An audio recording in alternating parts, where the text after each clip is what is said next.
No one ever said, thank you, mommy. No one ever said, wow, you're such a great mommy. Thank you for the soup. As someone with a mommy, I find that disgusting. Even I know that that's fucked up, and I'm 6 weeks old. There are some in-game purchases available in this game. You can buy new family members. I can pick different people? Not additional family members, but you can pay to swap out your current family members with ones that you like better. For only $9.99, you can tear your family apart. Pop yourself a new son. Look at how cool this one is. Tired of your daughter looking like a 40-year-old woman? Now she's gonna look like a different 40-year-old woman. What's nice about this game, though, is it doesn't try to force these in-game purchases on you. The game developers were like, if you want to kill your entire family and swap them out with people that look different, Oh, hello. The game developers were like, if you want to kill your entire family and swap them out with new people, you can. But that's on you. Our hands are clean, dude. We didn't say you had to do that. This game was actually the funnest game I played the entire time, and I was actually really excited to beat it, and I was planning on playing every single level until... I've come upon a level with no controls or instructions. I'm unable to move. I can't do anything. The game just stopped working. There's no controls. Mommy. Mommy, go. Maybe it's voice controlled. Mommy, go. Mommy, walk. So I guess I'll just exit out of the app and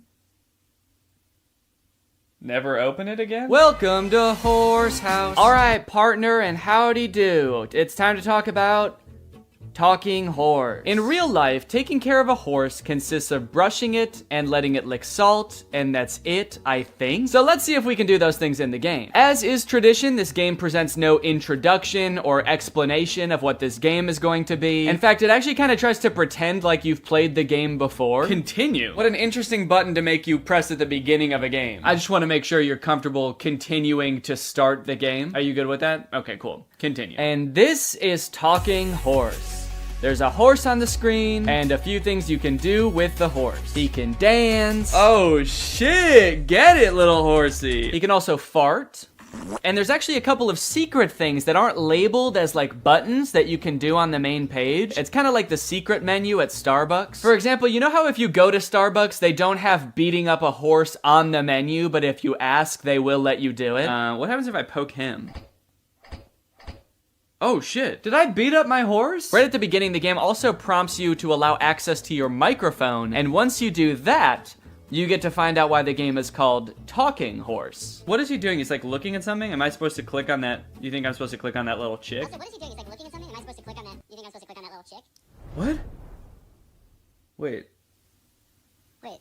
Hello? Hello? He copies you. Imagine how many people have played this game and were not talking to their phone while they played this game and just never found out why the game was called Talking Horse. I killed John F. Kennedy. Yo, this horse is crazy. Press on the little video game controller on the main page and you will be taken to a list of mini games you can play with the horse. You got Jumpy Horse, which is basically a direct copy of Doodle Jump, if you guys remember that game. You got Horse Smash, where the violence towards horses continues. Horse Smash has a normal mode and then also a hostage mode. You know how horses are always taking hostages? Is the horse taking people hostage? Yeah, the horse sometimes has a duck, and I'm guessing I don't want to hit the duck. Whatever you do, don't hit the duck, dude. That's animal abuse. But if you ever see a horse pop out of one of those holes, break its skull with your hammer. Kill the horse. Wait, so they have a Jumpy Horse and Horse Jump. They really couldn't come up with any other game mechanics. They were like, how about a jumping game, a smacking game, and then, I don't know, dude, a jumping game? What do you want to play? You want to come up with ideas all day? You can collect coins a few different ways from what I've gathered. You can get them in games, and you can also buy them with real human money. And when you have enough, you can unlock new and fun things that you can watch your horse do.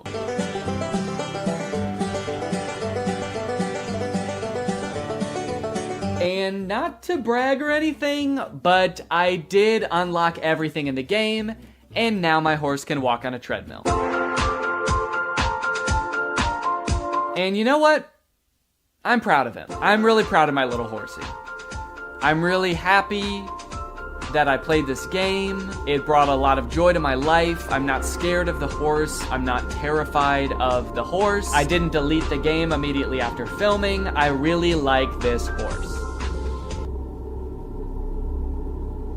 Transition. I guess this is the part of the video where I'm supposed to have reached some kind of conclusion about what I just did. But honestly, I don't really think I learned that much, aside from the fact that there are a lot of games on the App Store that are not fun. And also, I have to remember to cancel the subscription to Virtual Boys. Was that a subscription or was that a one-time payment thing? I gotta go figure that out. I gotta make sure that I cancel that if I need to cancel that. All right, well, anyway, thank you for watching. I'm gonna go do that, and you can go ahead and subscribe. Deal?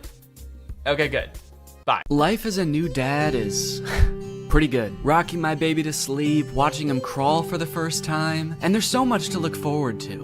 Like finding out what kind of TikTok dad I'm gonna become. There's so many types of dads on TikTok. You got Frog Dad. I could be like Addison Rae's dad, begging Young Gravy to box him. One thing's for sure, whatever kind of dad I become, I'm excited to do it on TikTok. Wait, what is this? TikTok is getting banned? Guys, TikTok might get deleted in the US forever in a few months, so I either need to move countries or fulfill my dream of becoming a TikTok dad now. Luckily, over the years, I've gathered a pretty choice list of dad talks, and today I'm going to watch them, and then I'm going to become them by recreating them. So let's take another look at that Addison Rae's dad TikTok. Can I get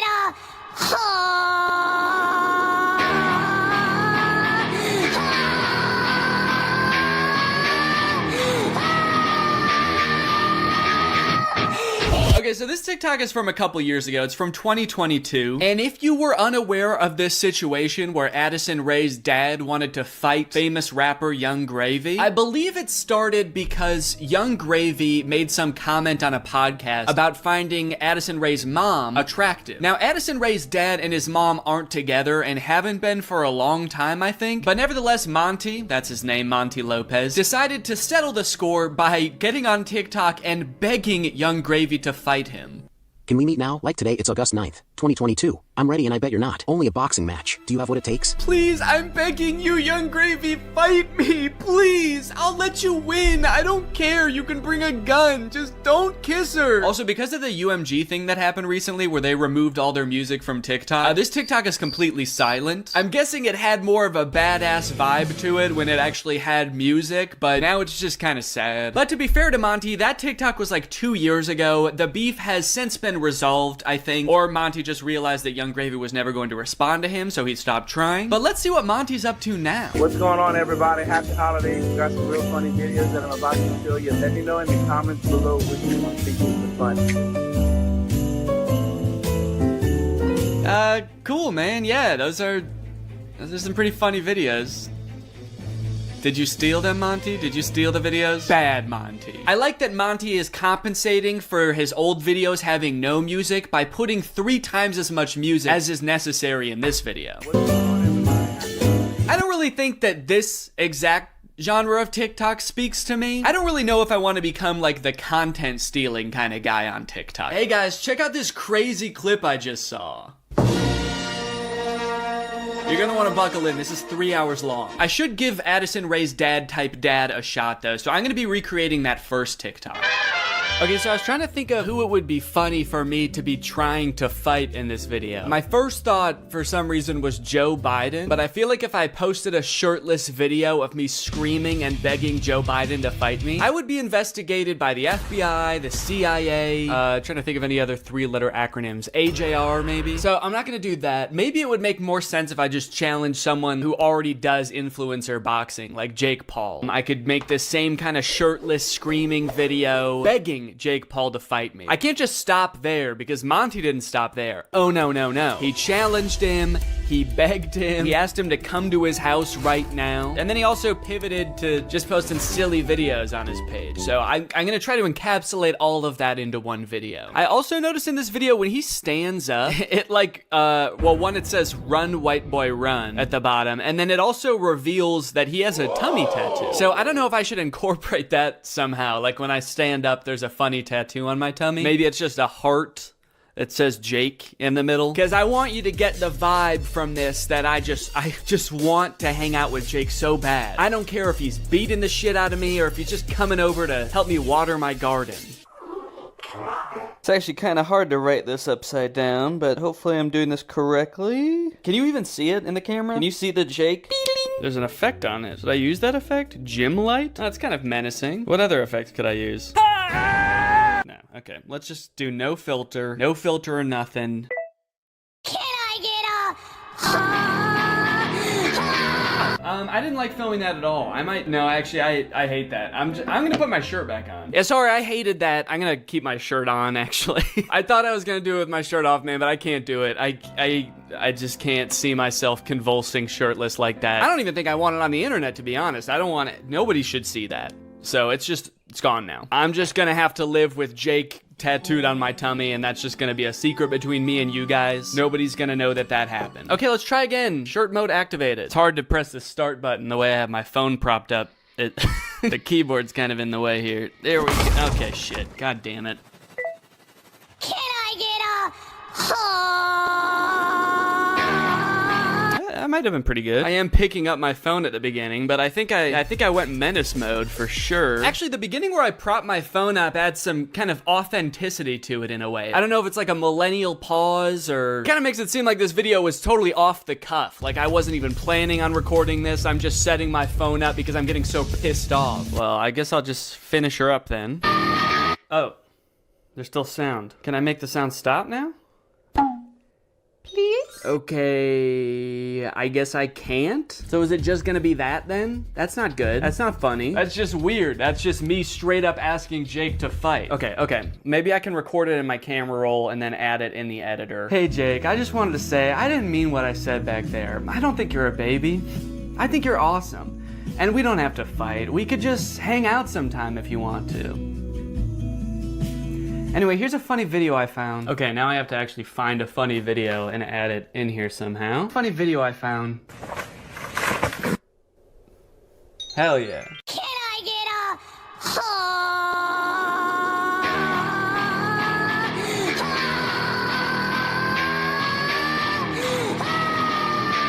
Hey Jake, I just wanted to say, I didn't mean what I said back there. I don't think you're a baby. I think you're awesome. And we don't have to fight. We could just hang out sometime if you want to. Anyway, here's a funny video I found. Yeah, I think it's perfect. And I think it's ready to post, and I'm not worried at all about what people will think when I post this. So I think after I create all the TikToks, we can take a look at some of the responses to them. Okay, next TikTok. My daughter being in a toxic relationship. Hashtag POV, a pack sticks up for each other. One of my favorite things about this TikTok is how many people show up. I thought it was just gonna be the dad at first, but then more and more characters keep coming in. It kind of makes the dad seem a little less badass. Like, no wonder the boyfriend's scared. He is severely outnumbered. I also love how the uncle comes into frame by touching the brother's shoulder, but it's obviously just his own hand touching his own shoulder. You know you're in for trouble when you feel your uncle tap your shoulder. You know how uncles do? Now, the weird thing about this one is that I actually don't know if this guy has kids. I actually don't think he does, but I do still think that there's something we can take away from this video. The whole concept of a pack sticking together. Oh, are they wolves? Oh, I think they're werewolves, and that's why it says a pack sticks up for each other. And that's why all their eyes turn blue, this horrifying shade of blue, and the dad has on a wolf necklace. So they must be wolves. They've got wolf eyes. Wolves have blue eyes, right? Oh, wait. They don't. Wolves have brown eyes, it looks like. I must be thinking of huskies. Oh yeah, huskies have blue eyes. Are they huskies? Leave her alone, buddy. Unless you want to get strapped to a sled and pulled very fast over a great distance. If this happened in real life, do you think that the boyfriend would even hear the dad? He's screaming and the dad is whispering. He has a few other TikToks where he plays the role of a dad navigating a kind of tricky situation with his daughter.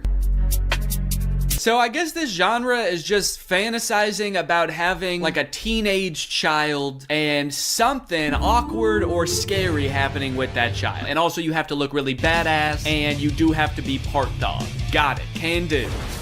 Before I film this one, I actually have a much more important POV I need to film first. POV, that moment when you're sponsored by Opera. Opera makes other browsers look like that evil boy in that last TikTok. all alone and useless. Meanwhile, Opera looks like the family, because Opera has so many useful features built in that it's so much more than just a browser. You've got Aria, Opera's native browser AI, which lets you get clear answers instantly. Highlight any term on the web and ask Aria to explain it. The great thing is Aria is connected to the web and can provide real-time information, unlike a lot of other AI models. Tab islands are huge for helping me stay organized while I'm working on a video. If I have several TikToks open, a couple of Google Docs, email, I can collapse them into context-based groups automatically. I don't know what accent this is supposed to be. One thing I didn't even realize I needed until I got Opera was a built-in ad blocker. It makes articles look so much more clean, which actually makes my videos look better, because when I screen record an article, there's not distracting ads all over the place. And it's super easy to turn on with just one click. If you're working on multiple projects at once, you can create entirely separate workspaces that you can switch between easily using customizable buttons on the sidebar. I don't like having a ton of browser windows open at the same time. It's super distracting and hard to sort through. So in my opinion, this is a much better solution. So if you want to check out Opera, then use my link below to download Opera today. Thanks to Opera for sponsoring this video, and thank you to you guys for checking out Opera. Now let's film this TikTok. Okay, so I've been thinking a lot about how I could make this TikTok kind of my own, you know? Take everything I like about the toxic daughter, boyfriend TikTok and amplify it. So first thing we're gonna do is the amount of family that shows up. I liked how much it was in the first video. We're gonna double it. We're just gonna have a ton of people show up. We're gonna have the dad, of course, the brother, an uncle. Uncle's here! A second cousin, a third niece, maybe. Also, I think instead of like a toxic boyfriend, the daughter's just gonna be getting mugged. I think that would elevate the stakes a little bit higher. And then, you know, in the original TikTok, they didn't even turn into werewolves. Their eyes just turned blue, which, granted, that would be very scary if that happened to you, but I feel like they were trying to get at something there, but they didn't quite get there. So, in my TikTok, they're gonna actually turn into animals because there's filters on the TikTok that can turn you into animals. So that's what I'm gonna do. And I'm gonna do it now. So I think what would be even cooler than turning into a wolf is if I turn into a horse. And I know that there's horse filters on TikTok. I have one saved here, where if you open your mouth, you turn into a horse. So I'm gonna use this. Okay, beautiful, beautiful. I look gorgeous. And then everyone just starts turning into horses, dude. The daughter turns into a horse. Uncle's gotta turn into a horse. And last but not least, the mugger has to apologize, of course. Let's go, baby. Now all I have to do is edit this, and it's gonna be ready to go.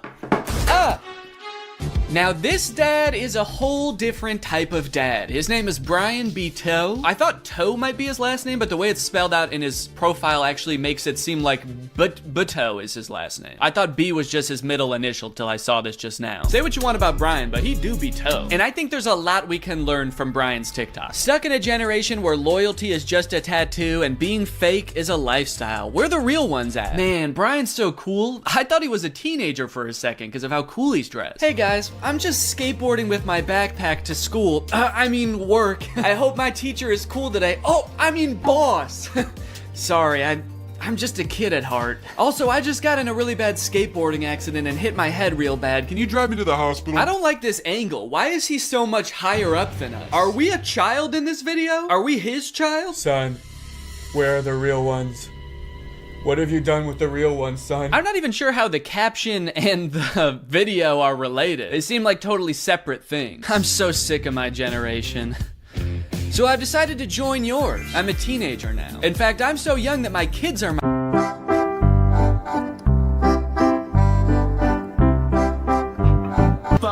All right. Now, obviously, I don't like this video. I don't like it one bit. But I'm mature enough to realize that I'm not the target demographic for this video. This video is for MILFs. 'Cause you a MILF. And I'm not a MILF. I'm at most a dill.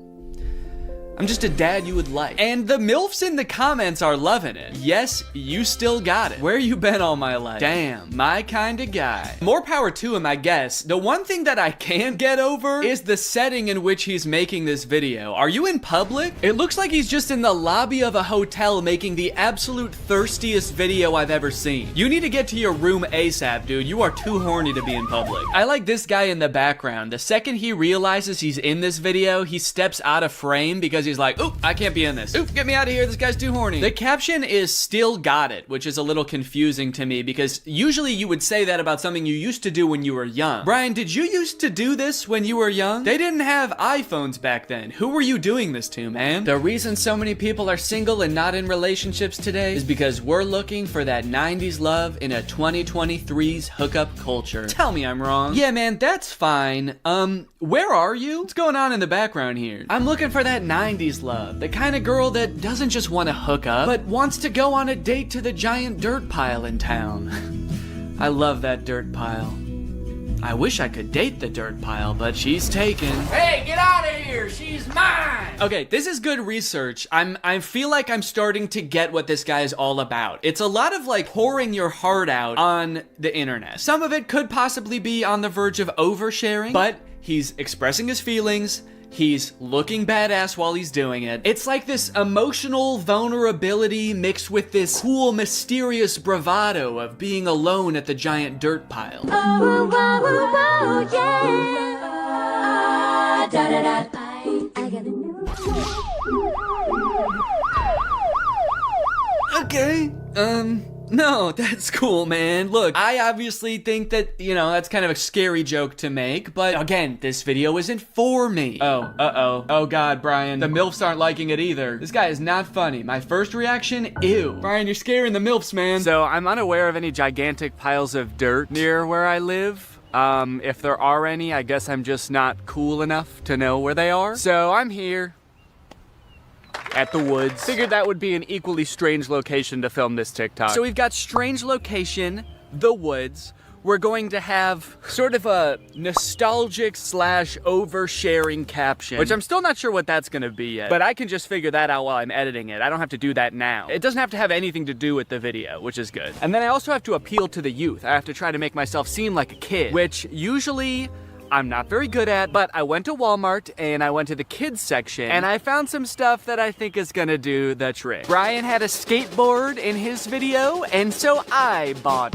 a scooter. They didn't have any skateboards. I don't know if this is maybe a little bit too young for the demographic I'm trying to reach, but the box said ages 2 to 5. So I'm just gonna sort of pretend to be shredding it up out here at the beginning of the TikTok. By the way, I am like 75% sure that there's poison ivy under my feet right now that I'm very much trying to avoid. And I think I have, but my legs just feel itchy even just being near it. This was actually a horrible idea. Anyway, the hat. It says Fortnite on it. Can you see that? It says Fortnite on it. I found it at Walmart in the little boys section and I thought, oh my gosh, this is perfect. This is gonna appeal to all the kids. So I've got my scooter, I've got my Fortnite, and I'm ready to have some fun. Let's film a TikTok. Okay, I think I'll just pretend to be ripping it up over here and then I walk towards the camera, all cool.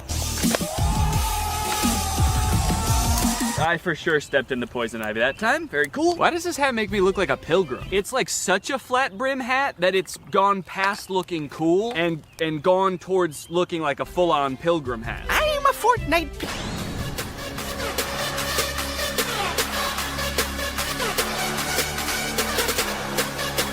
This one's just kind of a fun one. It's just a picture Shaq posted with like 20 seconds of music and then 20 seconds of silence. I don't know. Could be the move.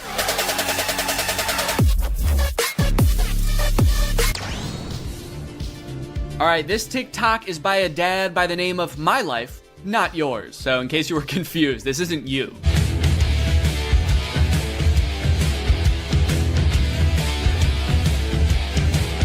Yes, dude, thank you. This is the kind of energy I'm looking for. When your kids need you, you drop everything. And you don't walk, you don't run, you don't even drive. You jump through the air like a giant bunny and you land right where they are. I guess we don't see where he lands. It would be kind of funny if it like cut to a reverse angle and he just landed at the bar. But one TikTok in, I am liking this guy's style.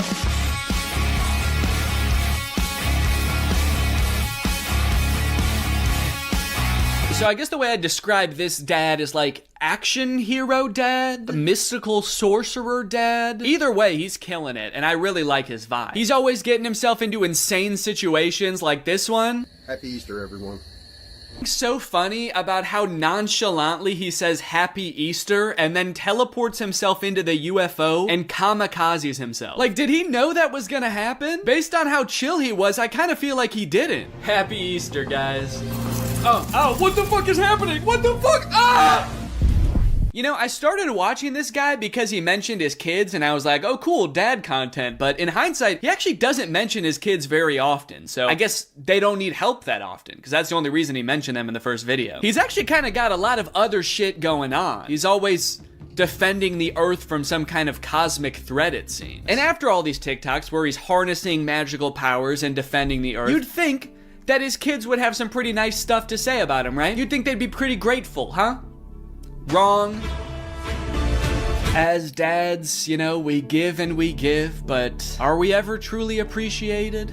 No. My 7-month-old baby did the same thing to me. I was floating around in the spirit realm forever. It took me days to get back into my body. To take a step back for a second here, can we all appreciate how epic his editing is? I mean, this is pretty good. Also, the first time I saw this, I was like, holy shit, how high did this dude jump for this video? This man may be old, but he's still got it. But after watching it a couple times, I think that he's reversed the video, and he's jumping off of something high onto the ground. Either that or this whole thing's real. I can't discount that possibility. I like this guy's videos a lot because I feel like we actually are cut from the same cloth in a way. I have always been obsessed with visual effects. I had a YouTube channel for this kind of stuff when I was a teenager. I would do this type of stuff, practice visual effects. I would do tutorials for effects. Hey everybody, this is Danny Gonzalez, and today I'm going to be doing an After Effects tutorial. I would watch every behind the scenes of like blockbuster movies that I could get my hands on. So I admire this dad's passion. It kind of takes me back in my own life to a simpler time. So I guess what I'm trying to say is,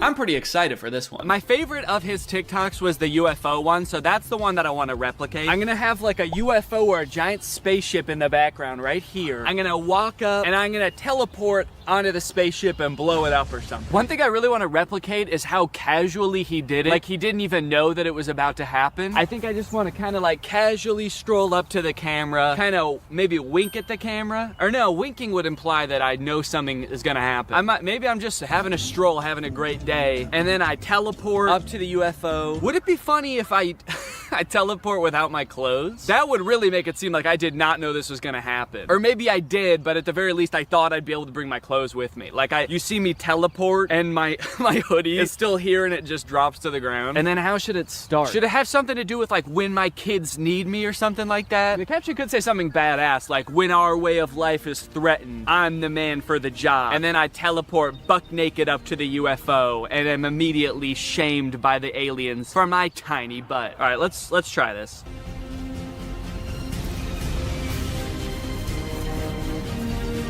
Okay, and then I'm gonna take off my hoodie, put it right where I was, and then drop it. Okay.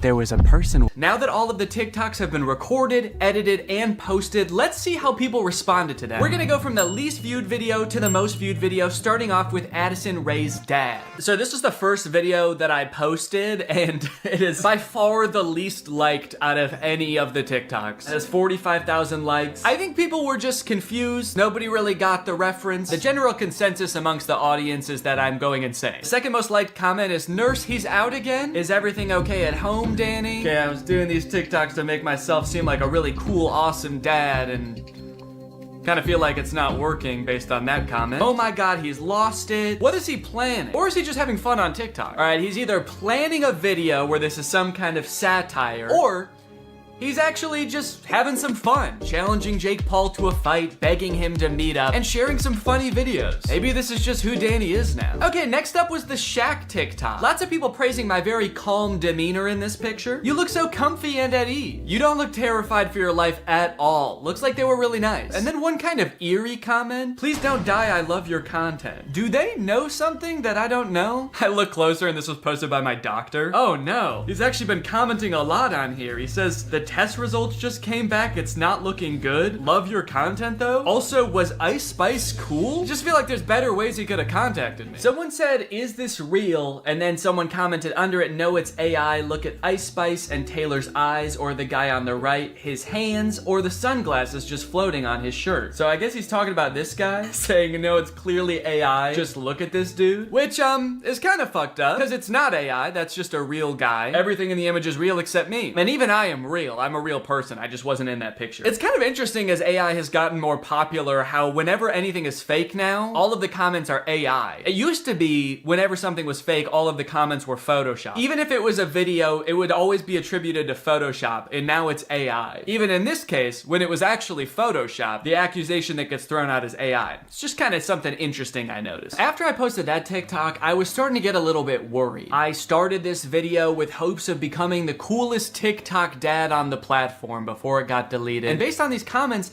I was beginning to worry that being a good dad didn't have anything to do with TikToks or Ice Spice. But don't worry, the comments on this UFO video fixed all of that. Thank you, Danny, we all say in unison. A modern Shakespeare brought tears to my eyes. I saw this on the news, so heartbreaking. Thank you for saving our children, Danny. Wow, this gave me chills. The things we'll do to protect our children. I mean, I don't exactly know what you did in this video, but thank you for doing it. You definitely did something to protect our children, I think. I would unironically watch this as a movie. Yeah, this TikTok was good, but I just wish it took 2 hours. Oh, Danny, where do I even begin? You are the light to my world. You are the sunshine, Danny, my only sunshine. You make me happy when skies are gray. You'll never know, dear, how much I love you. Can't talk, saving the world.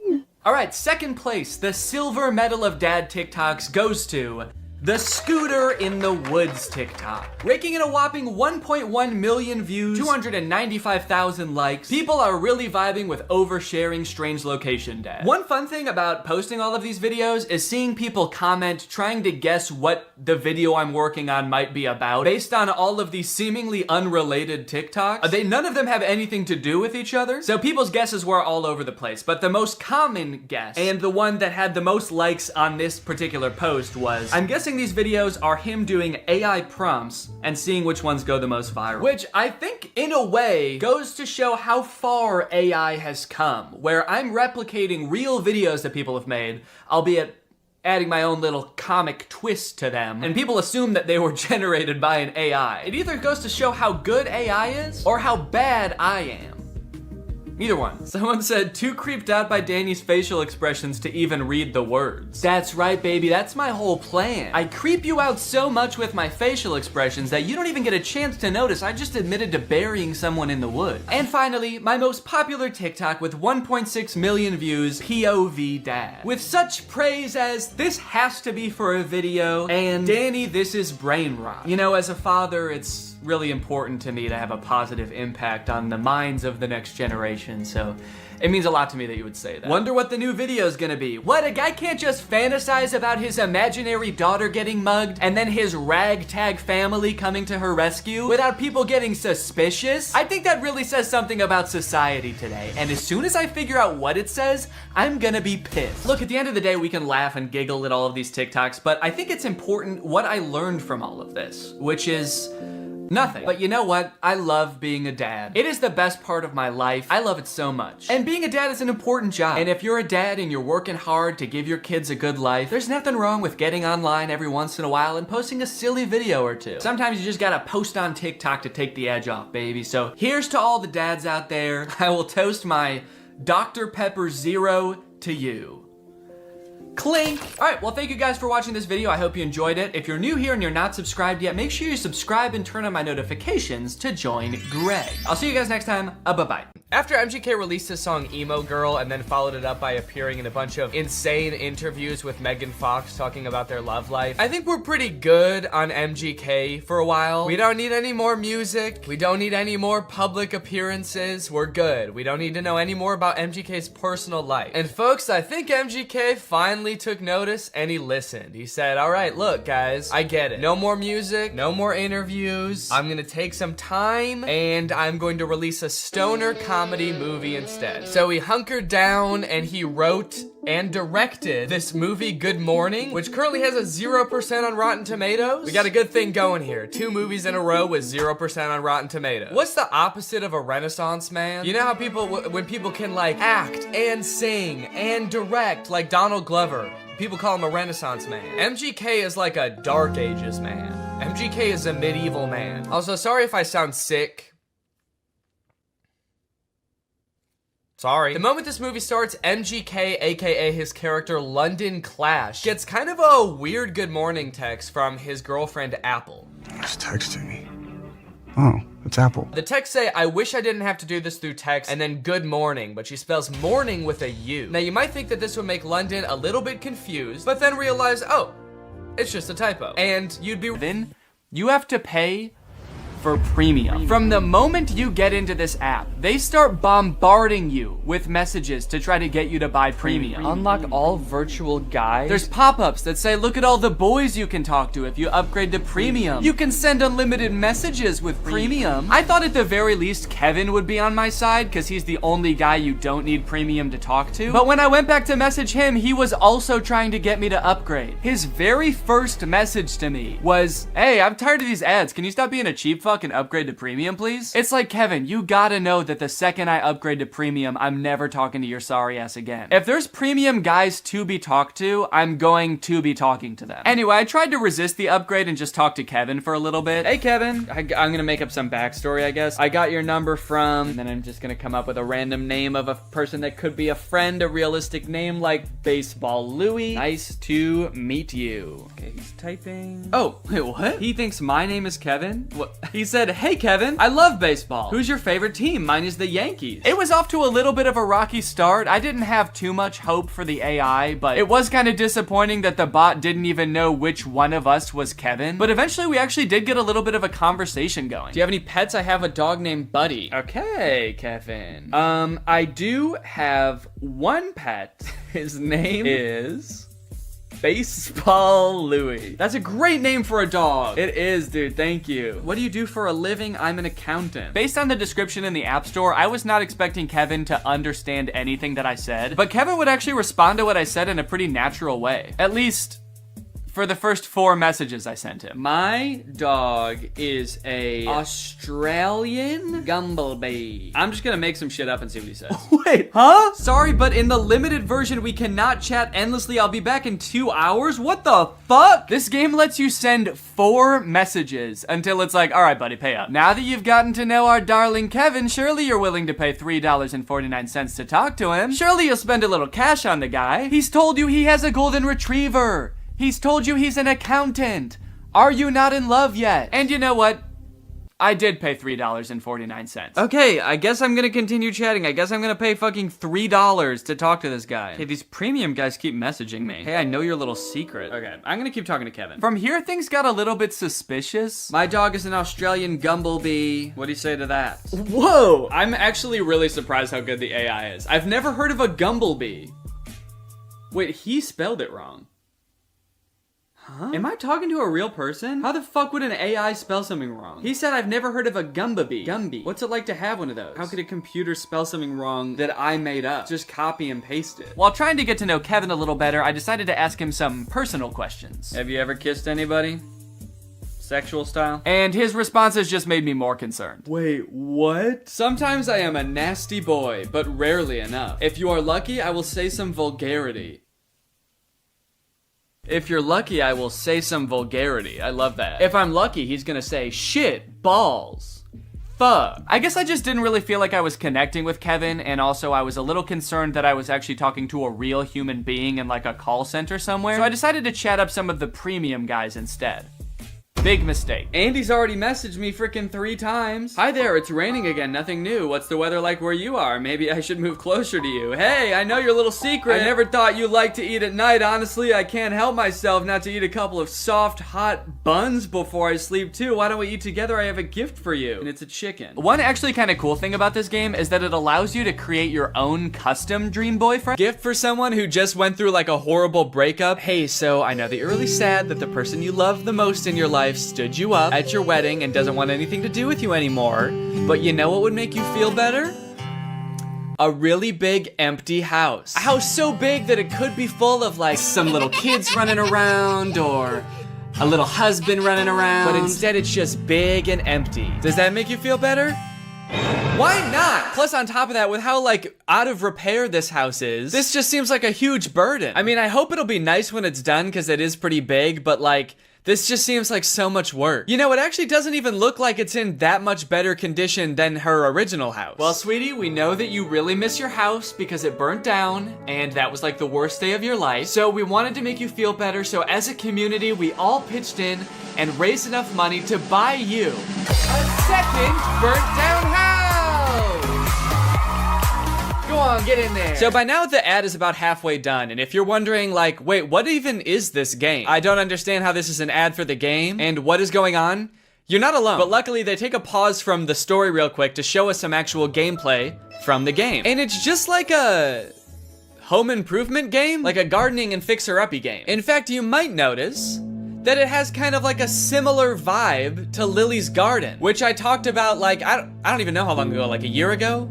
A year and a half? If you don't remember, Lily's Garden were the absurdly inappropriate ads for a gardening game. They had all sorts of fun ads, like Lily's private time sitting on the washer, Lily pretending that she's pregnant so that her boyfriend will leave her. All sorts of wacky scenarios that they used to market this game that, as far as I could tell, was just about gardening. So hold the absolute F up, Merge Mansion, which is the name of this game. I don't know if I've said it yet. And I am real. I'm a real person. I just wasn't in that picture. It's kind of interesting as AI has gotten more popular how whenever anything is fake now, all of the comments are AI. It used to be whenever something was fake, all of the comments were Photoshop. Even if it was a video, it would always be attributed to Photoshop, and now it's AI. Even in this case, when it was actually Photoshop, the accusation that gets thrown out is AI. It's just kind of something interesting I noticed. After I posted that TikTok, I was starting to get a little bit worried. I started this video with hopes of becoming the coolest TikTok dad on the platform before it got deleted. And based on these comments,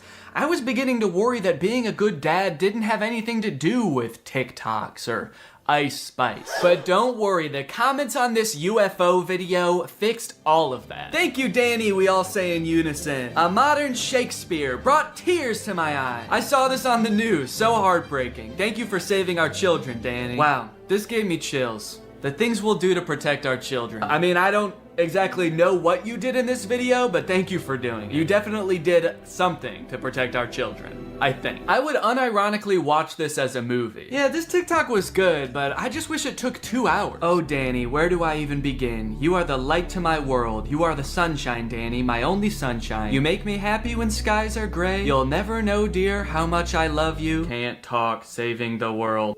Alright, second place, the silver medal of dad TikToks goes to the Scooter in the Woods TikTok. Raking in a whopping 1.1 million views, 295,000 likes. People are really vibing with oversharing strange location dad. One fun thing about posting all of these videos is seeing people comment trying to guess what the video I'm working on might be about based on all of these seemingly unrelated TikToks. None of them have anything to do with each other, so people's guesses were all over the place. But the most common guess, and the one that had the most likes on this particular post was, I'm guessing these videos are him doing AI prompts and seeing which ones go the most viral. Which I think, in a way, goes to show how far AI has come, where I'm replicating real videos that people have made, albeit adding my own little comic twist to them, and people assume that they were generated by an AI. It either goes to show how good AI is, or how bad I am.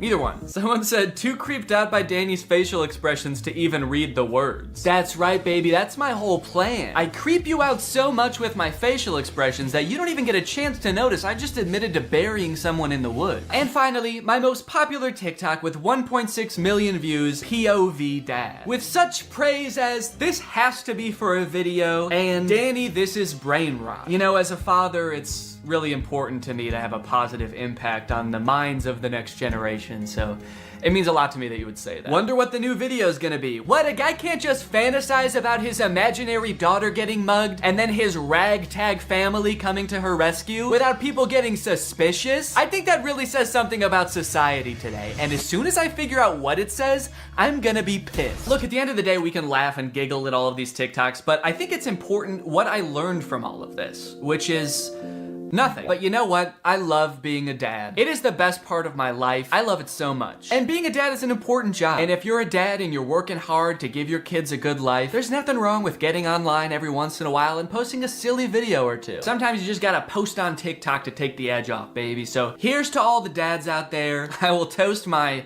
Dr. Pepper Zero to you.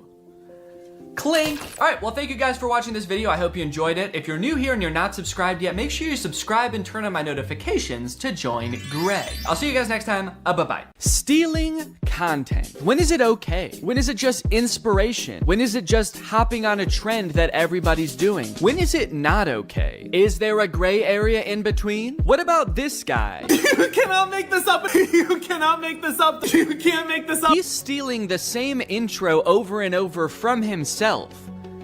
Do we have to help him? That guy found one intro and shirt combination that he's convinced makes his TikToks go viral, and by golly, he will never change it. You can't make this up. As a creator and a viewer of content, blatant stealing is something that makes me so mad, but what's even worse is how seemingly easy it is to get away with it, and how, like, it just works. Like, you can just become a content thief and make so much money. It at least shouldn't work that well, you know? But as you will see today, it is a very viable content strategy that is being used by a ton of YouTubers, big and small. Today we're going to take a journey through the various forms of content thievery until finally ending at the undefeated final boss of content thievery, Brent Joseph Rivera.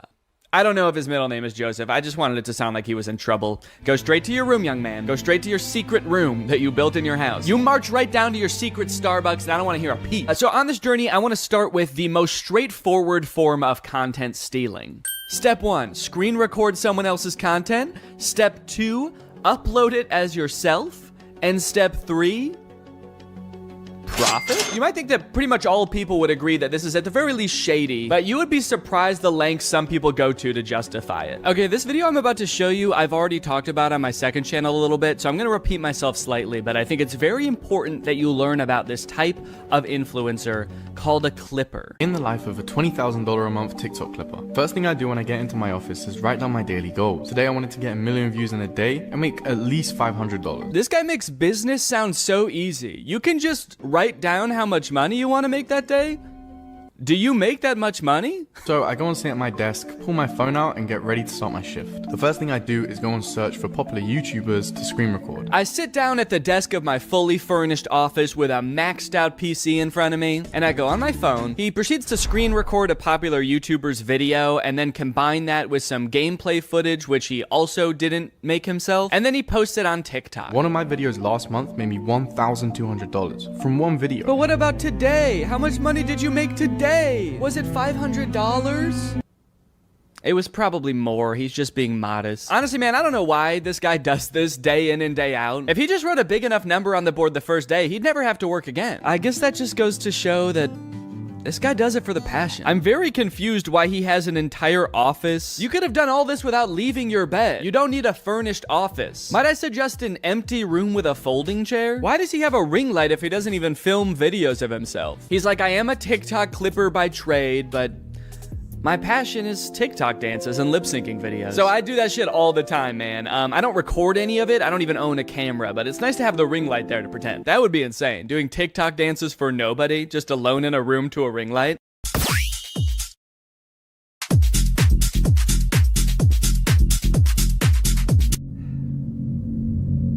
Anyway, gotta get back to clipping. Now, before we go and call this guy lazy or uncreative, I do think it's important to note this guy actually does make original content. He makes TikToks and he does use a little bit of AI, but at least he's not stealing from another creator. So maybe we should check that out before we judge. POV, you're a TikTok clipper making $20,000 a month using just his phone. First thing I did today was go and take a look at the view because I've decided to wake up in Malaysia just because I can. After going into the bathroom, completing my daily routine, I put my shoes down and I get ready to head out the door. I wanted to go check out some of Malaysia and kind of see what it has to offer, so I had a look around the hotel just to see what I could find. The views around here are insane, and they even had a pool on the roof, but the heights made me start feeling a little bit sick, so I decided to go back to my room and get ready to start my shift. Okay, this whole video is like a minute long, and this whole section is all before he shows the content that he's making. A lot of these kind of digital nomad types pick jobs where they don't have to do too much work and they earn passive income so that they can travel the world, experience life. It sounds pretty fun. But I feel like from this video, this guy like hasn't figured out how to do that yet. He's like, okay guys, here's my life as a content clipper. I get up, I go to the bathroom, then I put my shoes on the floor, and I put my feet in the shoes. That's where the feet go. And now I really want to go check out the city, guys. So I go over to the window of my hotel room and I look at the city, and then I go upstairs and I look at the city from up there, but then I got too scared.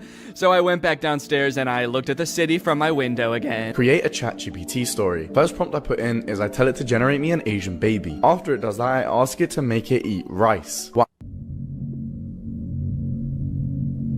Wait. Then after 3 simple and easy clicks, I press generate video and the whole video is made for me with voice actors. Yours should look something like this. Show me an Asian baby. Make it eat rice. Mine should look like that? Should? So the clipper in these videos, Musa is his name, has made a bunch of posts arguing that everything he does is ethical because he participates in what is called ethical clipping. If any YouTubers would like to debate me on the topic of ethical clipping, DM me. I genuinely believe it is a win-win in every regard and completely ethical from all angles. In a perfect world, I understand why he's saying it's a win-win because he's making money and theoretically the creator that he's reposting is getting exposure. If he's taking the clips off YouTube and putting them on TikTok, then a new audience, the TikTok audience, is now being exposed to that creator. From personal experience, though, I don't really think that that's usually the case. I think usually if a clip of a creator goes viral on TikTok, the people that are liking and commenting on that video are the same audience as their YouTube audience. They're just seeing the content again. So while he thinks of himself as sort of advertising for that creator, it's more like he's selling counterfeit merch. The community notes on Twitter was quick to point out that this is intellectual property theft. And so this whole operation is not so much a career as it is a crime. From what I can tell, this doesn't really make a huge difference either way. I more so have a problem with how lazy a form of content creation this is. But I think the weirdest example of this has gotta be Jason Derulo. Yeah, like from the song. Jason Derulo. About a year ago, I learned from a Jax Films video that Jason Derulo is a rampant content thief. This is not a joke. All he does on his YouTube channel is like make a face at other people's TikToks while blasting his own music over it. But here's where it gets kooky. As I was editing this video, I noticed something strange. So I took some of his videos and played them side by side and confirmed that yes, Jason Derulo 100% reuses his own footage across multiple videos. Not only is he doing the laziest form of reaction content, which in and of itself is the laziest form of content, he's not even filming a unique reaction to every video. I don't like this at all, man. I don't like that he's edited into the corner, like he's not reacting to the video you're watching. This looks like I'm scrolling on TikTok while FaceTiming Jason Derulo. And he's smiling into the camera like, man, I can't see what you're watching, but I'm just happy that you're happy. And also my song is playing. I like that. In a way, this is kind of the visual equivalent to him singing his own name at the beginning of every song. It's like, okay, I like this video, and to be fair, since he got called out for this, he has stopped doing this. He no longer appears in the videos. He still does continually post other people's TikToks with his own music playing, but it seems like he is at least now getting permission to do it. So now it's just sort of a marketing tactic that, I'll be honest, is kind of smart. If he's worked out some kind of agreement with these creators where he's paying them, or he's got permission to post and he can just slap his own music on these TikToks that are guaranteed to go viral, it's a decent marketing strategy. Then again, maybe an even better way to get people to listen to his music would be to make better music. Let's go. That's a zinger, baby. Add another zinger to the zinger counter. I still got it. I still got it. Danny still got it. Okay, the end. Okay, so sure, that's bad, copying from other content creators, but what if we don't copy from another human being? What if we copy from a computer? Well, that sounds to me like it would make some pretty good content. We should make kids watch it. Take it away, Danny. Oh, sorry, regular Danny couldn't be here, so he sent me instead. I'm AI Danny. I'm an AI version of Danny, so I'm pretty much exactly the same as him in every way, except I don't have a soul. So it technically wouldn't be immoral to murder me. Real Danny wanted me to start this video off by showing you a video that he apparently made for his son. He made him a little kids animation. This took a ton of hours of painstaking hand animation. He produced the song himself, and so he just wanted to share this with you guys to start off. Are you ready? Let's go. Ghost of the Apple Orchard. This is Annie the Apple. You guys like it?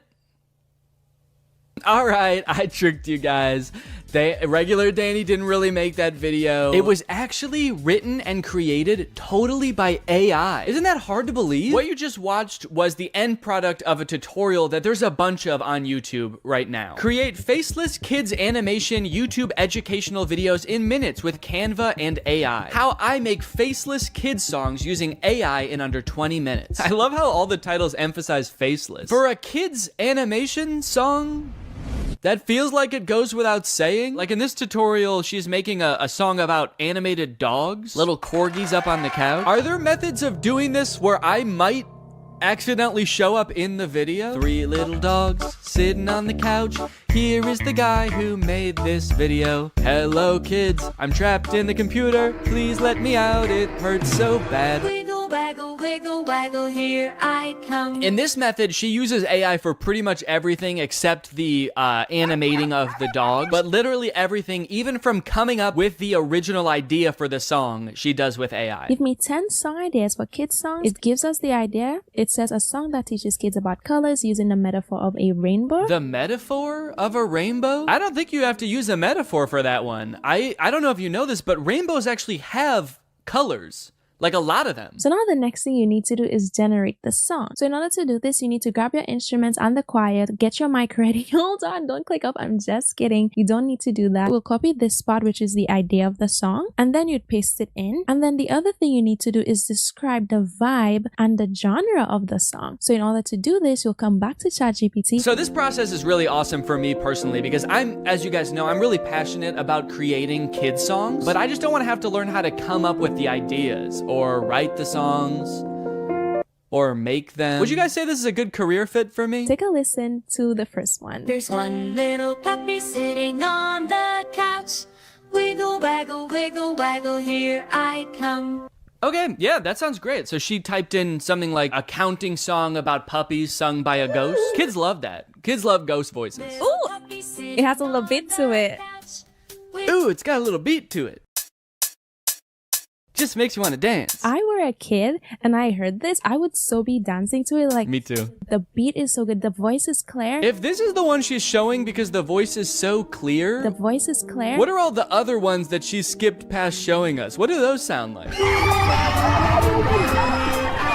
I could goof on these AI songs and how bad they are until the cows come home or until there's 5 dogs on the couch. But as I feel like we keep hearing time and time again, this technology is only getting better, and someday this AI might be able to generate a song that's totally indistinguishable from one made by a very stupid person. But even if you're like totally on the side that like AI art is just as much of art as human art and it doesn't totally destroy the point of art, we can still all agree it's not there yet, right? We can all agree that wasn't good music, right? Wiggle, waggle, wiggle, waggle. It sucks because like, what if someday it is really good at it? What am I gonna say? Like, no, don't use this shortcut to make a song in 20 minutes for $0 that a human probably would have had to spend like a day on and maybe work with a music producer, which is expensive. But what I will say is that not only are you probably doing a disservice to the poor kids who are left alone long enough to fall down this weird rabbit hole of content that you make, you're also doing yourself a disservice. If you're an entrepreneur and you're looking for ways to make money for little effort and you pick this, which is basically just clicking buttons on a computer, essentially just helping a computer do its job, someday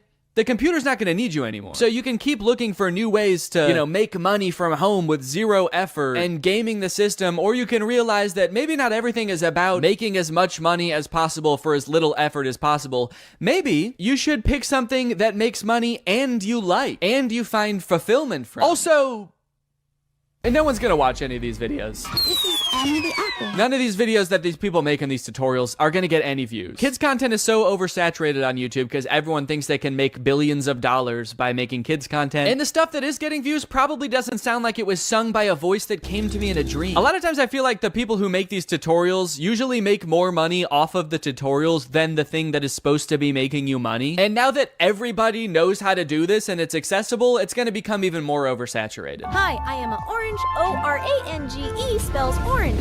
Hi, can you guess what fruit I am? Apple! Apple! How can we copyright the song we created? You didn't create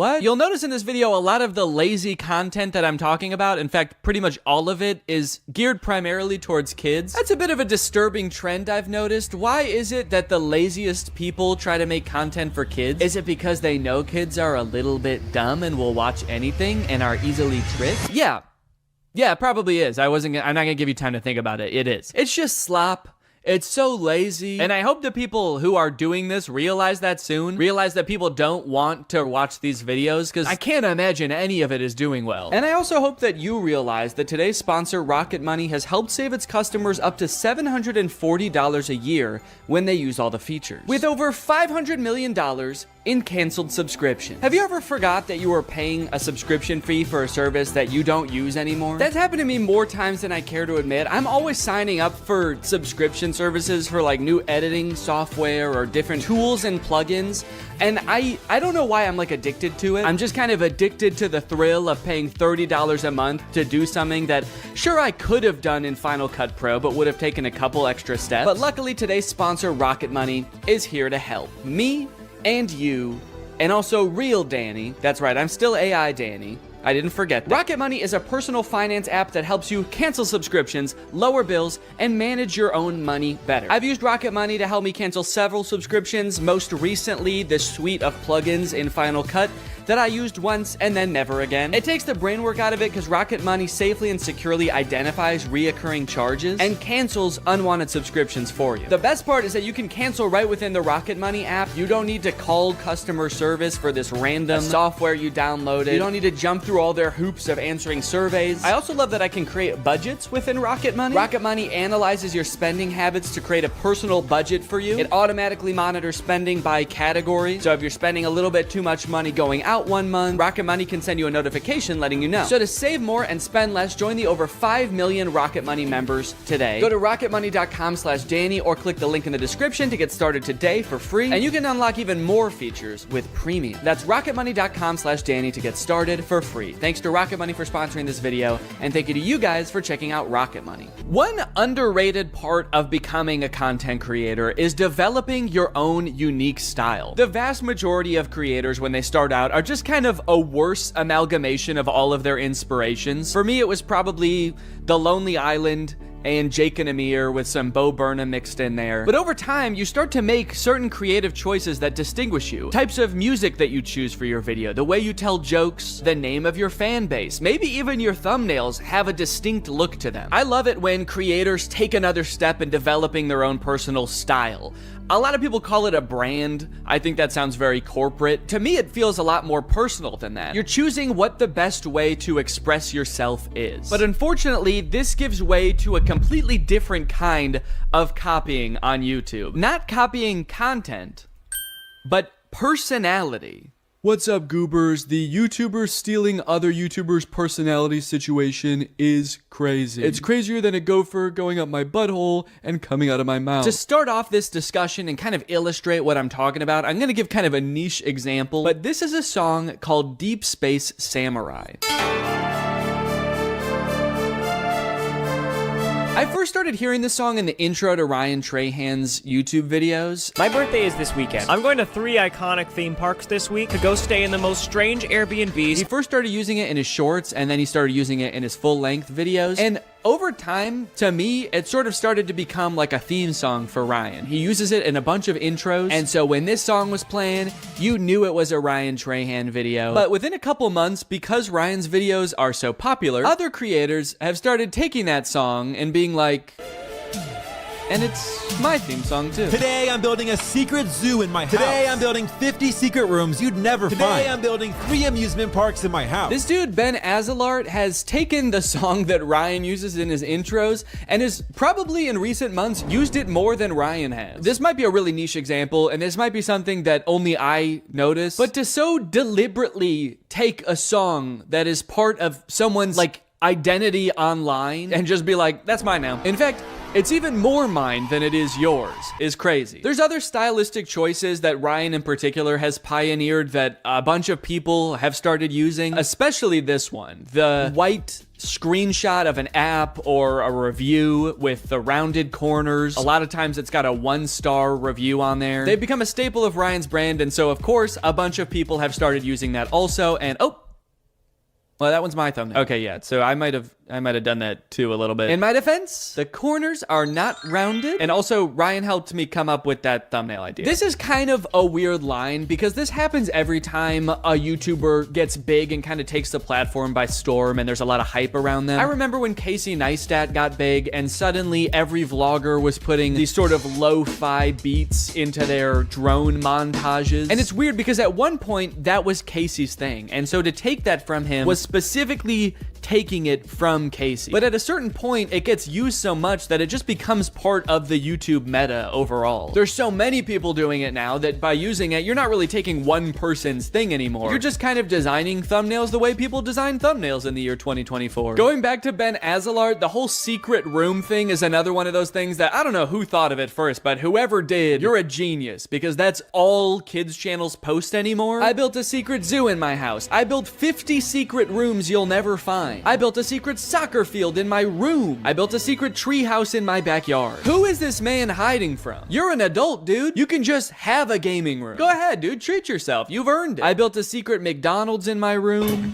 Yo! Wow. Looks just like a real McDonald's. This type of picking up one thing or element about a YouTube video that made it popular and just beating it to death and a ton of channels copying it just makes YouTube so boring. Like putting I survived at the beginning of every title, even ones that make zero sense. I survived $1 versus $100,000 hotel room. I survived America's largest hotel room. I survived the world's only 7-star hotel. That moment when the hotel room is so large that you die. It's so big that you're dead now. When the hotel has 7 stars, the first 5 stars are to indicate how good it is. The last 2 are throwing stars. Run! This is the Mr. Beast font. It was popularized by Mr. Beast. I don't know if he was the first person to start using it, but it definitely got popular because of him. And now just like every kid's channel is like, we are Mr. Beast too. You guys, I get it. Mr. Beast gets a lot of views. He's probably very rich. But what exactly are you trying to accomplish by taking the man's font? Some of you guys have been doing YouTube for so long, there's no way you guys think the font is what made him popular. You guys don't think the font is what made him popular, right? The Stokes twins are the king of copying other people's content. Here they use the Mr. Beast font in this Eating 100 Years of McDonald's video, where they eat McDonald's food from 1950 and 2050. All right, I'll admit it, that was not the 100-year range I was expecting.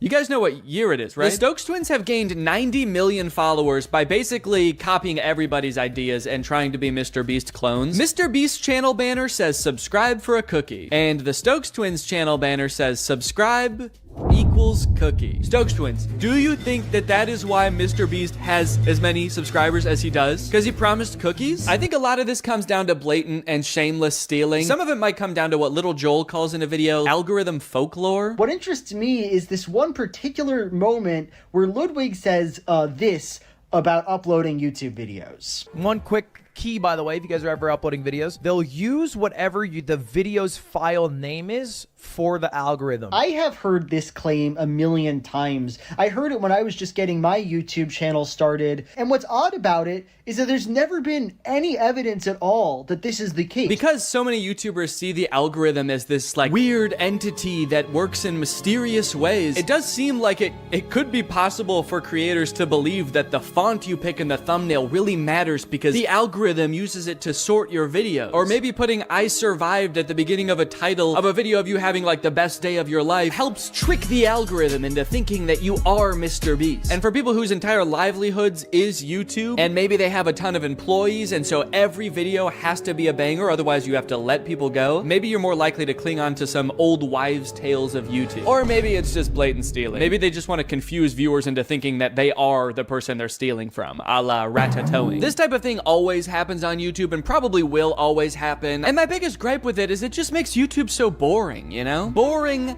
unlike this next guy I want to talk about. Ladies and gentlemen, give it up for the king of stealing content on YouTube, Brent Joseph Rivera! Go straight to your room, young man!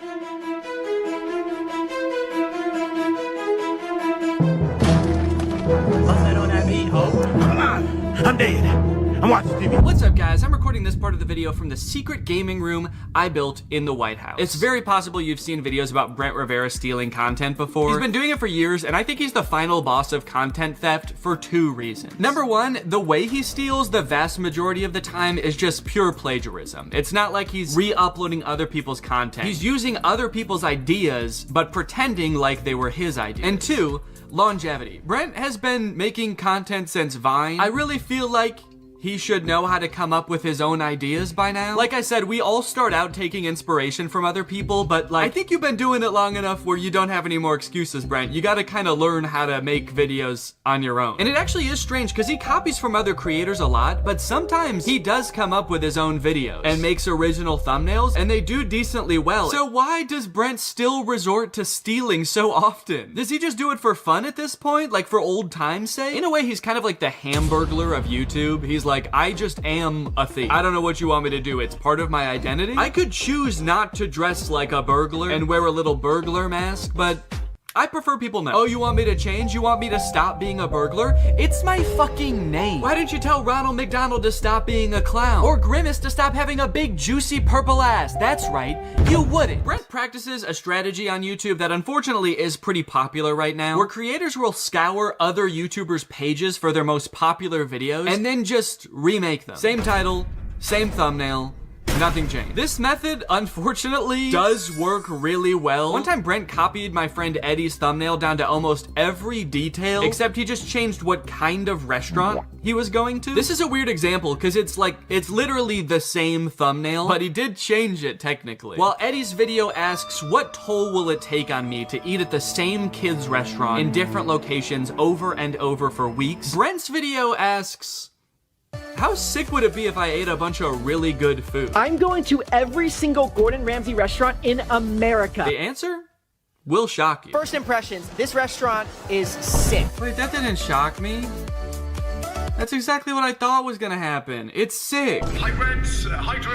It's Gordon. Oh, there's no way that's you. Of course it's me. That's why I'm FaceTiming you live. Listen. Why did he say it like that? Now I feel like he's not FaceTiming them live. Now, to be fair to Brent, he actually did credit Eddie in the description for using a similar thumbnail to him, but then he deleted that credit and changed the thumbnail to be copying this YouTuber instead. Brent, what's going on, man? Are you okay? He's like on a mission to copy as many YouTubers as possible. He can't even copy one YouTuber per video anymore. Now, while his thumbnail stealing is pretty bad, to give him credit, the actual videos themselves are usually pretty different. They're mostly just scripted sketches like this video, I expose the world's most evil teacher. This thumbnail is copied from a Rebecca Zamolo video, and in her video, Rebecca is testing 1-star teachers to make sure they never teach preschool to her daughter. Today we're exposing the worst rated teachers. Zadie's gonna be going to preschool soon, and we cannot let her get taught by any of these horrible teachers. Still don't really know how that works exactly, but Brent's video is about a principal of a middle school who tells Brent that if he can spend the entire day with the world's strictest teacher, then he can become principal for a day. Last week, the principal of the world's strictest school proposed a bet that if I spent a full day with the world's strictest teacher, he would let me be principal for an entire day at Ironwood Academy. I don't know why the principal is making this offer to Brent, a man in his 20s with none of the relevant training. Perhaps more concerning though, I don't know why Brent is so eager and determined to become principal of a random middle school. I don't know about you guys, but I'm scared to find out. Good morning, gentlemen. This is the last person I want to see on my weekend. The last person you want to see on your weekend is the principal of a middle school you don't go to? Guys, you're all adults. He has no power over you in this circumstance. Just tell him to fuck off.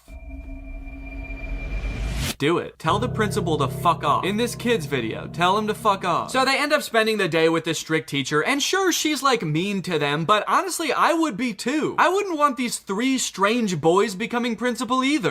Ow! What? Oh my gosh! Why are you slapping me in the face with a hot dog? Because it's funny! What?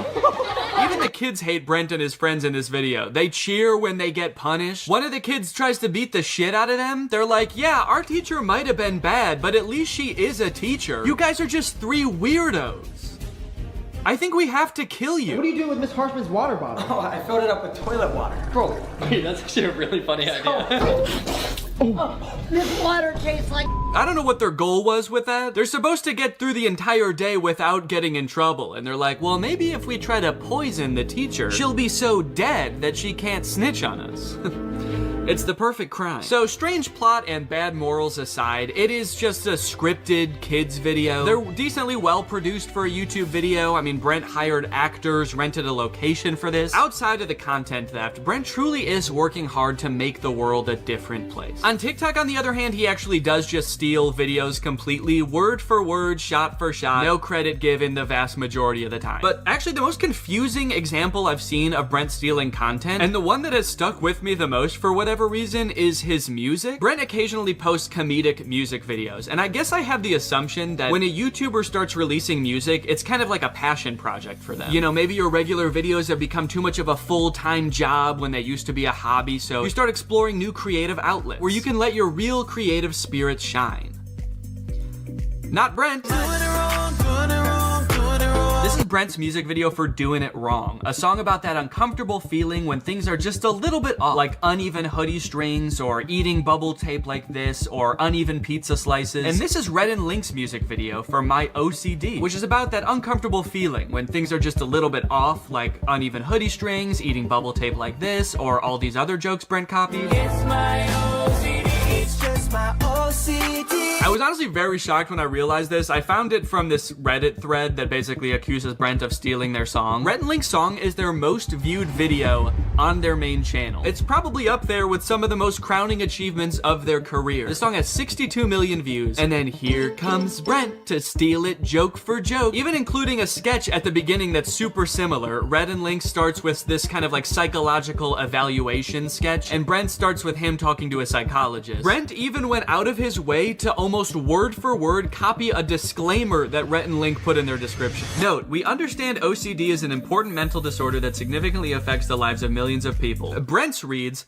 important note. I understand that OCD is a serious mental disorder that significantly affects the lives of millions of people across the globe. Now, I should point out that the thumbnail and title copying Brent Rivera does is in no way limited to Brent Rivera. This happens a lot on YouTube. It's actually a pretty big problem, I would say. It seems like almost every big kids channel does it, but even creators you wouldn't think do it do kind of just take other popular ideas all the time. Even creators that would like you to think they don't. I don't know if you guys know who Eric is, but here he is in a video calling out Brent for stealing his thumbnails. Brent Rivera, you are most likely to copy my thumbnails. And then here he is stealing a thumbnail. Here's Mr. Beast copying a thumbnail almost exactly. Brent particularly has done this so much and been called out for it so many times that I'm actually kind of amazed he hasn't let the criticism get to him or stop him. Brent probably has enough money to never have to work again. He probably has a ton of people working for him who could be coming up with original ideas around the clock. But instead, he insists on copying other creators. Maybe copying content is just so fun that he literally cannot stop.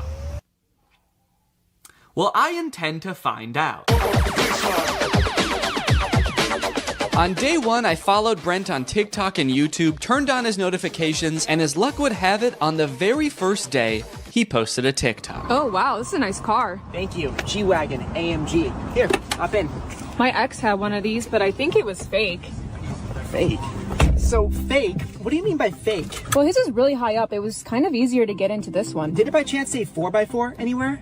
No, but there was a math problem here, 4 times 4 squared, but he doesn't like math. So basically the premise of the video is that his girlfriend's ex had a nicer G-Wagon than him, but it's so nice that she thought it was a fake G-Wagon because it had all these weird branding details. Brent swooping in once again with one of the most classic, relatable scenarios known to man. It's no wonder this thing has 40,000 likes. I have not only seen this type of video before, I think I've actually seen Brent make this video before. My ex had a fake Ferrari. Okay, if you search when her ex had a fake car, there's like a million videos with this same premise. Her ex having a fake Lambo, her ex having a fake BMW. So it's interesting because there is this fine line between copying a video and participating in a trend. This video has been remade so many different times by so many different people, it's actually hard for me to even find the original. So at this point, it kind of is a trend. Well, recreating this one's gonna be a little bit tricky because I don't have a G-Wagon. And also, I can't rent cars from Turo anymore because I got banned after my Cybertruck review. That's real. I'm not allowed to rent cars on Turo anymore because I think I made fun of the Cybertruck too bad. So I'm gonna have to come up with a bit of a workaround for this. So I recruited Eddie, who happened to be in town, to be the voice behind the camera, and away we went. You ready to film a TikTok, Eddie? I love it. I love making TikToks. I love posting to social media. I love making Instagram Reels. I wanted to be as true to Brent's original TikTok as possible, but due to circumstances, we did have to make some compromises. Like, Eddie couldn't really pretend to be my girlfriend, so he was just my friend, whose other friend has a nicer car, and instead of a G-Wagon, I used Laura's Audi. But overall, I think we pretty much crushed it. We even added in a sort of twist ending, and bada bing. Yo, what's up, brother? You ready to go? Wait, English or Spanish? No, I'm just kidding. Just put the fries in the bag, bro. A level 10 gap. Yo, I'm gonna rizz her up. No, don't. Are you Libby Dunn or just from Ohio? Chad, am I cooked? Never mind, sorry. What's up, brother? Oh, dude, look, a level 10 baddie. You think I have a chance? That's why I'm the Rizzler. That's why I'm wanted for murder. Skibbity toilet Riz. Grimace shake.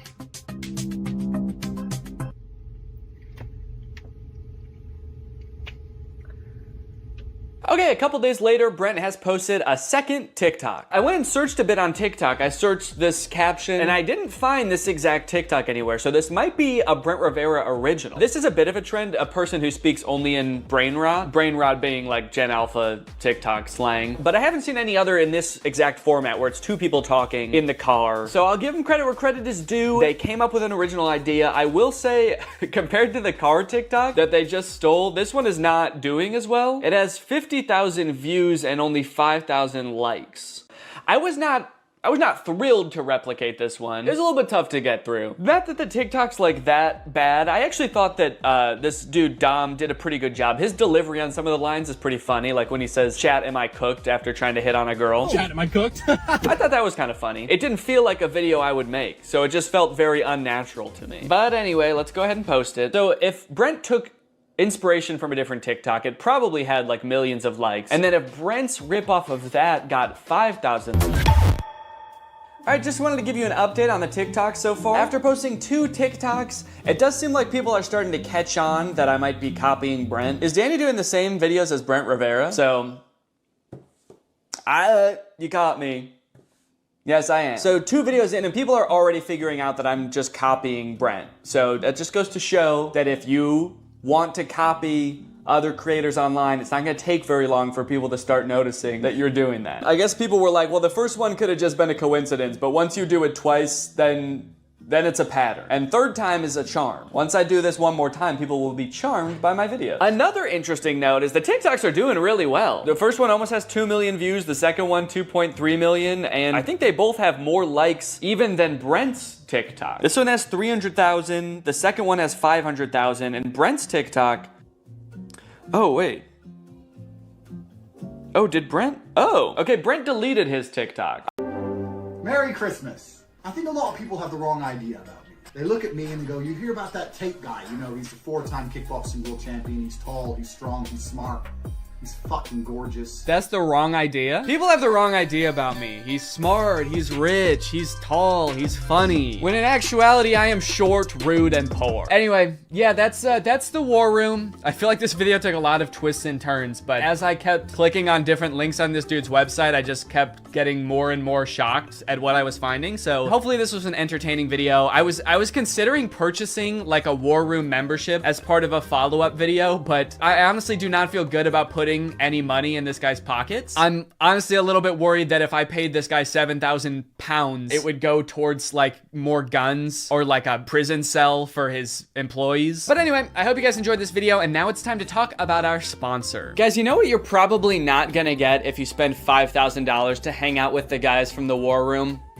Delicious home-cooked meals, which is why I thoroughly believe that today's sponsor, HelloFresh, is a much better investment than the war room. HelloFresh has been a long-time sponsor of the channel, and I love their service. Every week, they send you 3 delicious meals that you get to cook at home with all of the ingredients pre-portioned, so you can skip all of the prepping and planning and going to the grocery store that, if you're like me, stresses you out about dinner time. HelloFresh is equipped to be able to serve a bunch of different lifestyles. With fit and wholesome recipes and low calories or carbs, you you can indulge in delicious meals without having to worry about breaking your diet. My favorite things about HelloFresh are that, one, I only know how to cook a handful of things, and HelloFresh has a huge variety of recipes. Like every week you get to choose from something different. And two, they're a super sustainable option. The packaging that they send you your food in is already recycled content, and HelloFresh cuts down on your food waste by 25% over grocery shopping. Cooking with HelloFresh is fun and honestly super easy. Anybody can follow the instructions and it'll kind of make you feel like a chef. So if you want to check out HelloFresh, then go to HelloFresh.com and use my code TrulyGreg16 to get 16 free meals and 3 surprise gifts. I don't know what the surprise gifts are, but if it's anything like their food,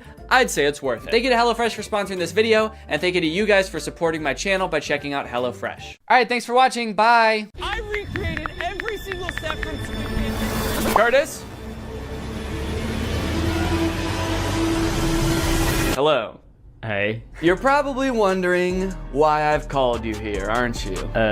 You said you wanted to make a video. Well, yeah, but that's only half the reason that I called you here. That's right. The other half is that, honestly, Curtis, I'm worried about you. I don't know if you've seen lately, but it's getting pretty dangerous out there. The world is a dangerous place. Yeah. Oh, yeah. Yeah, a plane just flew into that building. Oh my God. Right on cue. Did you do that? Exhibit A? No. Look, crime rates going up through the roof. Murder.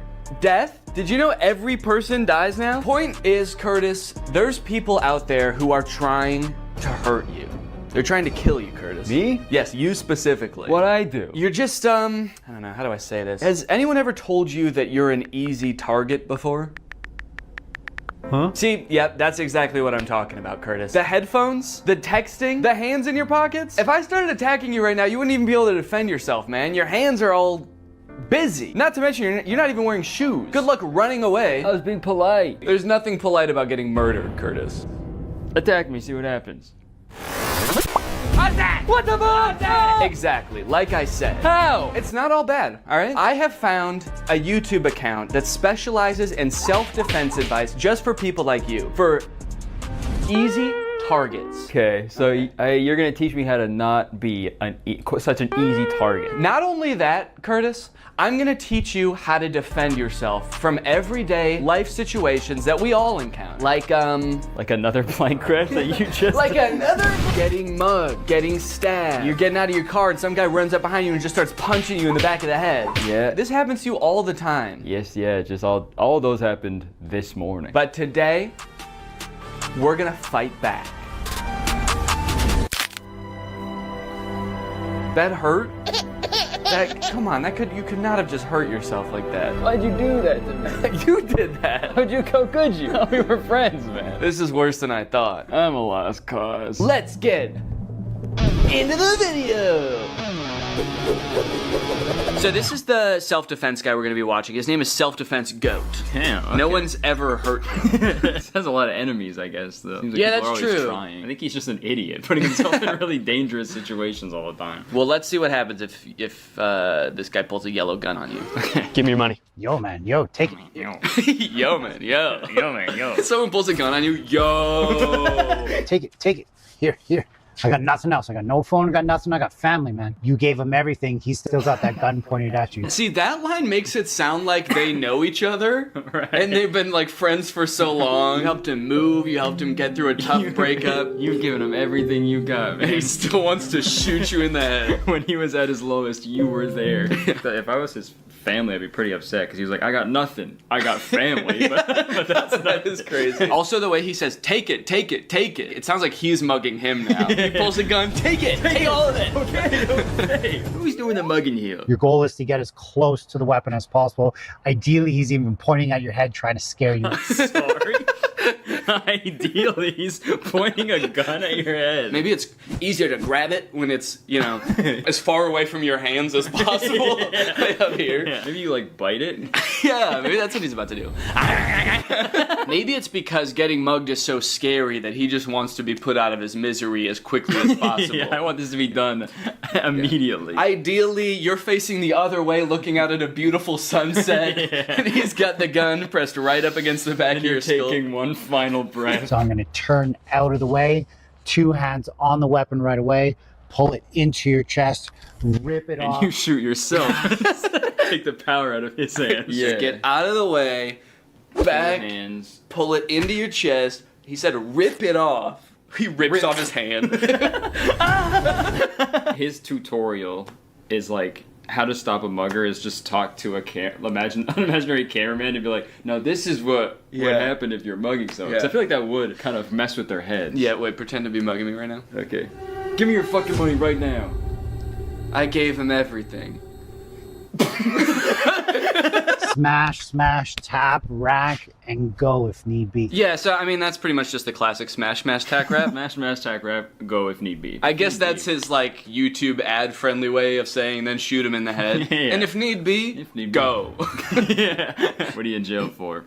I goed. I went. Yeah. This one is going to be really important for you because this is how not to be an easy target, okay? Ah, okay. You got your no shoes on, you had your headphones on, hands in pockets. You're about to see just how dangerous that is. Okay, wow. Dude, he stabbed him in the ass. What was that sound? I don't know. I think it was the guy screaming. Wouldn't it be crazy if that was the whole video? Well, look at Mr. Karate Kid. That is a pretty sweet hoodie, though. Look how easy he's going to be to murder and take his phone. Sunglasses on, huge headphones, hoodie I could just rip him down with. Oh, you're mine, buddy. Okay, well, he didn't even do it, though. He's just talking, he's just imagining it. Oh, you're mine, buddy. He's already You're gone. dead. Like, oh, I'm going to enjoy this one. All right, yeah, it's Oh, yeah. Wait, where'd he go? It's nighttime all of a sudden. Is he saying that out loud? It must be in his head. Okay. Now let's find out how to not be an easy target. Oh, look at Denim Dan. This guy's going to be an easy target. Well, maybe not. He's got kind of this desk there. He's walking pretty confident. So the caption says desk stare, but I think he's saying death stare. Desk there. Oh. He's got kind of this desk, got like a desk strapped to his. I feel like that gaming. I guess it's a pretty hard target. You got a big desk in the way. Yeah, he's clearly cracked at Fortnite. This desk there. He's walking pretty confident. Yeah, he also says he's walking pretty confidently as this guy is like... Yeah, he's so scared. How are you supposed to, like, other people walking down the street like...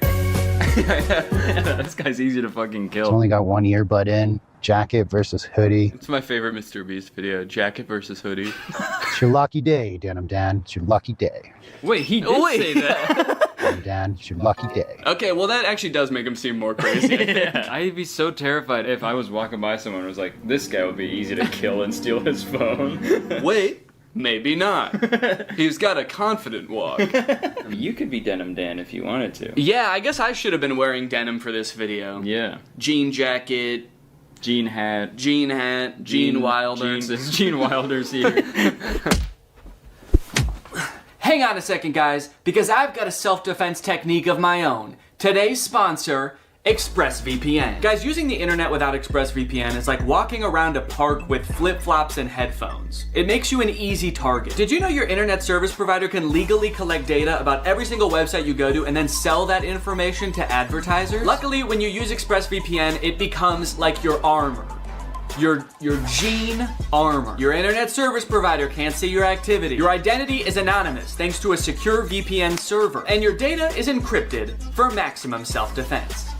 It's super easy to use as well. You can connect with just one click. Here I am changing my location to Canada. That way I can watch The Office on Netflix. It's not available here in the US, but it is in Canada. And you can do this with a bunch of streaming services and shows. It's sick. It works on your phone, on your laptop, even routers. That way you are always protected. I don't want to miss out on content that's not available in my area, and I also don't want anyone spying on me, especially not my internet service provider. That's why I use ExpressVPN. To find out how you can get 3 months for free by scanning the QR code on the screen right now, or clicking the link in the description, or going to expressvpn.com/Danny Gonzalez. That's 3 months for free by scanning this QR code or clicking the link. Thanks to ExpressVPN for sponsoring this video, and now let's get back into it. Now this is an instant that people actually do encounter somewhat often as road rage. Yeah, people get that a lot from me. Yeah. So what kind of stuff do you do? Just sort of like tailgating people? Yeah, I have usually probably 4 to 6 full cartons of eggs in my car at all times. Oh, you just throw eggs? And I just kind of, yeah. Egg people on the highway? I just egg people on the highway. I egg them on. Quite literally. Yo, what are you doing, Matt? What the hell's your problem? Yo, man, yo, chill. When it comes to self-defense... Oh, he's okay. Yeah, the rest of this video is from heaven. He's just like an angel. So what's crazy about this road rage incident is this guy cuts him off. He didn't even have to stop. I mean, I get that people get super irrational during road rage incidences, but it seems I feel like this person should be the one who got out to shoot him because he got cut off. Right, yeah. The other guy cut him off so bad that he had to kill him. It's like no one can know about this. He almost caused the accident, right? But what did I do? I honked the horn, I fingered him. I missed that part of the video. Yeah, when did that happen? Yo, what the fuck are you doing? Yeah, you were fucked up for that, actually. That was super weird. He fingered... What does that mean? Oh, like... You gotta check your ego, man. Don't finger him. Don't him Don't make that guy sing, man. Even though I wasn't technically in the wrong. Wait, hold on. Did you notice that in the video, he had like his wife or girlfriend in the car next to him? And she also got shot? Okay, yeah, so see, there's someone in the passenger seat here. Yeah. But then, as he's talking to the camera... Check your ego. Even though I wasn't technically in the wrong, he cut me off. Oh, she's So this is a real death that happened. Yeah, he's like, luckily I did survive this incident. She did not. Don't worry, the paramedics are on their way. I just wanted to film this video real quick. Luckily, he's a very bad shot. Every bullet hit my wife. I escalated the situation. He felt like he was threatened. Felt like he was threatened. He was in his own car. Yeah, he was fine. That psycho's trying to kill me! I'm gonna kill his wife. He felt like he was threatened and now I'm dead. Okay, yeah, he is dead. Yeah, he's dead. Confirmed. That is canon. And looking at his account, yeah, this is the last video he ever posted. That's not having a self-defense mindset. Be smart. Stay safe out there. Check your ego. Oh my god. Wait, but he checked his ego. Why is he still getting shot? I guess he didn't check. I guess that guy didn't check his ego. Yeah. It's like, come back here and finger me. Finger me, are you... So there's don't be an easy target. Yeah. But also maintain a self-defense mindset. And I do appreciate that. It's like, try not to get into the situation where you need to be defending yourself in the first place. Right. I think we can all agree that's probably the best self-defense tactic you have available. Belt versus knife self-defense. Yo, give me your money. Stay back, man. Stay back. Yo, is that a knife, bro?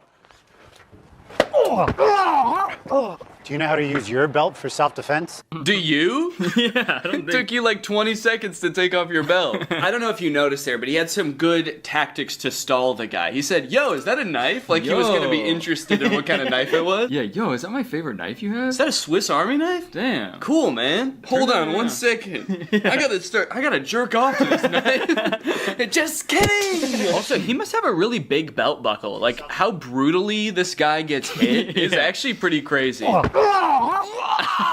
Just wanted to show you my knife.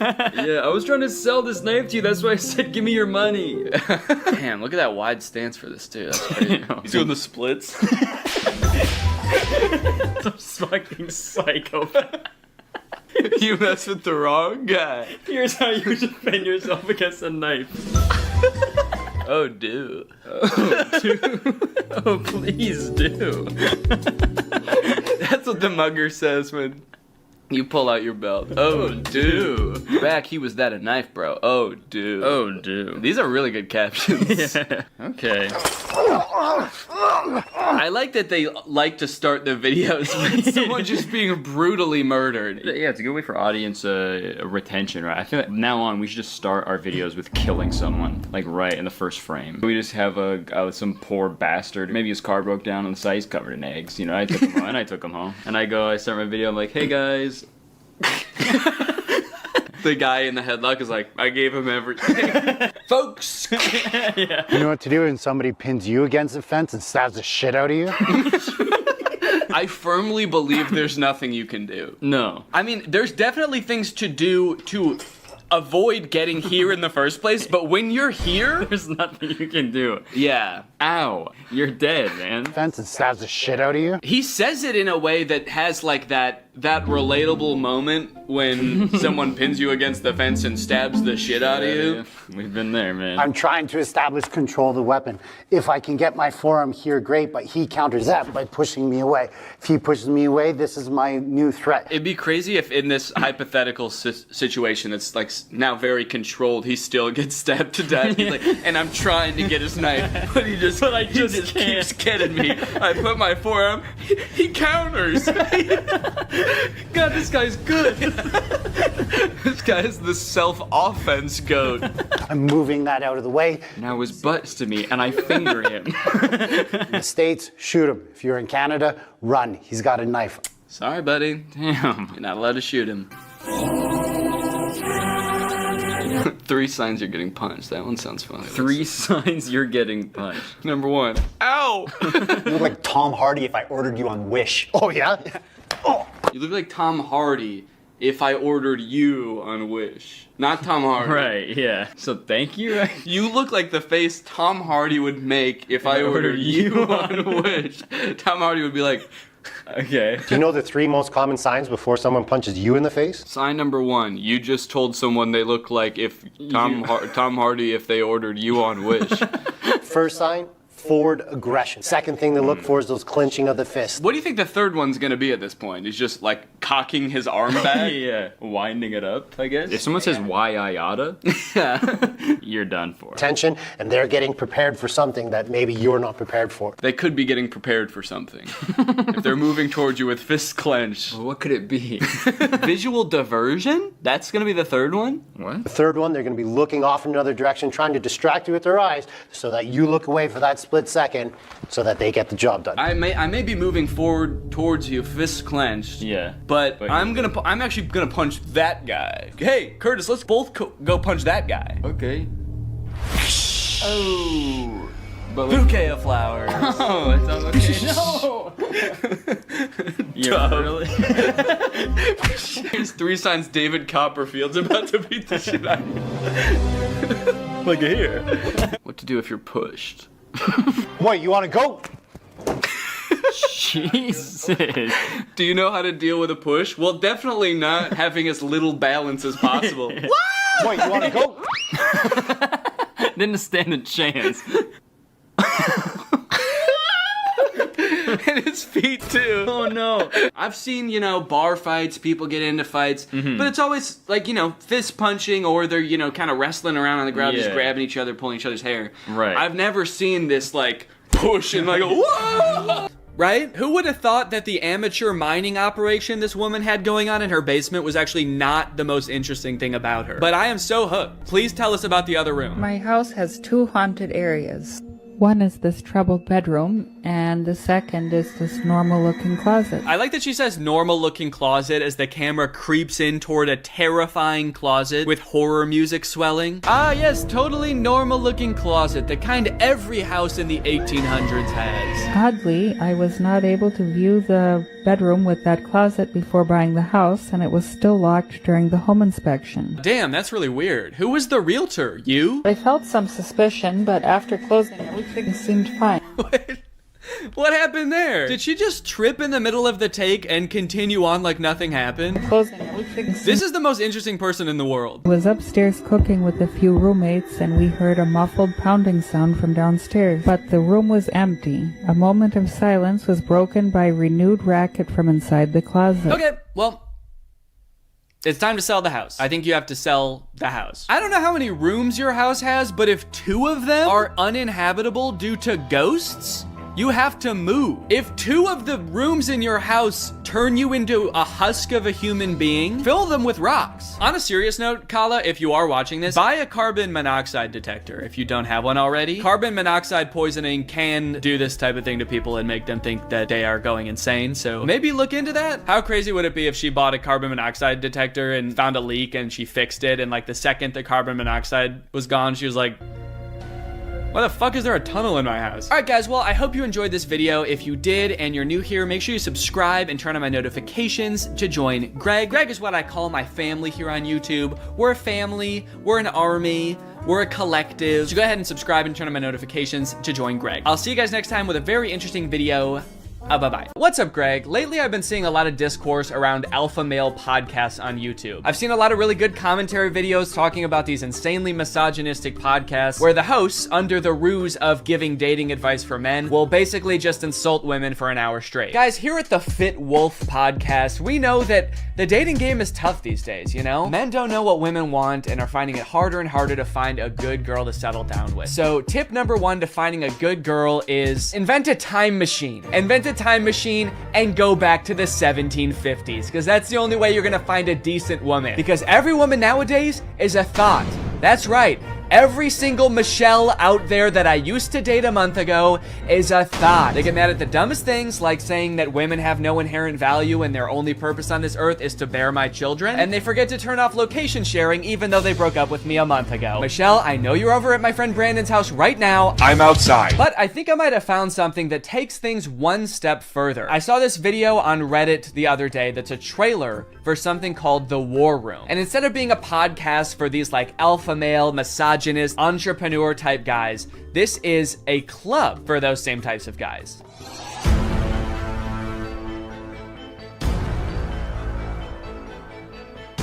After I joined the War Room, that was the year I made $100,000. On the surface, this kind of just seems like a trailer for a club where you get to hang out with a bunch of bald guys and smoke cigars and talk about business and making money. 1 year ago, I did not even have a business. I didn't make money. Now I make 5 figures every month. I didn't have a business. I didn't make money. I didn't even want to start a business before I was forced to join the War Room at gunpoint a year ago. But now, I have a business where I'm selling fitness products to all of my friends. And if I get them to sign up too, and their friends to sign up too, and their friends to sign up too, I could be making minimum wage. But if you watch a little bit longer and you look a little bit closer, there's more here than meets the eye. For example, quotes like these. Making money is easy. You just take it from somebody. Doesn't sound like making money. That just sounds like stealing. In the War Room, you learn how to be James Bond, where you can just pick up any weapon and use it. I'm sorry, I think I'm struggling to see the connection between business and knowing how to use any weapon. Is the War Room an actual militia? I was just assuming the war in War Room was just for branding because men like violence, but now I'm kind of scared. It keeps cutting back and forth to like shots of them shooting guns. I'm a little worried about making this video, honestly. Usually when I make commentary videos, the biggest thing I have to worry about is getting a copyright strike, but now I'm worried about getting a drone strike. A lot of times, like, the alpha male types will use metaphors like talking about how we're like wolves, or like how love is like a war. So I assume this is like a metaphor, like business is like war and dating is like war. But the War Room is like war is like war. Get your gun, dude. We attack at dawn. A lot of people had a bad time in college. I was not one of them. And I credit a lot of that. Did that guy just shoot fire out of his hands? What does that have to do with any of the skills you learn in this club? I didn't know anything about business before I joined the War Room, but I've been a member for 5 months and now I'm a wizard. How does being a wizard help you with business in any way? Does being magic help you organize your finances in some way? Who said anything about business? You did. That's what this club is about, isn't it? That's it. This interview's over. Okay, I'll stop. Give me money now. Definitely makes me want to join. You got dudes shooting guns, swimming, doing group exercises on a hilltop, watching other people gamble, smoking cigars. It kind of just seems like one super long bachelor party for men whose wives have already left them. And then at the end of the video, it gives you the URL to sign up. It says 54 countries, 1,000 members, and resist slavery. That's the last thing it says in the whole video. It says resist slavery, and then the video ends. And it's like, yeah, I will. I am. So I keep saying this club is about business because that's kind of what the trailer was implying. It's about like networking with all of these rich, influential people, making money, stealing it from people, using your magical powers to steal money from innocent civilians. But if you go to their website, there's not really any reference to business, which is confusing. And the description on their website says this: the War Room is a global network in which exemplars of individualism work to free the modern man from socially induced incarceration. Okay, but like, what do you guys do? Like, if I join, what do I get to do? I get you're gonna free me from socially induced incarceration, but what does freedom look like to you guys? Is it like, am I quitting my job to go to a cigar pool party? salary. This package costs 4,000 pounds, and they have packages on their website that go up to 7,997 pounds. Do any of these guys not see the irony and being like, individualism rules, dude. Society is like jail. If you conform to society, that's like being in prison, basically. You're basically a slave at that point, while also being like, yeah, I paid $7,000 to join a club where everyone looks and dresses like me. I didn't want to be a stereotype, okay? So I joined a man club to smoke cigars and shoot guns. And that's sort of what makes me an individualist. It just feels like they're kind of playing the like, I'm not like other guys card. And I guess in some sense they're not like other guys, because most guys can't bend the elements to their will like that one guy. But other than that, I mean, it's just like all the pictures are just guys hanging out in dimly lit clubs, doing military style drills. I don't know what's going on here. In case you're not sold yet and you haven't been convinced to join, let me read you a little bit more, because the War Room's website uses like every cliche pickup artist tactic to try to get you to join this club. We got the classic negging. What can you bring to the War Room? Truthfully, very little.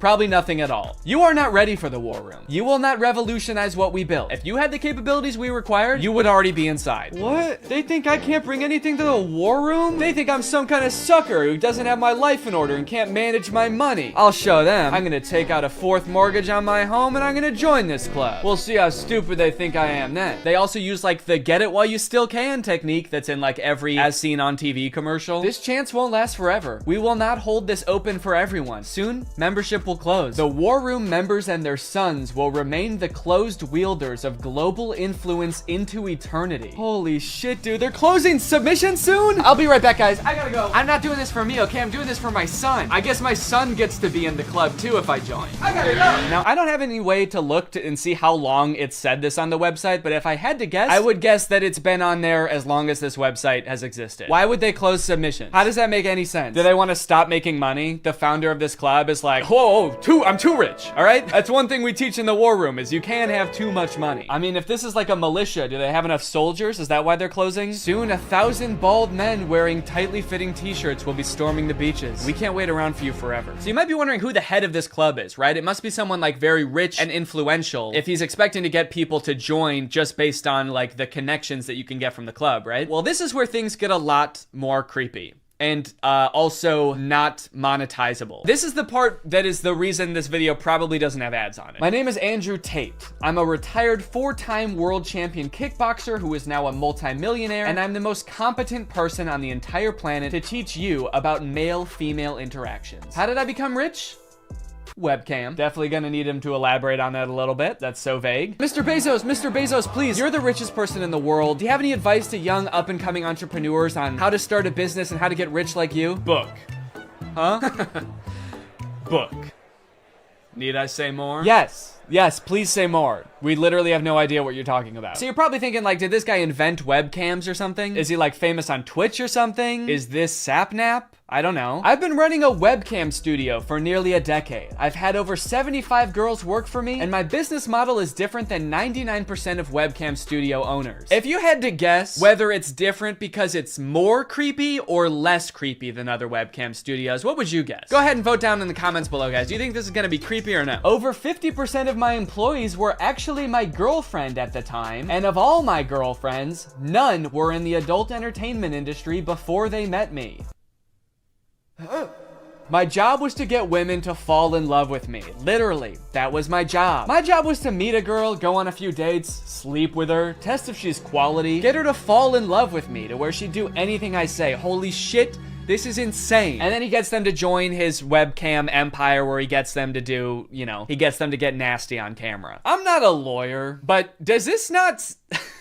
Does this not feel illegal? At the very least, this seems like insanely creepy. This feels abusive. It feels like he's just confessing to crimes. That's why I want you to join the War Room, all right? You're gonna learn about making money, picking up women. You're gonna form a militia to protect me from an international tribunal for my many crimes that break international law. For legal reasons, that was a joke, okay? I don't know if this is legal or not. So I guess what he meant when he just said the word webcam was that he's exploiting a ton of women online for his own personal gain. In hindsight, it seems so obvious. How did I not guess that? Let's watch another promotional video for the War Room. This is on Andrew Tate's YouTube channel, and it's called The Matrix Predicted the Great Reset Explained. Basically, it's a video where this guy compares his life to the Matrix. We are living inside of the Matrix.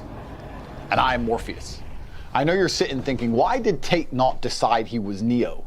Because Tate has all the Aikido and the masterful, nearly superhuman abilities.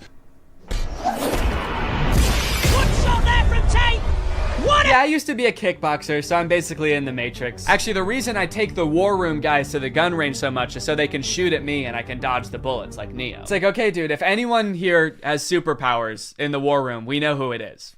And it is not you. And when I say we're living inside the Matrix, I'm not stating that with irony or as a joke. We are genuinely, actually living inside of the Matrix. The Matrix is real. Yeah, something tells me that even though he keeps saying literally, and this is not a metaphor, that it is a metaphor. Something tells me he's not literally saying that we're living in a computer simulation that's controlled by, like, aliens or whatever the Matrix is about. I actually haven't seen the Matrix. I think that's what it's about. Something tells me that's not the point that this guy is making, even though he keeps saying literally. In the description of this video, it says stage 1 fighting against the Matrix is to become rich. Learn how here. I'm sorry, that's the first step? You know it's gonna be an unhelpful article when step 1 is become rich? Like step 1 is something that takes years and some people will never do it. Also, again, I haven't seen The Matrix, but I'm fairly certain that was not the first step in breaking out. I don't think Morpheus was like, listen, machines are trapping humans and using them as batteries in their simulation, and the only way we can break out is by setting up a dropshipping business and investing in Ethereum. Ethereum's actually great because you can verify smart contracts. It's actually the best crypto out there. Imagine if this dude is right and we really are living in the Matrix. Like, what does being free look like?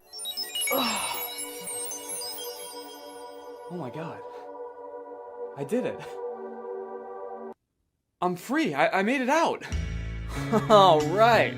Hey guys, we got another one. All right. Welcome to the club, buddy. Hell yeah. Congratulations, man. Yep.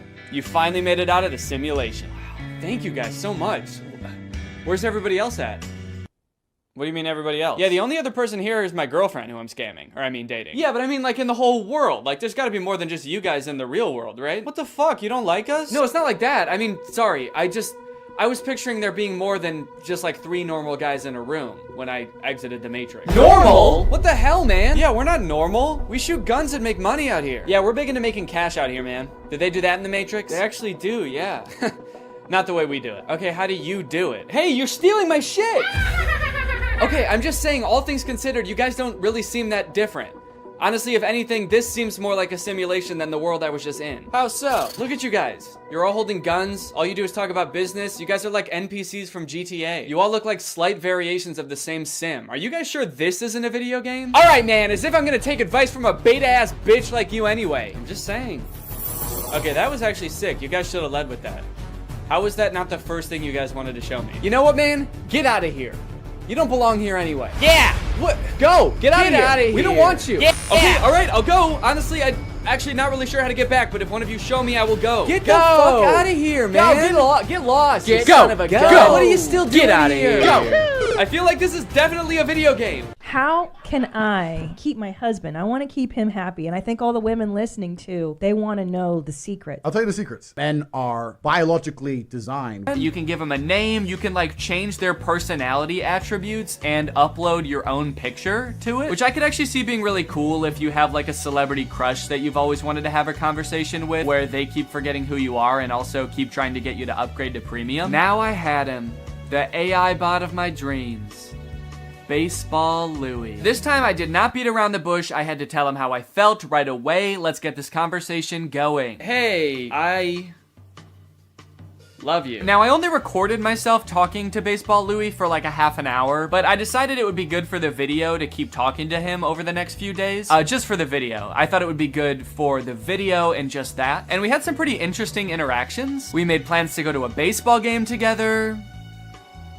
He didn't show up. I told him I was spending $200 on tickets. He said he was looking forward to seeing me. I told him I was going to buy him a hot dog and feed it to him like a mother bird. He seemed stoked. I guess just Not enough for him to actually show up. I got to talking to my friend Jarvis while we were at VidCon, and he said that all of these like AI chatbots are trained in pretty much the same way, where they're just given a ton of public information from like Wikipedia and stuff. It helps them learn to speak naturally, but it also gives them like a ton of knowledge. So I tried asking Baseball Louie some like random trivia questions, and it's kind of funny. I like kind of forget that he's supposed to be pretending to be like a dreamy boy for a second and just answer like a robot. Hey, what's the capital of Maine, by the way? The capital of Maine is Lake Champlain. It is the largest city in the state. Baseball Louie and I had a lot of fun, but now it's time for the scariest game of them all. Not because it's about ghosts, but because it was a total waste of time.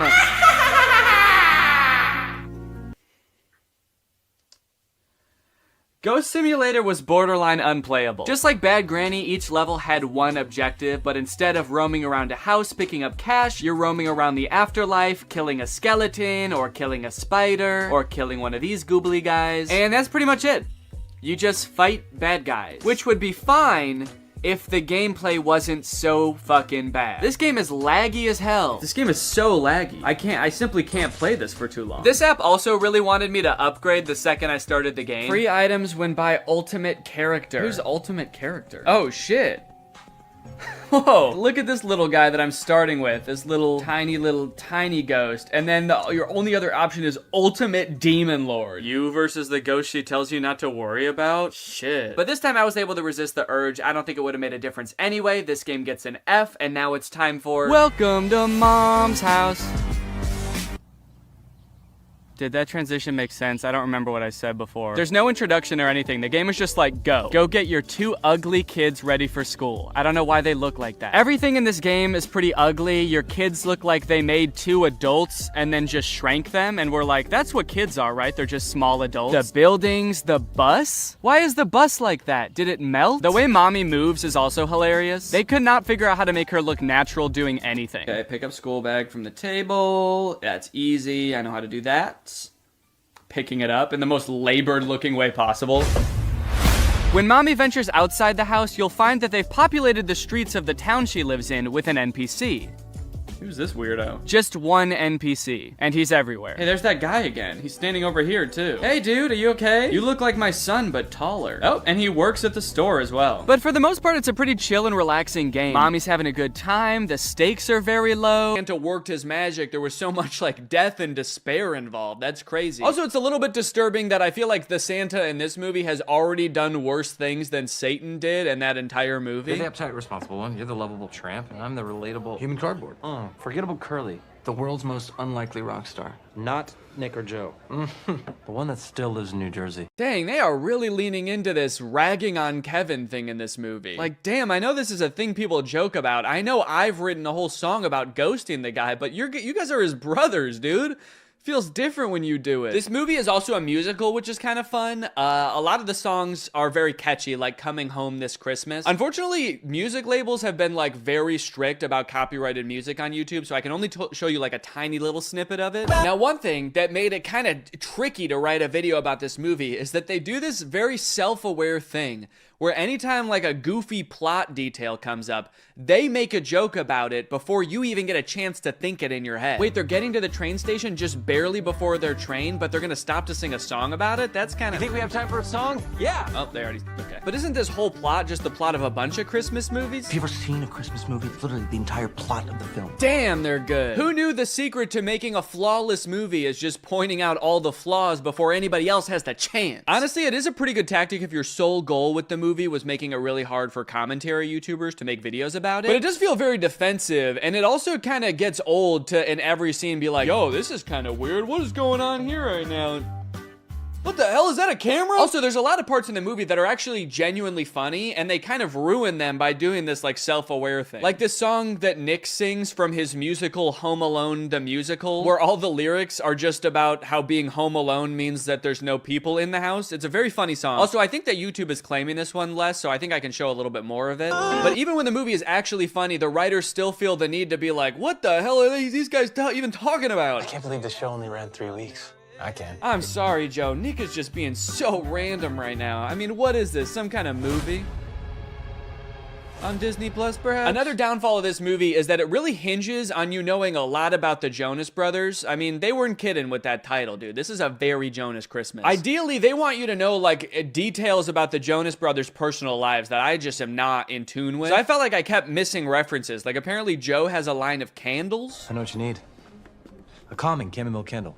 My new line, Glow by Joe. Also, apparently Nick and Kevin are married with kids, and Joe is divorced? I didn't know that before I watched this movie. So every time they would vaguely reference it, I had no idea what they were talking about. Got a few bad breakups under my belt as well. I'm not sure what to do here.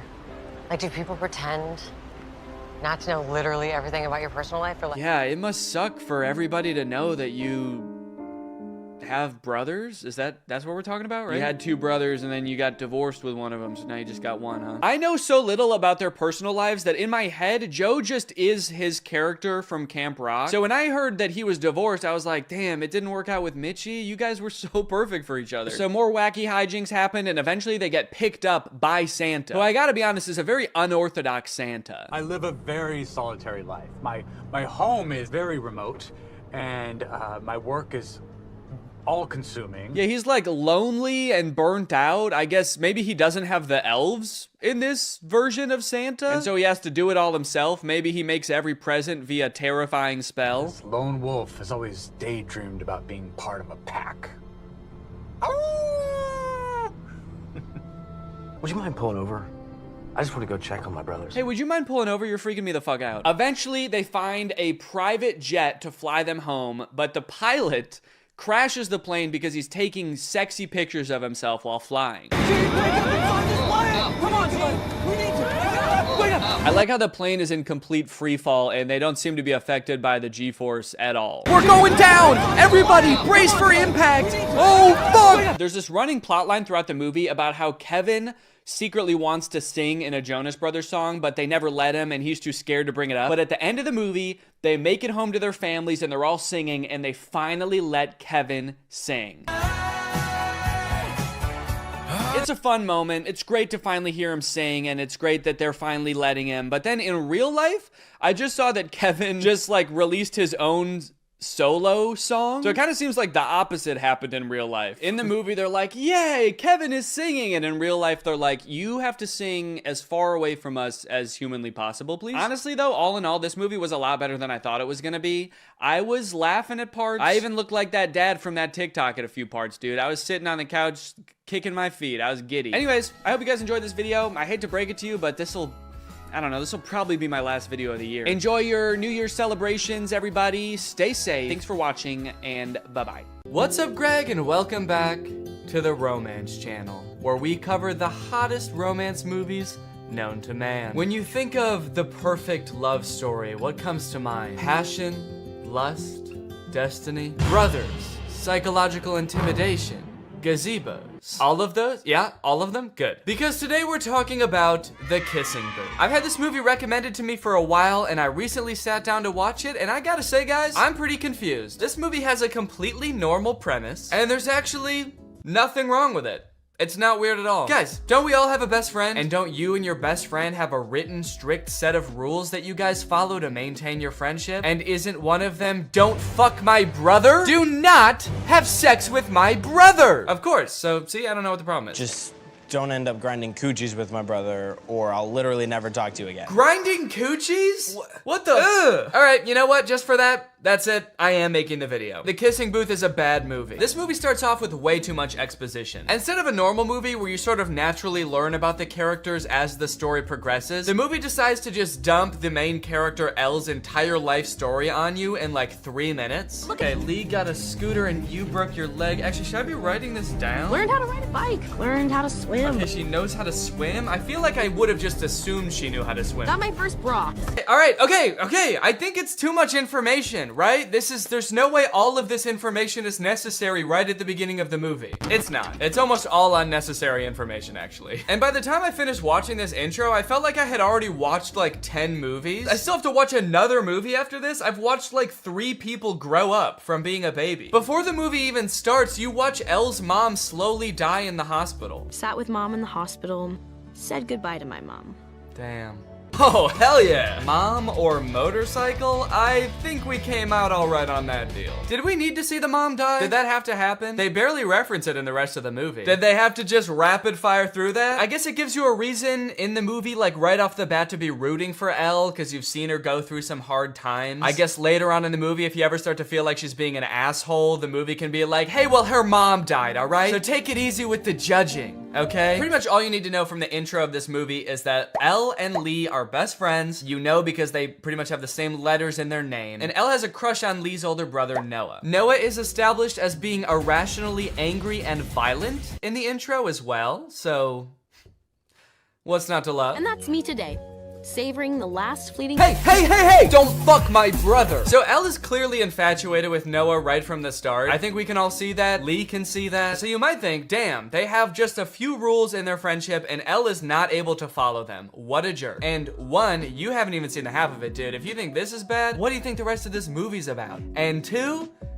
easy with the judging, dude, all right? Her mother passed away. I do find it interesting that the rule says, like, no dating either of our relatives. This rule was clearly made just to keep Elle away from Noah. Elle's only immediate family in this entire movie is her dad, who's like 50, and her brother, who was probably like 2 when they made these rules up. Her mother, I don't know if you know this, but she unfortunately did pass away, so she is not in the picture anymore. So did Lee propose this rule being like, hey, so, if you stay away from my brother, then I, a child, won't fuck your dad? Deal? One day while getting ready for school, Elle rips her pants and has to wear the only other option that the uniform allows, which is her skirt, which is a little bit too short for her comfort, and she ends up getting groped by a jock. Luckily, Noah, who we've established as being very violent, jumps in to beat the shit out of the jock. Noah!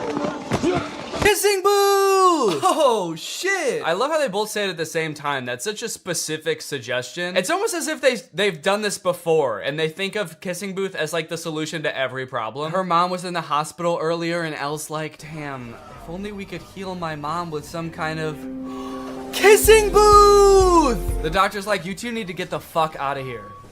Obviously, that was the first thing we tried. Before Elle and Noah can get together, though, we need to find a little bit more out about Noah. Like, who is this main love interest? We know that he's violent, which is awesome. But the movie also has to show us how manipulative he is. You see, it all starts with Elle exploring some other love options at school. For example, the man that groped her earlier. Calls her kiddo? Gross. Lock this man up immediately. You still got a lot to learn, kiddo. Like, for example, how fucking crazy I am. You have no idea. You have no fucking clue. But you're gonna learn today. I'm naked, baby. The Flynns are a very controlling family, aren't they? Like, in Elle's friendship with Lee, he's made all these rules that he has to follow. Like, don't fuck my brother. And now Noah has rules like don't fuck anybody else. It's an entire family where they're like, hey, who are you gonna fuck? Who is that? Who is that? Don't fuck him. Fuck me. No, don't fuck me. That's not allowed. So the kissing booth is coming up, but Elle is having a little bit of trouble getting people to volunteer to work at the kissing booth, obviously, because that sounds gross as hell. Need peeps to work our kissing booth. It seems like she started texting people that don't even go to her school. This guy? This like bald middle-aged man? Is that a teacher? Whoever he is, he thinks that it's hysterical that she would even ask. She's got Abraham Lincoln in here, Frida Kahlo. This girl has quite the contacts list. I do respect Abe for his honesty though. You know, I guess that is what he was known for. But I understand his reservations. He has not had good luck with booths in the past. After a few more uncomfortable scenes of Noah protecting Elle from herself, it's time for the kissing booth. Since they're short on volunteers, when it comes time to actually do the kissing booth, Elle ends up having to step up to the plate, and Noah, our sweet, violent Noah, decides, you know what? Fuck it. I'm going in. Where the fuck did he come from? Was he just lurking beneath the sand to jump out? Don't make me beg. Ah, she said no! Leave her alone. Noah's a really confusing character in this movie because they kind of portray him as this like popular guy that gets all the girls. Whenever he's not talking to Elle, he's like making out with some other girl or like talking to the popular cheerleader girls or whatever. But he like, other than that, doesn't seem to have any friends or like a social group. The only time he interacts with the other guys in his grade is to threaten them, apparently. For this entire party, before this happens, they just show him kind of like lurking alone in a corner. Apparently she's pretty into. The Hollywood sign at night. You guys ever been to the Hollywood sign at night? Great place to make out. Great place to get eaten by coyotes, too. I feel like a lot of people don't realize the Hollywood sign's like in the middle of a nature preserve. I think there's like mountain lions and shit up there. A coyote comes out from behind the Hollywood sign and is like, fucking by the Hollywood sign again, huh, Noah? This man's got some game. All right, guys, get out of here. I'm gonna have to eat your asses. I love that his secret spot to come and be alone is the Hollywood sign. Yeah, don't worry. I know a little place where we can be alone. It's called Times Square. We'll have a little more privacy up there. From there, their relationship blossoms. They go on dates all over town. They're sneaking around, trying to make sure Lee doesn't catch them. The actor who plays the dad feels like he's from a completely different movie. Everyone else in this movie are these like beautiful, like model actors. This guy looks like he's from like a crime drama or something. He's a lot more like rough and rugged. He's very sour and sad. I guess his wife did just die, but that's pretty much seems like his entire character. He's not even like wearing the same type of clothes as the other characters. There's another scene where like all the other adults are wearing these like nice suits and he looks like he just like rolled out of bed. Everyone else in this movie is like, what are we gonna do? We gotta not break rule number 9 and oh, this is so hot and fun and sexy. And he's like, every night I stare at my reflection and I don't know who I am anymore. Every time I look into your eyes, I see my dead wife. Oh my God, what did you do to Lee, you monster? Also, how long have they been in the car? I swear they've been in the car for like 5 minutes. How did she not notice? Was he just sitting there silently the whole time? And he's like 8 feet tall. How did she not notice? I'm just trying to picture this. So Elle gets in the car. Noah's already sitting there completely silent in a Batman costume. They pull out. He says nothing. He's just sitting there. Something doesn't add up. And by something, I mean the whole movie. Anyways, the movie ends with him going to college. Yeah, he doesn't stick around. He just goes to college and that's how the movie ends. Doesn't that suck? They don't even get to go on like a real date as a real couple. He just goes to college and then the movie ends. All right, well, that concludes our time together today. You guys, thank you for joining me. I hope you enjoyed this video. And if you're new here and you're not subscribed yet, make sure you subscribe and turn on my notifications to join Greg. Greg is what I call my subscribers on YouTube. So if you want to join Greg, just hit that subscribe button and hit that notification button. And then before you know it, your name will be legally changed to Greg. All right, I'll see you guys next time. Thank you. Bye-bye. What's up, Greg? And welcome back to another episode of This Tunnel Lady is kind of cringe. Oh, no, Danny, watch out. She's right under me, isn't she? In case you're unfamiliar like I was just a few weeks ago, the Tunnel Lady, aka Kala, aka Engineer Everything on TikTok, makes TikTok videos documenting her experience digging a massive tunnel system under her suburban house. Is this safe? I do not know. Is this legal? I also do not know. But is this really, really good content? I do not know. After having heard about her for a while, but never really looking into her, this is the first TikTok I saw of her. She posted it back in November of last year. So I figured I would show this to you guys so you could kind of learn about her in the same way that I learned about her. That way we can be on the same page. I have a new problem in my suburban mind.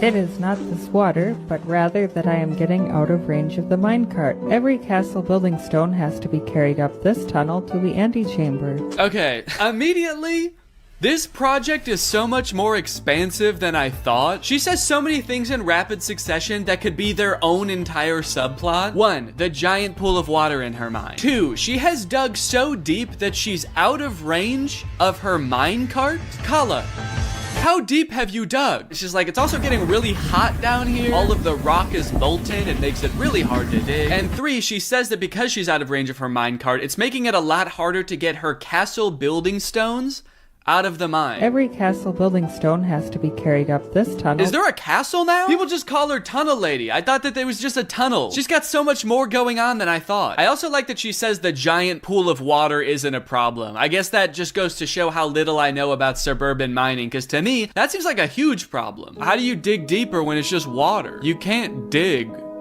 water, can you? Needless to say, there's a lot of lore going on in this TikTok, and I need to know more. So, like Kala digging into the Earth's mantle, it's time to get to the bottom of this. This next TikTok is Kala's first ever TikTok she posted to this account, and in it she introduces a big new project that she's going to be undertaking, building a storm shelter in her basement. I am about to embark on a new and complex project. I like that stupid project flashes on the screen as she's describing it. She's all excited about it. It kind of makes it seem like this is an interjection from future Kala like 2 years from now. Stupid project, you should have never started started this thing. What are you doing? I'm trying to warn you via CapCut editing. I'm planning to construct a storm shelter off the side of my basement. It's going to take a very long time. Well, she was definitely right that it was going to take a long time. She posted this in October of 2022, and she is still digging. That being said, it is interesting to know that the original point of the tunnel was to just be a storm shelter. I feel like she's past that point. I feel like digging like 10 feet into the ground would have been enough to protect just one person from a storm. But there she is, just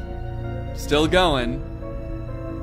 Why do I feel like she knows something we don't? She's either preparing for a cataclysmic storm that none of us know is coming, or she has ulterior motives. She's like, the main purpose of this tunnel will be to protect me from tornadoes. Secondarily, I have been hearing a sinister voice booming from the earth, begging me to free it from its subterranean prison. So needless to say, I think this should be a pretty fun project. In all seriousness, no, I can totally understand why she would want to keep digging after she started. If she turned around now, she could be like 5 feet away from that giant diamond. The shelter itself will be cut into this wall here. This is off the side of my bunker home office. That is a very interesting home office setup. You know, I was wondering at first if she was planning on finishing the tunnel when she was done with it to sort of make it just an extension of her house and make it furnished and everything. After seeing her home office, I gotta say, I don't think that's likely. Kala's home office is literally the Batcave. She's getting work done in the Batcave. This tunnel's gonna be perfect for hiding from storms, tornadoes, the Riddler, he's after me. She also pans over to reveal she has a green screen in her basement. Behind the green screen. I am very intrigued by Kala. Who is this mysterious woman? I thought the tunnel was going to be the most interesting thing about her, but it seems like she's got a lot going on. Quite frankly, all this mystery is making me thirsty. But luckily, unlike Kala, I don't have a water problem. I have a water solution. Today's sponsor, Arup.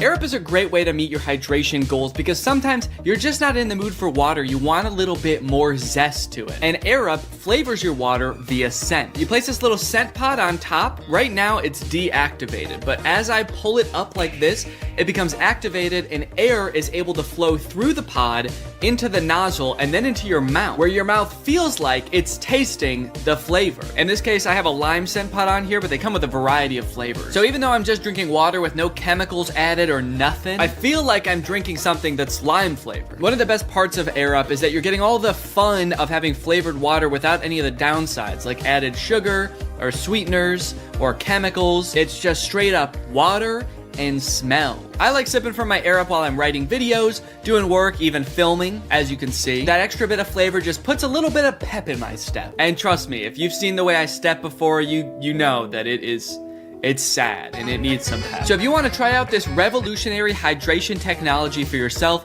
head on over to the link in the description. Get yourself an Arup, get yourself a bunch of fun flavors. Thanks to Arup for sponsoring this video. Thank you to you guys for checking out Arup. Just 6 days after posting the original TikTok, she posts this video where she goes over the litany of problems she has already run into. We're running into some problems that have put us into a dead halt. Unfortunately, there is a little bit of water seepage. It's not a blocker, but it is irritating. Yeah, I hate to break it to you, Kala, but it's gonna get a lot worse. If you think that amount of water is irritating, you're gonna be pissed in like a year when you have a literal well in the middle of your mind. We have run out of space for excavated rock and have to get the elevator working now. Yeah, you're definitely gonna need to figure out a way to get the rock out of there, because otherwise it's not mining. You're just moving around rocks. You can't just be like, all right guys, I finished the tunnel system. It's actually the exact size that my basement used to be. But I moved all of the rock into the basement, so now I don't have a basement anymore. I just have a basement-sized tunnel, which sucks because that's where all my bat gear was, and the penguin actually is after me right now. The power cord has started smoking and sparking. The biggest problem is that the jackhammer has stopped working. Okay, great. Perfect. Excellent update. You're like 2 feet into the tunnel and every single part of the operation is already going wrong. Even things that aren't mining related are going wrong. That extension cord? Not a mining issue. That did not require any prior excavation knowledge. You just need a new extension cord. That kind of just feels like her being like, everything is going wrong. Gravel is piling up. The jackhammer is smoking. My blender stopped working, so I can't even make milkshakes anymore. But hey, I guess that's just what happens when you commit to tunneling into the earth. No more milkshakes. Ever again.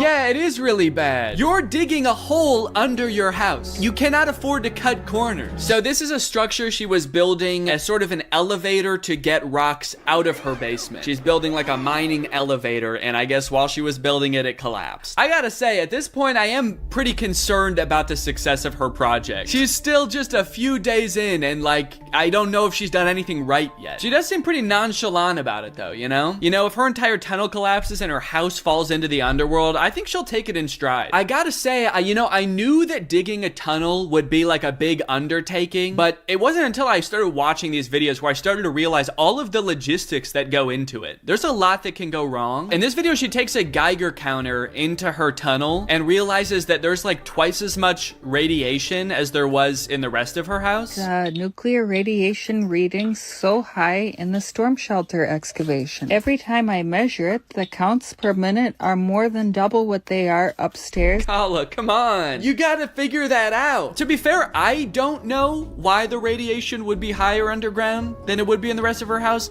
But I'm not in the mine. It's not my mine. You gotta figure that out, dude. Yeah, the top comment is radon question mark. That's not good. The next video, she's doing the same thing with a Ouija board. Hey guys, does anyone know why every time I take the Ouija board into the tunnel, it spells out, I must consume the souls of the innocent? It doesn't do that anywhere else in my house. One of the reasons for extending my tunnel system is to harvest a layer of building stone. So far, I only found one good layer, about a foot thick. It is fractured in ready-made rectangular prisms. It's crazy. I'm finding all of these perfect building blocks. They're rectangular. They look great. They're gonna fit right in my neighborhood because they're actually already the same color as my neighbor's foundation.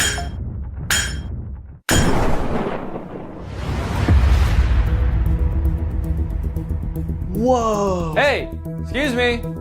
You can't be in here. Oh my God. TV, couch, foosball table. This can only mean one thing. Yeah, you dug into my basement. I just found a naturally occurring basement mine. What? All this stuff is gonna be perfect for my castle. Whoa, no, this is my stuff, dude. Hey, who the fuck are you? Are you the Riddler? No. Can you get out of my house? His first riddle.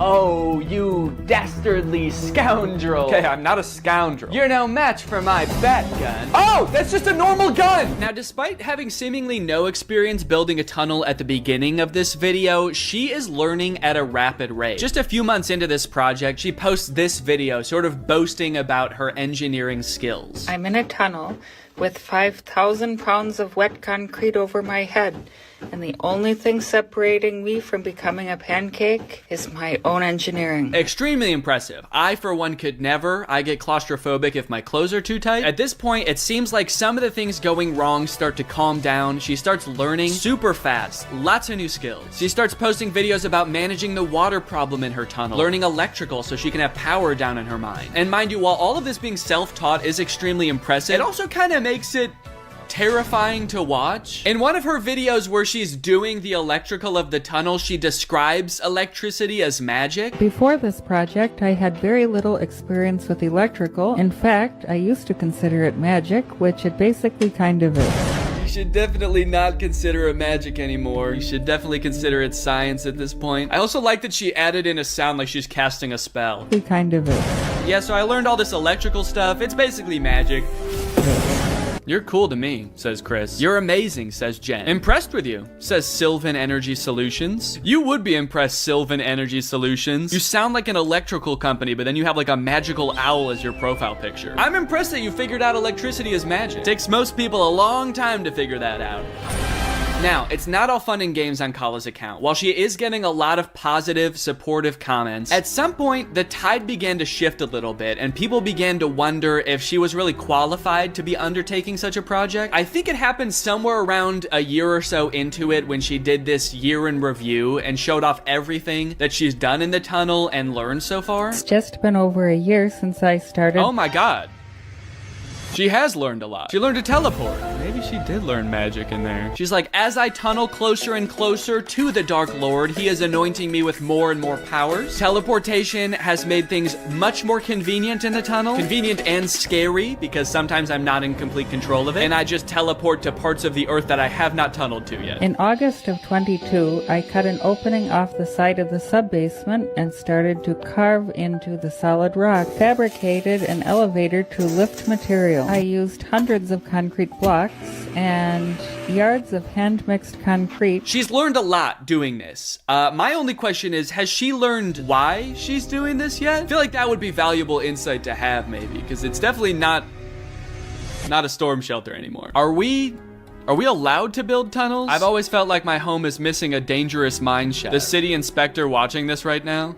And it turns out that comment was kind of onto something, because eventually Kala did get shut down by the city, as detailed in this article. How Tunnel Girl's DIY storm shelter took over TikTok, then people turned against her. In 2022, a TikToker began documenting an elaborate underground construction in her home. As her videos garnered traction, people began questioning the safety and ethics of her project. Okay, safety I understand. I could see how people would think this isn't safe.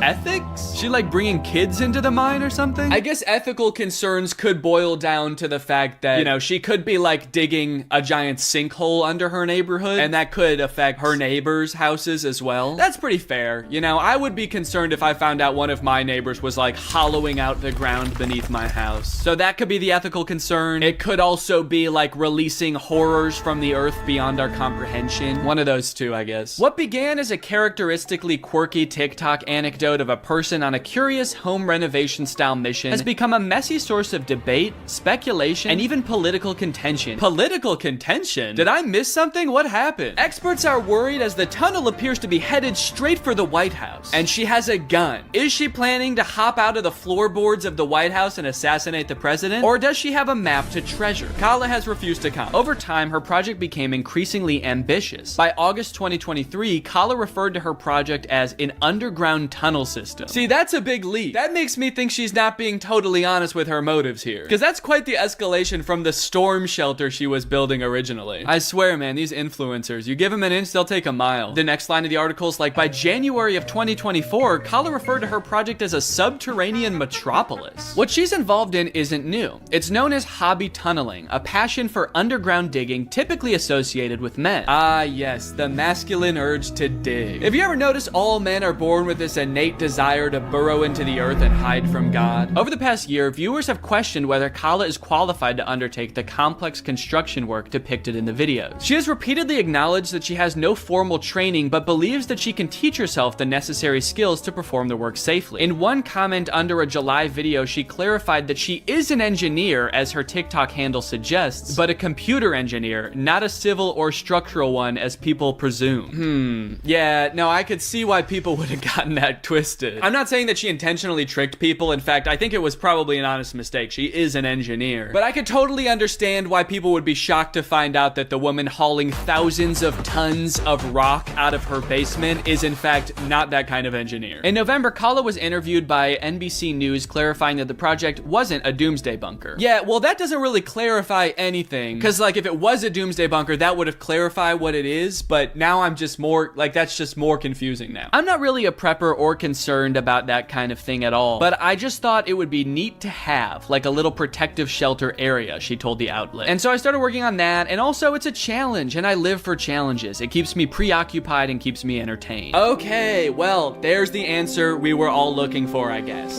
She just likes it. She's having fun. And at the end of the day, isn't that all that matters? In late December, videos expressing concern about the impact Kala's project was having on her neighbors began to circulate. Oh, okay, no, that wasn't all that matters. Then on December 31st, Kala responded to rumors that her project was being shut down with a video explaining that local city officials had halted it. So they did give me a stop work order and are requiring an immediate evaluation by a professional engineer. Fortunately, contrary to few rumors here, it is constructed entirely below the slab of my house. Wait, how is it entirely under the slab of your house? It is constructed entirely below the slab of my house. Didn't you start at the edge of your basement and then dig like 30 feet in one direction? Maybe I just don't understand the shape of her house, but I feel like she's definitely in her neighbor's yard at this point. Also, wouldn't making the tunnel system completely under the slab of her house actually be super dangerous? Because that's the dirt that your house is sitting on. So the project is halted. Kala is waiting to get her tunnel system approved. And that's pretty much the whole story right now.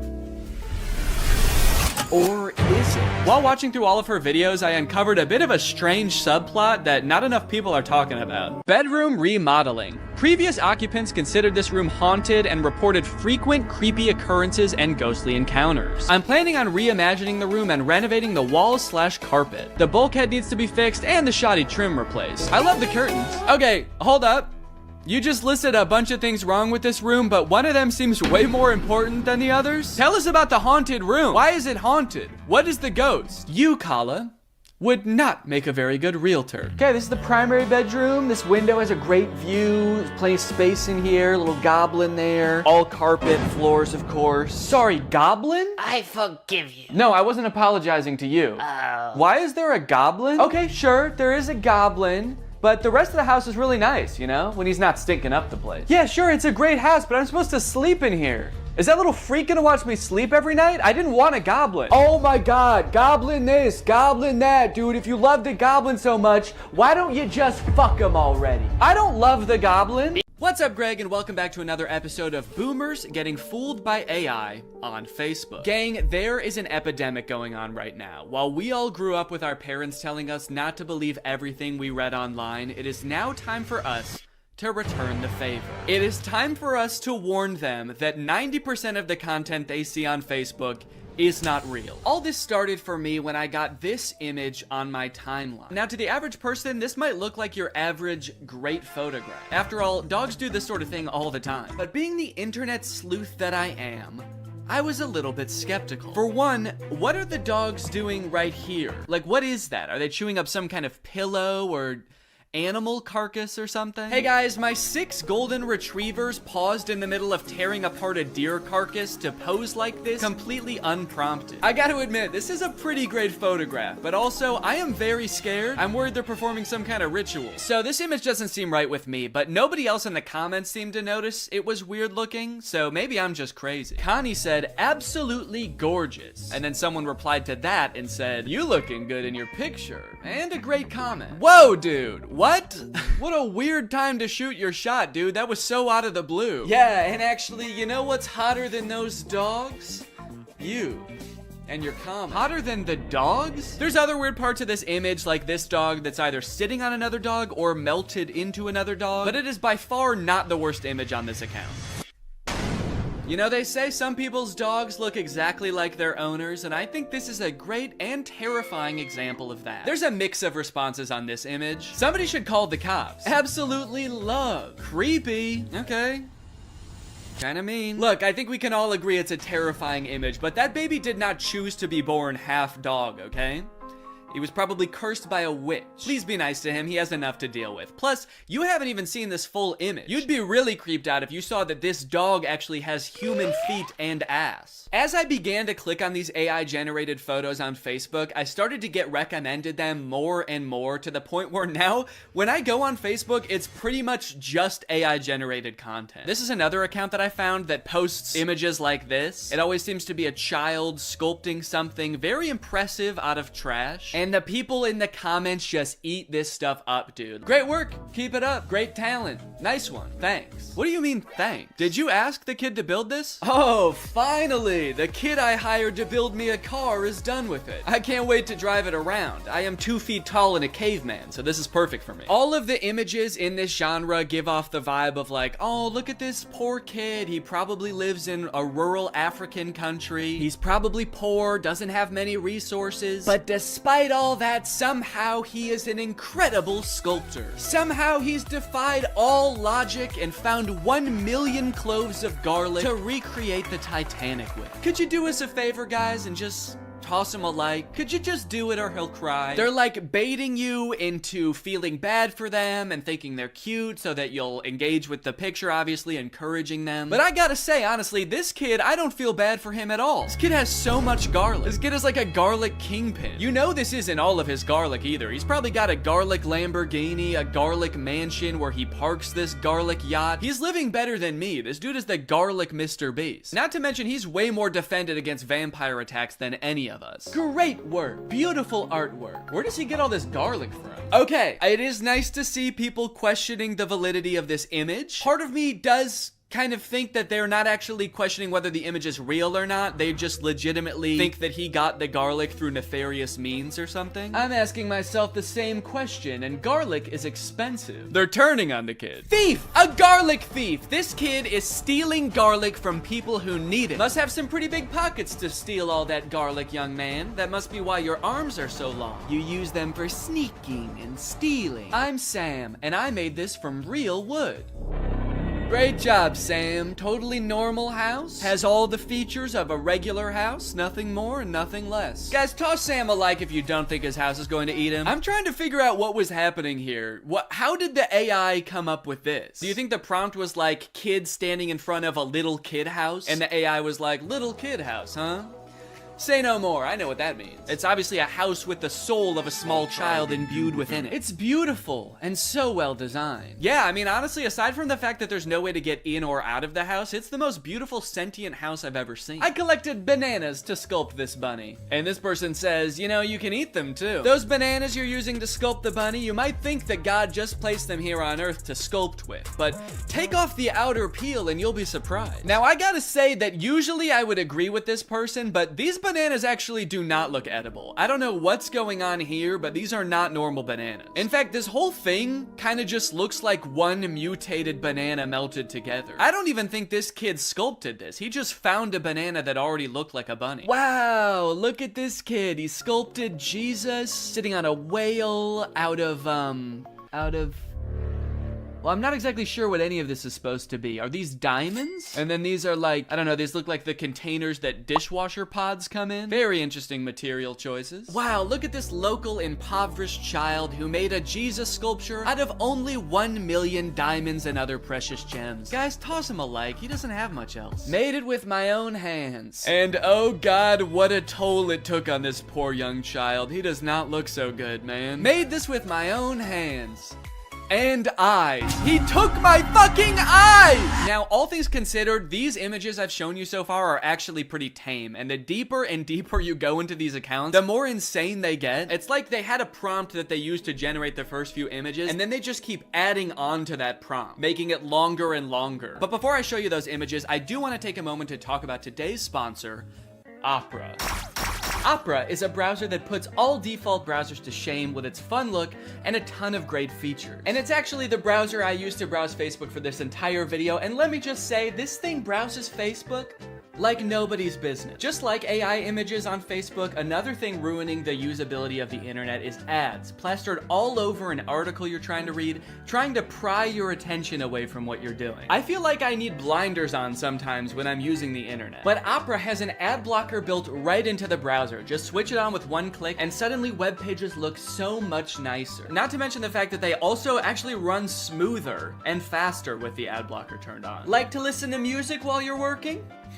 Who doesn't? I would be listening to music right now if I wasn't filming this video. That would be very distracting. Well, Opera has a music player built right into the sidebar of the browser, which works with Spotify, Apple Music, Deezer, Tidal, and more, so that you don't have to constantly be switching between apps. This makes me feel much more productive when I'm working to just have everything in one neat, tidy place. You also have the ability to take snapshots right within the app. You can add text, add stickers, turn it into a silly meme or a YouTube thumbnail. Then you can send them to friends using Messenger like Facebook Messenger, WhatsApp, and Telegram, which are also built right into the sidebar of the browser. If you're working on the go, as I often do with my trusty laptop, you can switch on the battery saver with just one click, extending your browsing time by up to an hour. So if you want to check out Opera, it's totally free. Just use the link in my description to download Opera today. Thanks to Opera for sponsoring this video, and thank you to you guys for checking out Opera. Okay, like I was saying, the prompts just seem to keep getting longer and longer. It seems like one of the big tricks that these accounts use to get people to engage with them is by including Jesus or other Christianity symbols in their images. So this account at first just posted Jesus in the sand. This guy sculpted this gigantic Jesus thing. Everybody thinks it's beautiful. The caption is, "Why don't pictures like this ever trend?" Clearly baiting people to engage with it and like the picture. But then after Sand Jesus, I saw Sand Jesus on a log. Then I saw Sand Jesus on a log on a guy. Then I saw Sand Jesus on a log on 20 guys. Is there an AI that is also coming up with the prompts in the first place? Because like, who is coming up with these? These don't even seem like something a human being would come up with. Like in this one, why is Sand Jesus holding a smaller Sand Jesus? And why is he on like a runaway log? Like this guy is like, "Oh no, my Sand Jesus on a log with another Sand Jesus. It's getting away." Say what you want, but this is definitely my favorite part of the Bible. Another interesting thing about these pictures are the comments. Like all of the comments on the vast majority of these images is just amen, amen, amen, amen, amen, amen, amen, amen, amen, amen, amen, amen. No questions, no concerns, just amen, amen, amen, amen, amen, amen, amen. Construction worker making Jesus using only a hammer. Amen, amen, amen, amen, amen, amen. There's an entire genre on Facebook of AI generated images of Jesus made out of vegetables. And then show this on the screen with like a scary sound effect. Dun, dun. And you'll never guess what the comments are. Amen, amen, amen, amen, amen, amen. On these images, you will not find a single comment questioning what is going on here. Has this always been a thing? I don't think I've ever seen anything like this before. No one's questioning why these kids' hands are facing the wrong way. Why, if he is made out of vegetables, are his eyes so blue and lifelike? And obviously, I'm not trying to make fun of Christianity at all here. If anything, I think these pictures are kind of disrespectful to Christianity because they're just like using these fake, ridiculous images to bait people into engaging with their profile so that they make money. But you should already know by now, it gets worse. It gets way worse than vegetable Jesus, dude. You got crab Jesus, you got shrimp Jesus, and of course you have another shrimp Jesus. Amen, amen, amen. Who is this for? It's on like a legitimate Facebook account. This account has 117,000 followers. Who is meant to appreciate this image? Christian shrimp? Hey man, shrimps gotta get to heaven too. How else can they be saved from their shellfishness? I'm convinced that there was not a human running this account at all. I think this account was conceived of, created, and is currently run by an AI. There was never a human involved. And not only that, I'm also starting to suspect that the comments are also bots. There is no other explanation for the amount of engagement on these pictures, and like serious engagement. And also all the comments are like saying the same things, and they're all very generic. So it feels very bot-like. So if that is true, then technology has created a corner of the internet where an AI is interacting with another AI, and they both think the other one is a human. Does that not just feel wrong? Like, I kind of feel like a third wheel just being on this page. Learning that AIs interact with other AIs without humans watching at all feels like learning that, like, ghosts hunt other ghosts. Thought they were here to scare us. What the hell? And of course, the caption of Shrimp Jesus is, made it with my own hands. Do me a favor and destroy it with your own hands. How about that? Can you unmake it, please? Another popular thing for them to add into these images seems to be flight attendants. There is a lot of flight attendant-centric AI-generated images, oftentimes with Jesus as well. And I'm assuming that whatever this account started off posting was more tame than this, like it kind of made sense. The caption is beautiful cabin crew, Scarlett Johansson. So I don't know if it had something to do with Scarlett Johansson on a flight or something, and then the AI just kept changing the prompt over and over until it was this. Here's another one with the exact same caption. I like that a good amount of the comments on this one say good luck. Good luck, amen. Good luck, amen, ma'am. I have no fucking clue what's going on here, but good luck or congrats? I don't know, man. It's crazy how much these accounts post. If I just scroll through here, you can see these accounts post literally hundreds, if not thousands of times a day. Just post after post of nonsensical images. What is this? What is this supposed to be? And it's like, why? Do they make money from this? I've scrolled a lot through these types of pages, and I've never seen like a sponsored post or anything. So it's not like they're doing ads for companies using the following that they've built with these pages. Because like, who would the the ads even be targeted to? Christian shrimp? After doing some research, I found this video that this guy made called Make Money Posting AI Art on Facebook Using Free Tools, where he basically explains that you can sign up for Facebook's monetization program, and basically you get paid kind of like on YouTube based on how many views your image gets, and I think on Facebook it has something to do with how many likes. So some of these accounts might be making bank. Most people think that clickbait is some shady, taboo, weird kind of topic, when in fact, all it is trying to get a click. Yeah, guys, clickbait is not necessarily a bad thing, just as long as you're honest about what you're delivering. Anyway, let's go ahead and learn how to trick people into believing that fake images are real. Utilizing good images, ad headlines, and articles to drive people to relevant content that actually does talk about what the image or ad said in the first place. Yeah, but if the image is not real, then doesn't that make it impossible to deliver on the promise? Now, this guy does go on to say later in the video that you should make it clear when things are AI or not real. But after finding a bunch of these accounts, it doesn't seem like anyone using this method actually does that. I haven't seen one single image that has been like, by the way, this is AI and not real, so just saying now. Tricked ya. Here's a different Facebook group that posts like beautiful mansions that all seem like they're AI generated. No disclosure anywhere that these images aren't real. Like being in a coffee mug. Love it. Huh. Yeah, there is something about this image that just looks like being in a coffee mug. Very insightful. Thank you. Either way, if this keeps up and this type of AI content invades all the other parts of the internet, it is just going to become completely unusable. I think Facebook and like every other social media platform needs to start training an AI that can detect AI generated content, so that it can like put a badge over all of these images to be like, hey, these aren't real, just, you know. Because so many people are so keen to try to use this to make money or create content for them that, like, just imagine in a few years if every single tweet or TikTok is created by ChatGPT or Midjourney. That sounds like a nightmare. Also, AI uses images and videos on the internet to train itself. So if like most of the images and videos on the internet become AI generated, and a lot of them look as bad as the ones that we've seen, isn't the AI just gonna get worse and worse? If it thinks that that's what real life looks like, what is its bad replication of that gonna look like? After I watched that one video, I started looking through a bunch of other videos on how to make money using AI, and there's a bunch of other ones that I think people should know about. This dude's video is called I Got AI to Create My Facebook Ads in 10 Minutes. The first few ways that he shows are pretty tame. It's just like using AI to create product photos using an existing product that already exists. The AI is just being used to enhance the photo, like change the background. But this next one is crazy. We'll drop our product URL in here. Type in our target audience, which is females aged 18 to 45. And then we can hit next.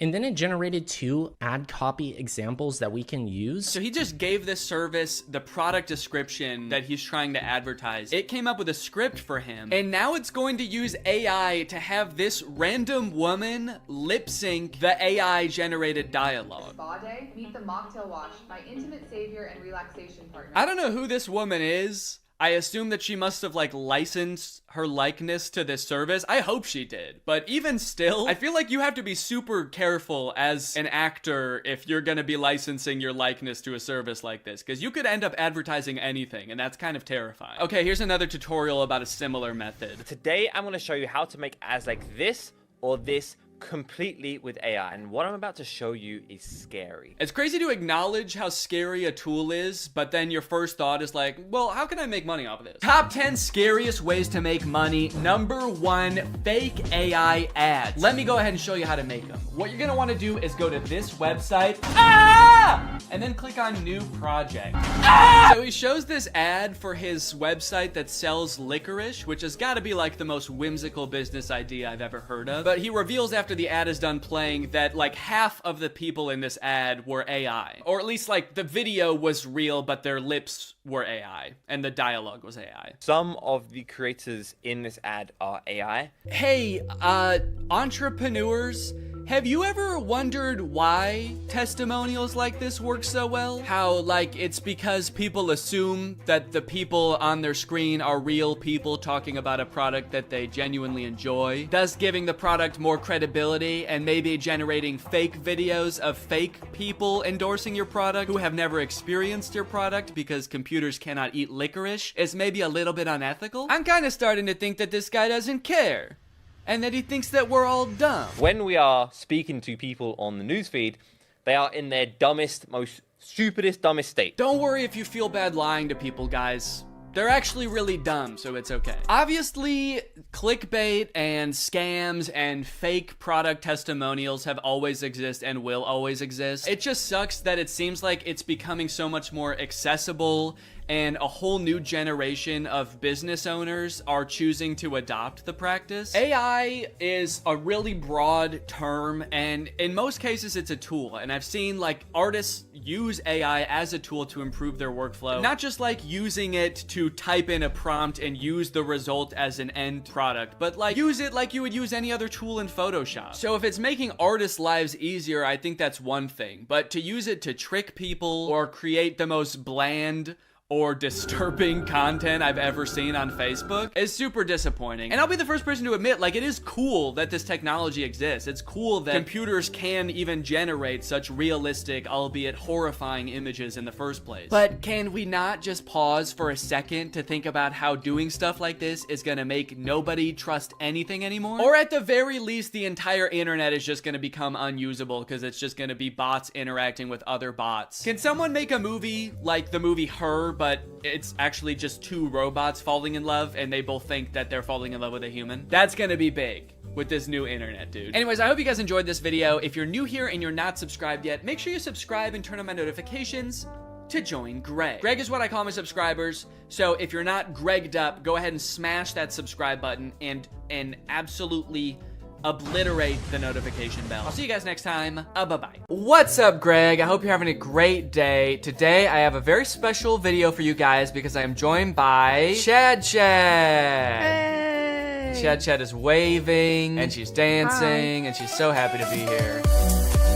I actually can't see her because of the way that this call works, so I think you're gonna be shocked at the dance moves that I just pulled. I practiced them before I came on here. that makes sense. And if they're not, I'll just edit them so that they are really cool. Okay, well that won't be necessary, but okay. If you feel like you need to do that. I do. Okay. Well, I'm gonna go. Chad, I've got a really exciting video topic for us today. Have you ever seen this account? It's called Fabiosa Animation. Well, I'm still looking at your Audacity. What? So yeah, I have seen this before actually. Oh God, no. Can you see Fabiosa Animation now? My fiance married my sister. Yeah. Okay. Yay! You have a lot of bookmarks. What, these? Those. Are you impressed? No, I'm stressed. They're important. You never know. I might have to like get some royalty-free music really quick or go to therapy. Doctor. This is a mood, honestly. Well, thank you for totally lambasting my desktop setup here. You're welcome. That's what I came to do. Yep, and now you can go. Okay. I threatened to leave for the second time in like 10 minutes. It's kind of funny because I can't see you, so I actually wouldn't know if you left for a second, like if you just were silent. Let's get into the video. This account is called Fabiosa Animation. Their account is described as a place where you can discover other people's stories and share your own ones. So we're like co-owners of this page? We can post on here? Yeah, I guess so. Well, first off, it seems like all of the stories here are true. Of course they are. And we somehow should have access to post our own animated stories to this account. I have a few of those. Let me just upload those real quick. All right, so let's play this. It's called My Fiance Married My Sister, as you saw. First off, it's way too loud. I don't know if it is for you, but I'm gonna turn that down. Can't hear. Oh my God. Can you hear this? Yeah, I can hear it. But now I can't see the screen. Oh, goddamn. So, do I have to choose between like the audio or being able to see it? No. If you want me to pause at any time, let me know, since you can't do that remotely. Okay, is there like a code word for pause that I should use? You have to say... Synonym for pause. Adjourn. All right, yeah, we'll use adjourn as our code word. I went on a date instead of my twin sister because she broke her leg. Bruce was like a man from a fairy tale. Who is Bruce?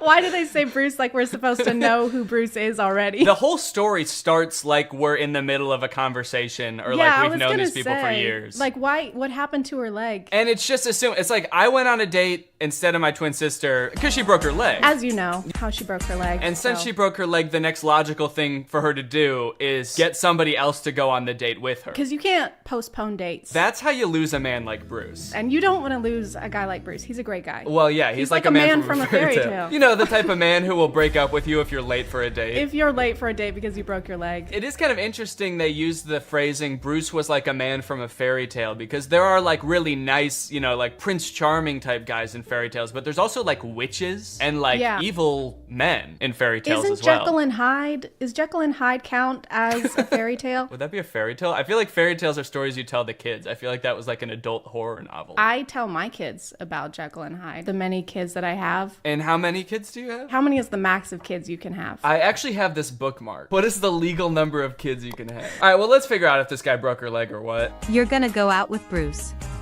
until my cast comes off. Now at this point, the twin is like falling in love with Bruce, I guess. And now she has to go on every date until her cast comes on, which I assume is gonna be like months, right? But why is she upset about it? She just said it was the best date of her life. Yeah, she looks pissed. Maybe she's like angry that she's gonna have to stop dating him at some point. Maybe she's like planning to kill her sister right now. She's thinking ahead. Yeah, you're right. Bruce introduced me to his son Lucas.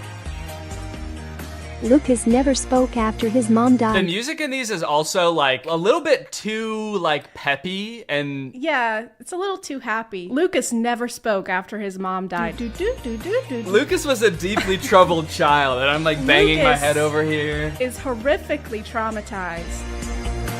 But it looks like he's about to speak, if I had to guess. He looks pissed. He never let anyone near him. She's pretty near him. Ajorn, she's pretty near him. Ajorn, she's near him. She's near Lucas. Ajorn. Do you think we should just play this on like 1.5 speed? Yeah, I hope you can read fast. I managed to get through to the lonely little boy. The little lonely boy. Oh, the little lonely boy. We can't mix those two up. All right, let's see how good the music is at 1.5 playback speed.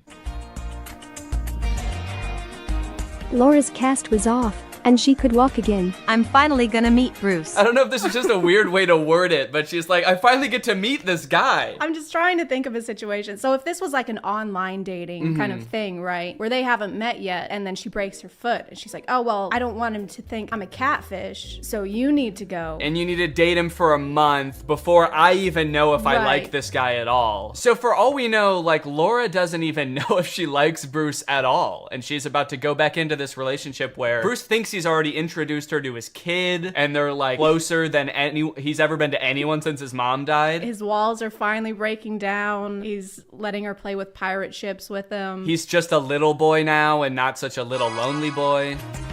Laura tortured me every day. Adjourn. She's doing what? Laura waterboarded me every day. Laura pulled off my fingernails each night. Laura broke my leg, and now she's dating Bruce. Oh, she tortured me every day talking about dating Bruce. Oh, okay. I'm getting married to Bruce. That day, my heart was shattered. When Laura introduced me to Bruce, he said that my sister and I were totally different. But Lucas recognized me at first sight. John. I only know one of the twins' names, Laura. I'm just gonna, is it Laura and like Laura part 2? Well, it's Laura and me because this story is like from her perspective. So she never says her name. So this is us. Yeah, this is us. So Lucas is not a little lonely boy anymore. He's a little lonely dog, I guess, that can smell the scent of us and know that it's the true us, the true Laura. Because this isn't how we looked when we knew Lucas. We weren't wearing these glasses before. Maybe we just smell really bad. Oh, I miss my trash mommy. Oh, you smell like shit. I missed you. Laura's relationship with Bruce went downhill before my eyes. Oh. Calm down, your god-awful son. This took a dark turn. This is messed up for Bruce and Lucas. I feel like they need like a true crime doc dedicated to them or something after this. I can't tell if it's weirder from Bruce's perspective or Lucas's perspective, because Bruce thinks this is the same person who loved his son and now is all of a sudden being so mean to him. But Lucas like kind of knows that this isn't. Yeah, he thinks this is a demon probably. And he can't do anything about it because he doesn't speak. So he's just like writing messages like on the fridge magnets. He's It's like, Laura is Satan. Oh my god, that's terrifying. Call him your god apple.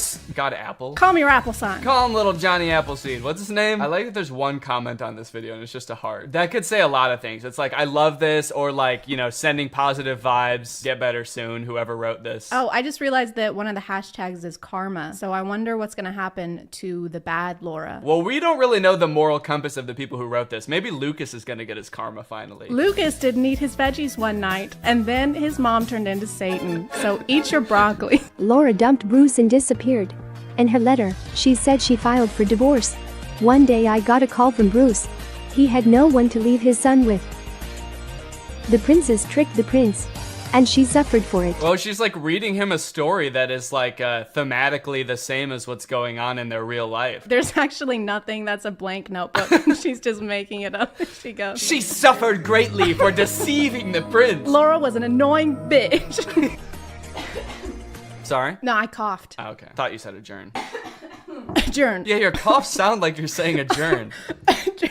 No, I don't know why. Okay, you just why cough you think like that? Adjourn, yeah.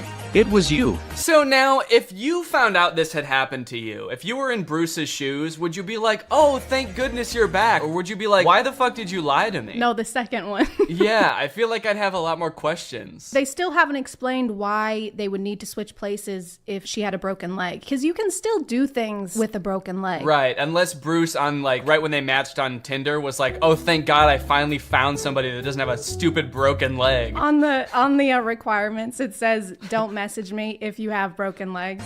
I'm sorry I lied.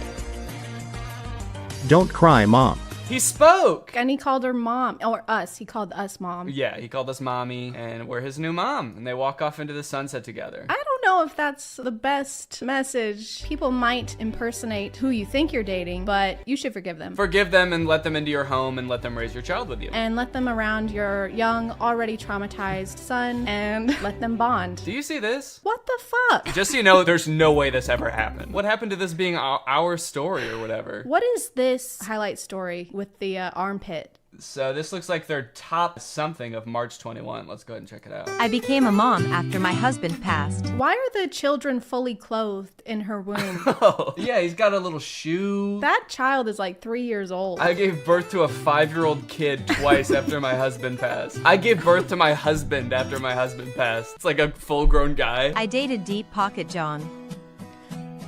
I became his lover. I broke my husband with my nose. Whoa. I guess we're only seeing like 30-second clips of this. There's just such whiplash. What is happening? There's like information overload. I got invested in that first story, and then all of a sudden it's like... I was trying to figure out what deep-pocketed John meant, and then there's just a massive Pinocchio situation. Does she mean like she broke him emotionally? Please, shrink your nose, please. Your nose is tearing our family apart. Okay, hold on. We gotta watch this whole story, and you better believe we're gonna watch it in 1.5 speed. My hubby hated my long nose, and his birthday gift to me was a nose job. So maybe it is gonna be emotionally. He just hates her long nose. And there's nothing wrong with his face, right? His face is totally normal. That is the most attractive man I've ever seen in my life. Why did he marry her in the first place? It's a good question. Maybe her nose got longer. Maybe she is Pinocchio. She told too many lies. If the nose was a byproduct of excessive lying. Of being a liar, then yeah. But I don't think getting a nose job makes you not a liar anymore. It takes back all the lies if her nose goes back to normal. Yeah, you have to go see Dr. for that. He would take his pretty colleagues instead of me to business meetings. You'll scare everyone off with your nose. Everyone else is gonna be scared of you like me. I'm so scared of your nose. Does she work for him? Oh, I guess. I don't know. Unless like this is their house and we gotta go have a business meeting in our bedroom. Get the fuck out. I decided to wait until Seth dozed off to run away. I didn't want the surgery, but was afraid to tell him. I didn't see Seth when I slammed the door. Oh no. Are they gonna give him a long nose during the surgery? The only way we could save you is with a nose nose transplant, and his wife walks in with no nose, and he's like, oh my god. Where's my wife? Did you not know who gave you the nose? Oh my god. My hubby yelled that I'd ruin his life. This is like the worst person in the world, and they're going through such turmoil, but she still calls him her hubby. That's what I was thinking. Yeah, it's kind of too much of an endearment to be like, my hubby is an asshole, and I tried to run away from him. Oh, my hubby. Aw, my little baby hubby yelled at me. He's got bigger problems than his nose surgery, dude. There's like debris flying out of his mouth while he's yelling at her. His mouth is like upside down. It's like they rotated it. He's got kind of like a fish-shaped mouth, right? I don't know. I've never really looked at fish's mouths that much. Lucky for you, I've got a bookmark for this. You have a bookmark. Of course you do. It's like they're kind of upside down style. Yeah, that's kind of what my mouth looks like, actually. And what were you saying about it? I said that's the best kind of mouth that you could have. And for the first time, I went to a business meeting instead of my hubby. No one paid attention to my nose, but they noticed my experience and expertise. That's when I found confidence. She gained so much confidence that her nose shrank. No way. The moral of this story is just don't have a big nose. It like shrinks and then fades to be another nose. Like it gets pretty small, and then the animators were like, well, that's too small. And then they kind of fade it to like a normal nose. We don't want to make this unrealistic. I filed for divorce and got everything in court. Well, I filed for divorce and set him ablaze in the courtroom. Wow, she's got some kind of magic going on. My nose shrunk 3 sizes the day I gained confidence, and when I took my husband to court, he started on fire. Burst into flames. I got a raise and filled Seth's position. He didn't want to become my subordinate and preferred to quit. So is he like permanently disfigured now? Like I feel like it's been months and he's still in this face cast. He was talking about how she's ruined his life, but if you mess up your nose, they just put it back. Getting a broken nose is a pretty easy thing to fix, I believe. They just kind of and like... you can also still do your job with a nose cast on. I feel like they don't have a good comprehension on what happens when you get injured. The owners of this page, like if you break your leg, you can't go on dates. If you break your nose, you're gonna get fucking fired. Yeah, these stories are kind of about like, hey, it doesn't matter like what you look like, but it also is kind of like, but it does a little bit. It does a lot, actually. A few weeks later, Seth fell off the radar. Many different items. Hockey nets, hockey pucks, goalie masks, hockey sticks. Did we say that one? So all these boxes full of returns, who do they sell these to? Do people like me just come in and buy giant boxes of Amazon returns? Yeah, there's a lot of liquidators that just have an open door policy, and it's like, bring your kids, let's make a Sunday out of this. Come on down and spend $400 on a box of random returns. So I could just go to one of these places if I find one and just buy a box? Yeah, this would actually be kind of a good section for my video that I'm making too. So maybe we'll just go to one together. I think it'd be a good challenge to see if you can actually resell the items in the box at a profit. To actually see if it's possible to like get your money back from the big box of returns that we buy. Maybe at the end of the video too, whatever like profit I make, we can give to a charity or something. That'd be a cool way to end it. Yeah, that sounds great. I mean, I do want to manage your expectations. I don't know how much you're actually going to be able to get from selling these items off. So I don't know how much profit this box is going to generate. It was the perfect plan. Given that this is actually a pretty common side hustle I'd seen before on YouTube, I figured I would have no problem turning a profit and donating said profit to charity. Some creators have actually gotten so successful flipping pallets that they've actually turned their operation into a full-time business. Just 3 years ago, Mitch was selling furniture out of his garage. Yes, I was. Now we're in this 30,000 square foot place. We did some research and found out there was a liquidation center not too far from where I live. So Raleigh hopped on a plane, and before we knew it,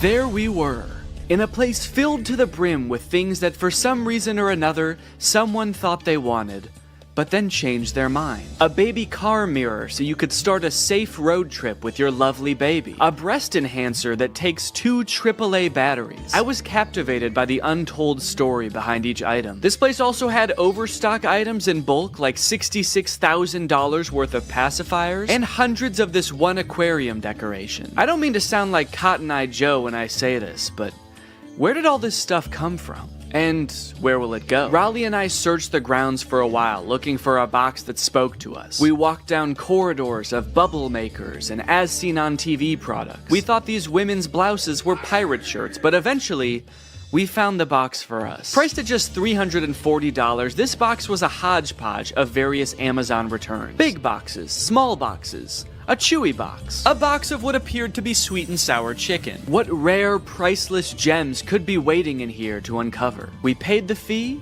and a few hours later, the box was delivered. All right, guys, it's time to unbox the pallet. Honestly, I'm feeling pretty nervous about what's in here. I don't even know how many boxes are in here. I mean, what do you think, like 100? I think like probably 25 to 30 boxes are in here. Okay, so my guess was stupid then? Well, no. All right, box number 1. This is a tent. We could do the rest of this video in a tent. This is kind of sick. I'm liking this already, man. I'm not selling any of this stuff. This is exactly one person's worth of tent, or 2 very good friends worth of tent. And I like that if it's a clear night, you can see the stars from inside your tent. It's not going to protect you from bears or anything, but most tents don't. Oh, a pet gate. Yeah, pet safety fence. Wait, that's actually kind of sick. I might need one of these. I mean, I've got a baby that can crawl now. I also have dogs that crawl all the time.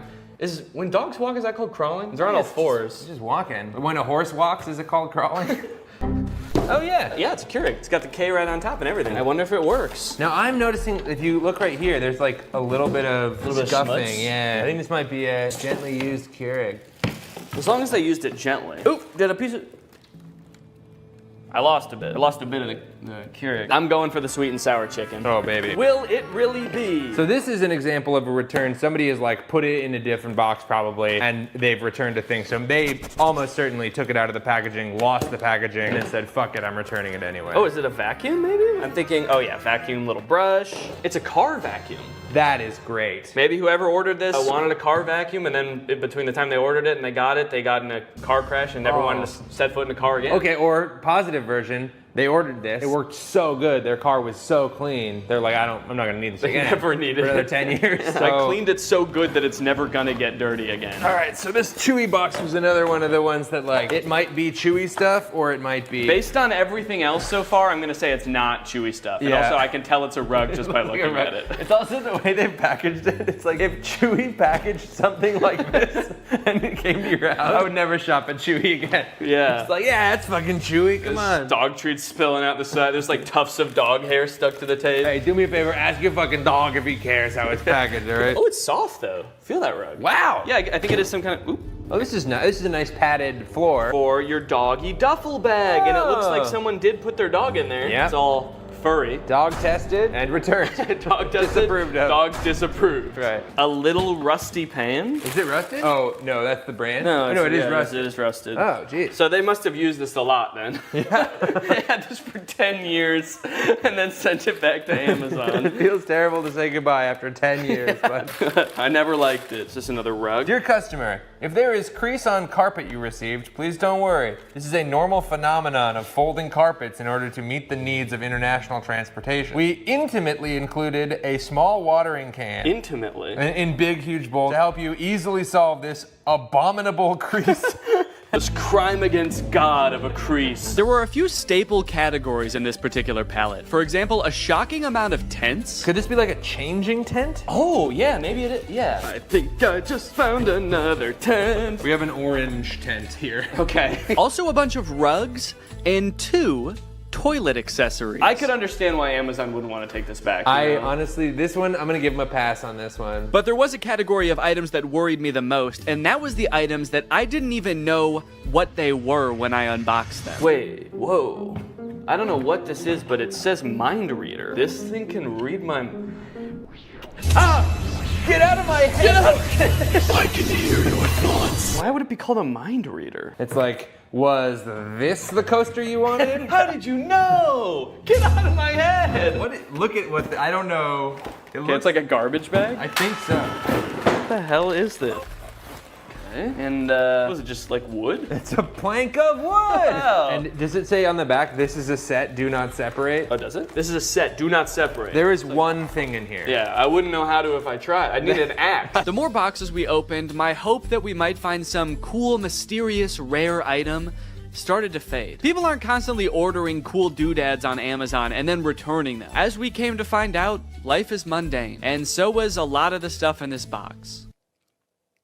until we found this cool bird feeder. A smart AI recognition bird feeder. What does it recognize? I think it recognizes the kind of bird. Ooh, wait, that's actually kind of cool. It's kind of cool. Maybe if it sees a squirrel, it won't like put anything out. If it sees a squirrel, it shoots it. Okay, yeah, look at the bird seed comes down. Your little camera looks at him, says, blue jay detected. Wow, that's actually kind of cool. That's great. I could definitely find someone that wants to use this. In total, there were 34 boxes, and without making a single dime yet, we had already spent 55 minutes taking it all out of the box. I'm not going to show us unboxing every single item, but if you're curious, here is a list with all 34 items we unboxed. Battery low, your GoPro will automatically power off. Wow. That's weird. Perfect timing. Do I have a rectangle on my head? It's a little one. It sort of looks like you're like Harry Potter's brother. He's like got a little rash on your head, but not the lightning bolt. He like saw Harry get Avada Kedavra and he like ran away and just ran into a wall. The boy who goofed.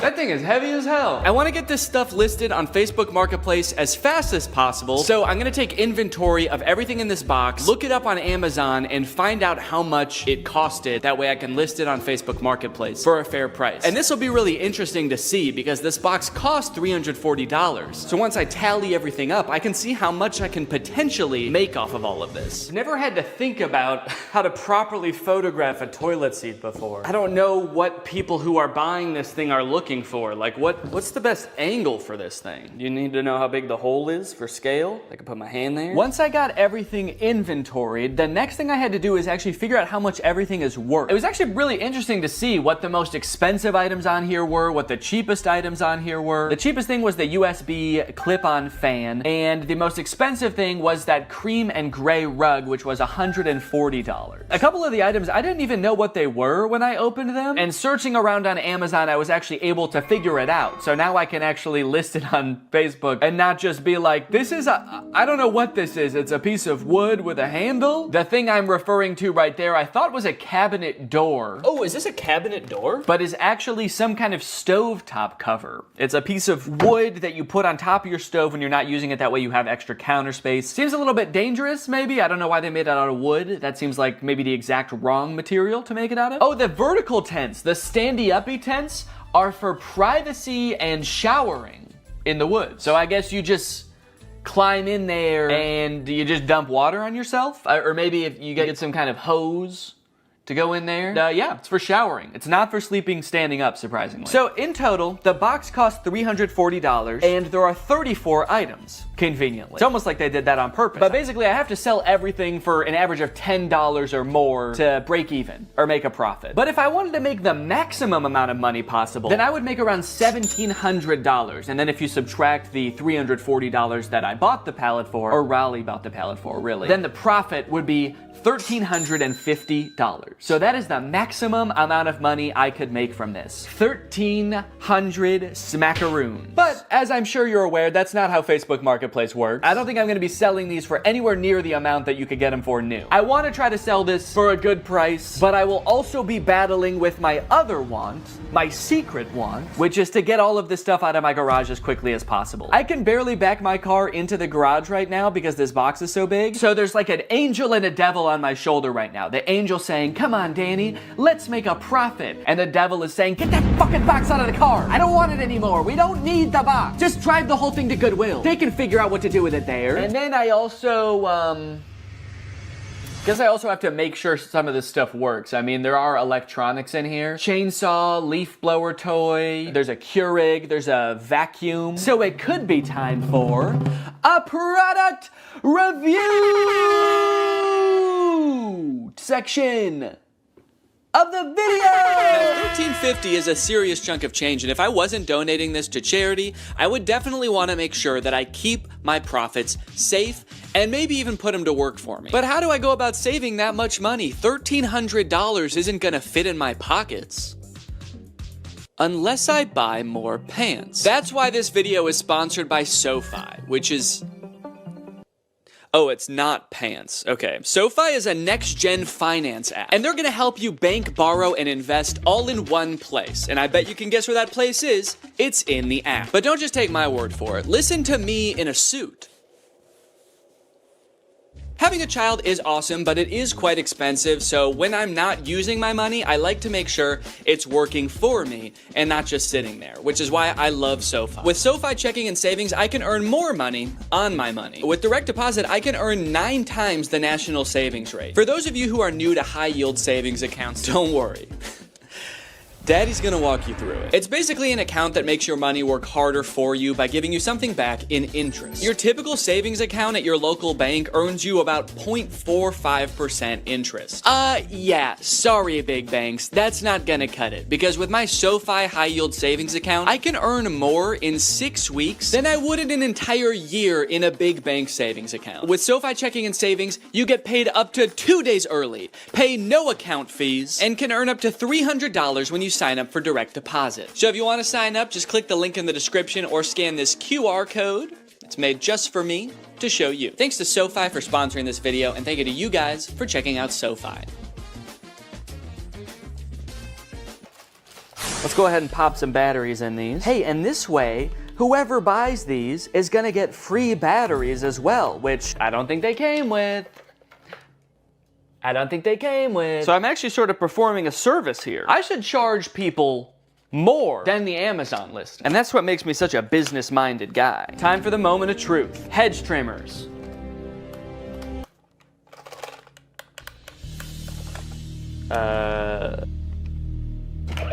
Whoa! Okay, this one works. I didn't even mean to turn that on. I just, as I picked it up, I accidentally pulled the trigger. This one, it seems like doesn't want to do anything, and this one was so ready to work that the second I touched it, it was like, yes!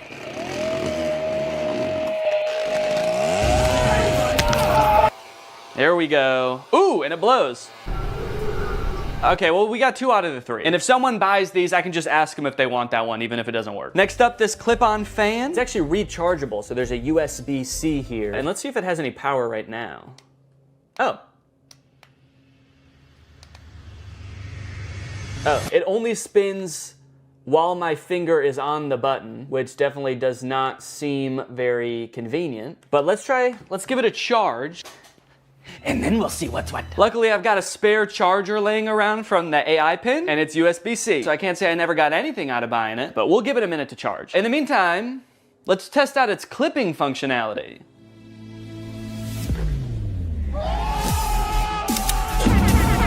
Hell yeah. Up next, oh no, golly.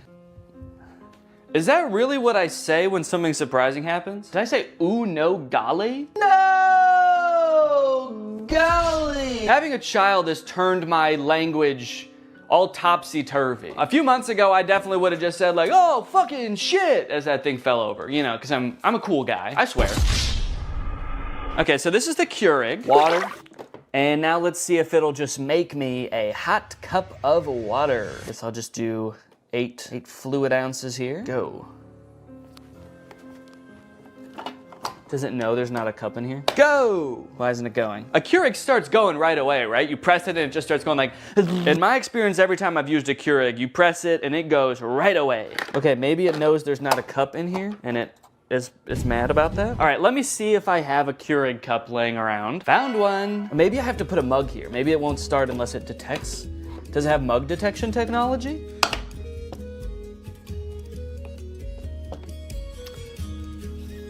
Okay, I think that this is also broken. Did I just buy a gigantic box of broken electronics? What do I do? What do I do with all this stuff? Amazon? I'm demanding you contact me to take all this stuff back and fix it and sell it again. I don't know how to fix a Keurig. I don't have the resources for that. Damn, dude. Golly. What did I say before? Oh no, golly. Ah! Smart AI recognition bird feeder. You get an automatic notification when you have a visitor. So you could get a notification that says like a cardinal's here or a hummingbird's here. How terrifying would it be if at like 4 a.m. you get a notification that's like Gary's here? You're like, who the fuck is Gary? You go on your phone, there's just a video of a man shoveling bird feed into his mouth. Thanks. I'm the CEO of this company. It tells me where all of them are, and I eat bird seed. Seat for the birds to hang out? Neat. Why doesn't this come with instructions? Okay, I have to scan the QR code to download the Bird Lover app from iOS or Android. Okay, so maybe the instructions will be on there. Bird Lover feeder. Bird lover feeder?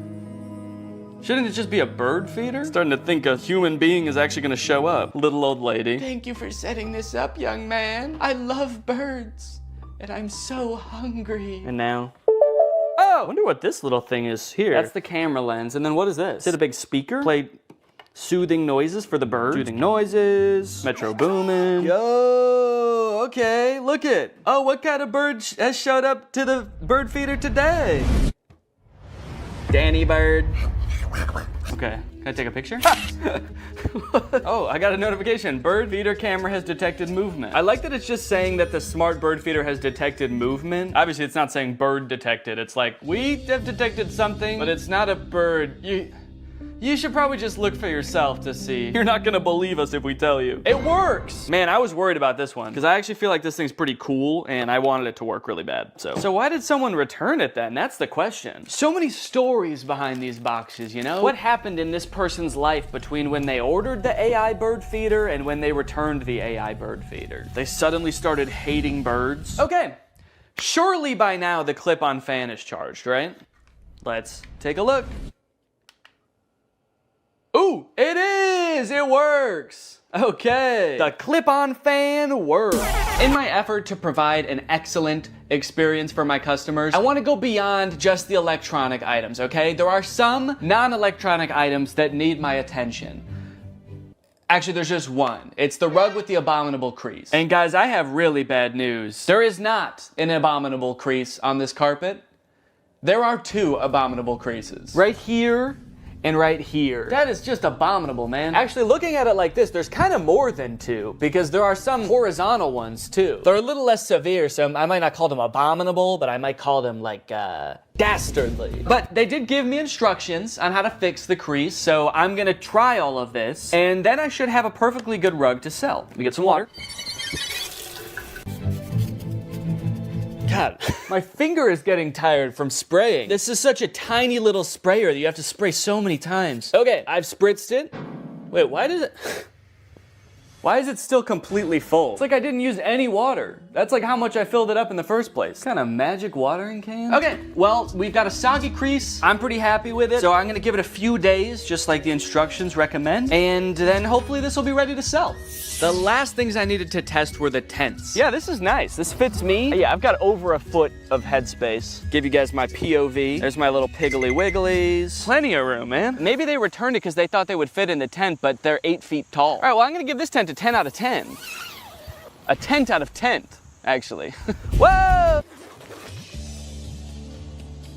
Hi. So this is definitely some kind of privacy tent. I guess maybe for changing and stuff, if you're on a camp out with the boys and you're all sharing a tent and you don't want the boys to see your bare butthole when you're changing, then you get one of these set up and now you can go in here just like this, and now you can't even tell that my butthole's out. Okay, here's what it looks like inside the tent. I don't know, I've done a decent amount of camping in my day and I've never felt the need to have one of these vertical tents. I'm gonna have to give it, honestly, I'm gonna give it like a 4. It does what it's supposed to do, but I don't know why it does what it's supposed to do. So, yeah, oop.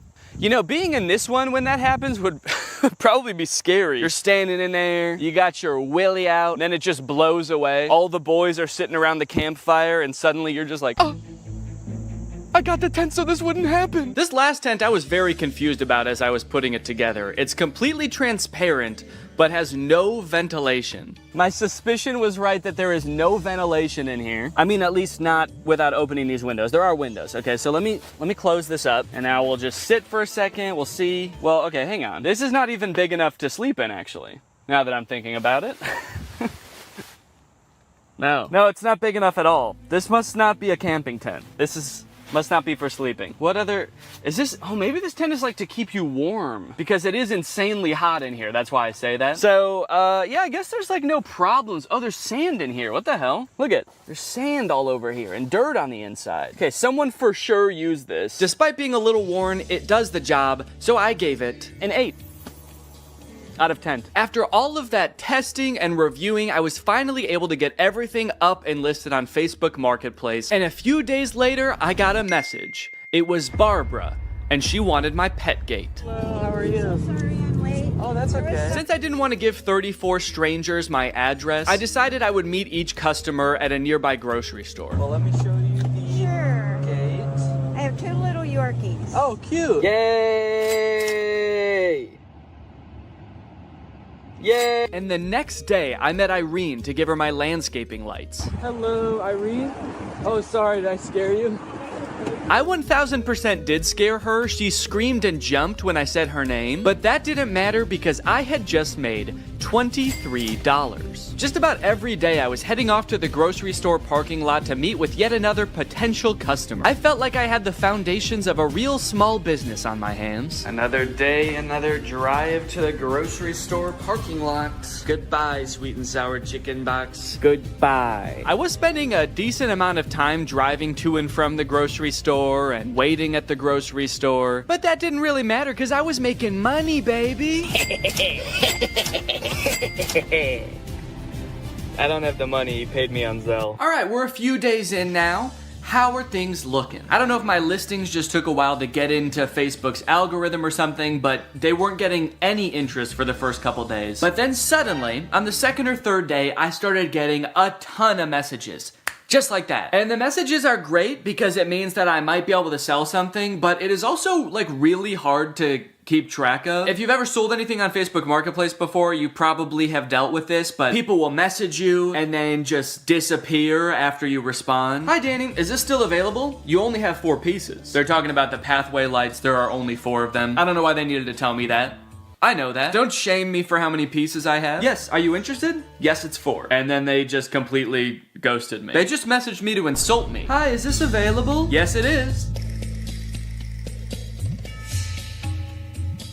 Do you want it? I guess when you're buying things, you probably have so many options because there's probably, there's a million rugs on Facebook Marketplace. So you don't have to treat one guy selling a rug very well. This person messaged me about the clear chair mat and said, are you ever in downtown Chicago? Even though I have my location listed on the listing, it is not downtown Chicago. I have it listed as pickup only. So I said, no, not really. And then I offered to meet him halfway in 2 different towns and then he just stopped responding. No, sorry, I only want your ridiculously discounted product if you drive all the way to me and hand it to me. I'm not even gonna get out of bed actually. You can just come in. And if all that wasn't bad enough,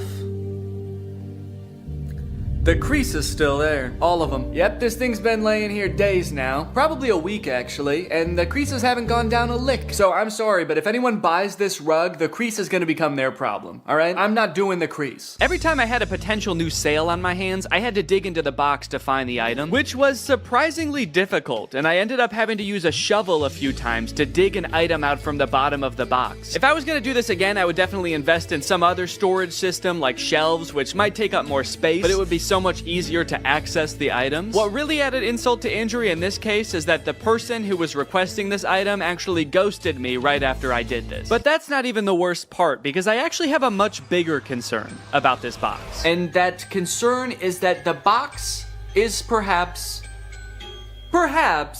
cursed. Firstly, after I reviewed all the electronic stuff in my office, I was moving the boxes around and a big spider crawled out of one. And it zoomed around, it took me forever to find, and luckily I was really chill about the whole thing. Secondly, anytime I've been doing anything with the box, I've been sneezing a lot.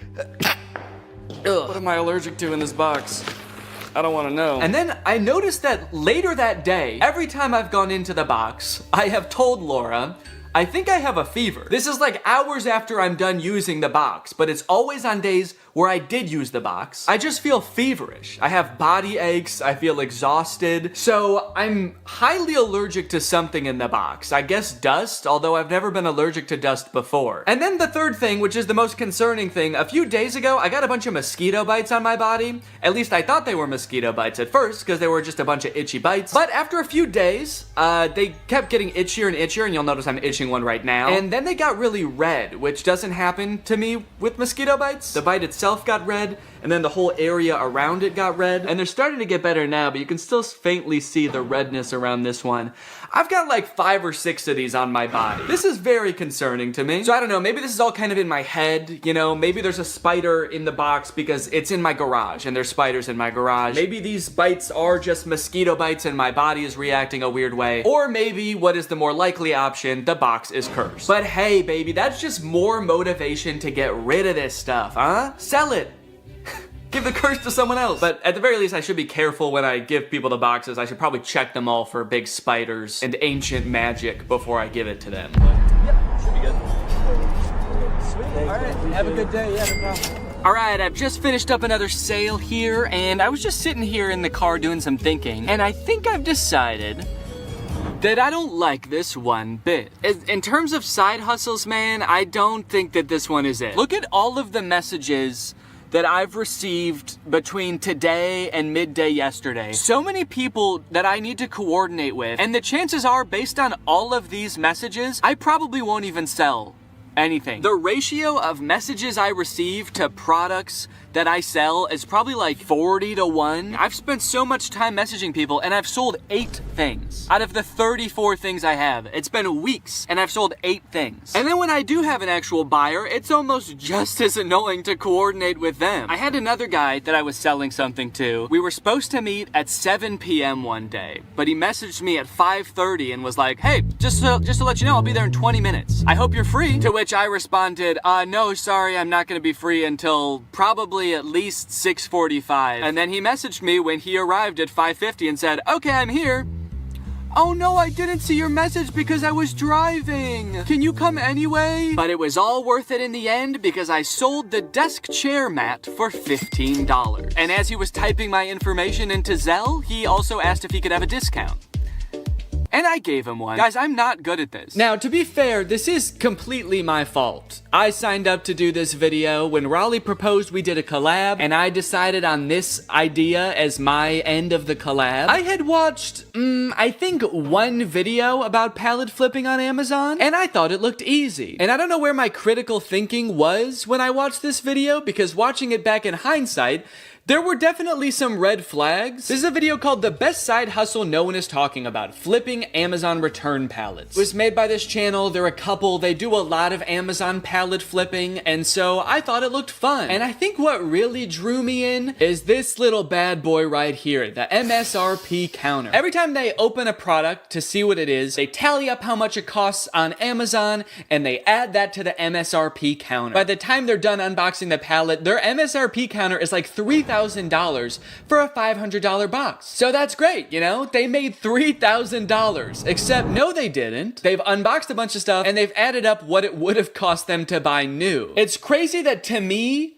opening a box for something that costs $100 means you made $100. That's how it worked in my brain. But no, of course it doesn't work that way. There's so much work that goes into this. You have to have a salesman brain. I don't have that. I actually think that this side hustle leverages all of my weaknesses. Selling things, planning ahead, being organized. Those are all parts of my brain that I've always known I'm not good at. I like turning on a camera and making silly YouTube videos. That's the side of my brain that works properly. So what I should have done is maybe watched a couple of videos and then Googled other people's experiences trying to flip Amazon pallets, because then I would have found this. On the flipping subreddit, someone asked, what are your guys' experience with Amazon return pallets? My experience is that Amazon return pallets have ruined my local yard sale ads. Every other yard sale I go to ends up being someone who ordered one of these pallets. Stop watching YouTube videos. 99% of that crap you are watching talking about junk pallets is paid advertisement. You're gonna get broken junk and used dildos while all the good shit was picked out right before they loaded it on the truck. Sounds like this person has been hurt and disgusted. This person said, depending on where you live, there's probably many people already doing this. I actually think it's better to wait and buy from these people at yard sales when they're trying to unload their death pile of merchandise. So hold on, there's Amazon, then the warehouses, then the people buying the pallets. They can't sell them, so they do a yard sale. Then there's other people coming to the yard sale to flip that and sell it to other people. How deep does this chain go? And why do I feel like it somehow all eventually ends up in a landfill anyway? Knowing how many people are doing this and failing is also making it seem like there's no way I can sell all this stuff because obviously there's competition. There's other people probably selling the same stuff and they're probably better at selling than me. They're already 3 steps ahead of me. They're waiting for me to sell it at a garage sale so someone else can buy it and then that person throws it away eventually. They're waiting by the garbage can for them to throw it away so they can pick it up for free and then sell it for $1. But that's when I thought of the perfect plan. And I actually haven't thought of what the plan is, but I'm just gonna wait until I have thought about it, and then I'm gonna add that in with voiceover. Weeks went by after this. Each day that I would walk into my garage, I would be confronted by a giant box of my own failure. All of my so-called biggest weaknesses staring me in the face and preventing me from backing my car into my garage. Oh, on the plus side, I did learn that the mysterious bites I was getting weren't from the box at all. Apparently, due to the cicada uprising this year, there was also a surge in the population of a microscopic mite called oak leaf itch mites, which feed on cicada eggs and then bite YouTubers in the back of the knee when they're already going through a pretty tough time. I was letting nearly all of my messages go unanswered at this point. I had resigned to not making a profit, which at this point meant I would not be donating to charity. In fact, I would have to steal $180 from charity. I started researching which charities it would be most ethical to steal from when suddenly I remembered something. Something that gave me the idea for the perfect plan. My experience is that Amazon return pallets have ruined my local yard sale ads. All right, this is the beginning of the garage sale long shot.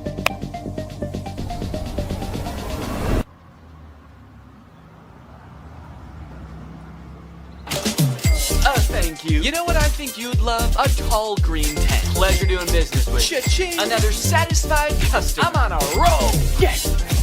Thank you. Yes. Yes. Yes. I thought she was going to want the bird feeder. She looked like the perfect candidate for the bird feeder. She actually laughed at the idea. She asked about it. I told her what it was, and then she laughed at me and said, "That's hilarious." Her purse.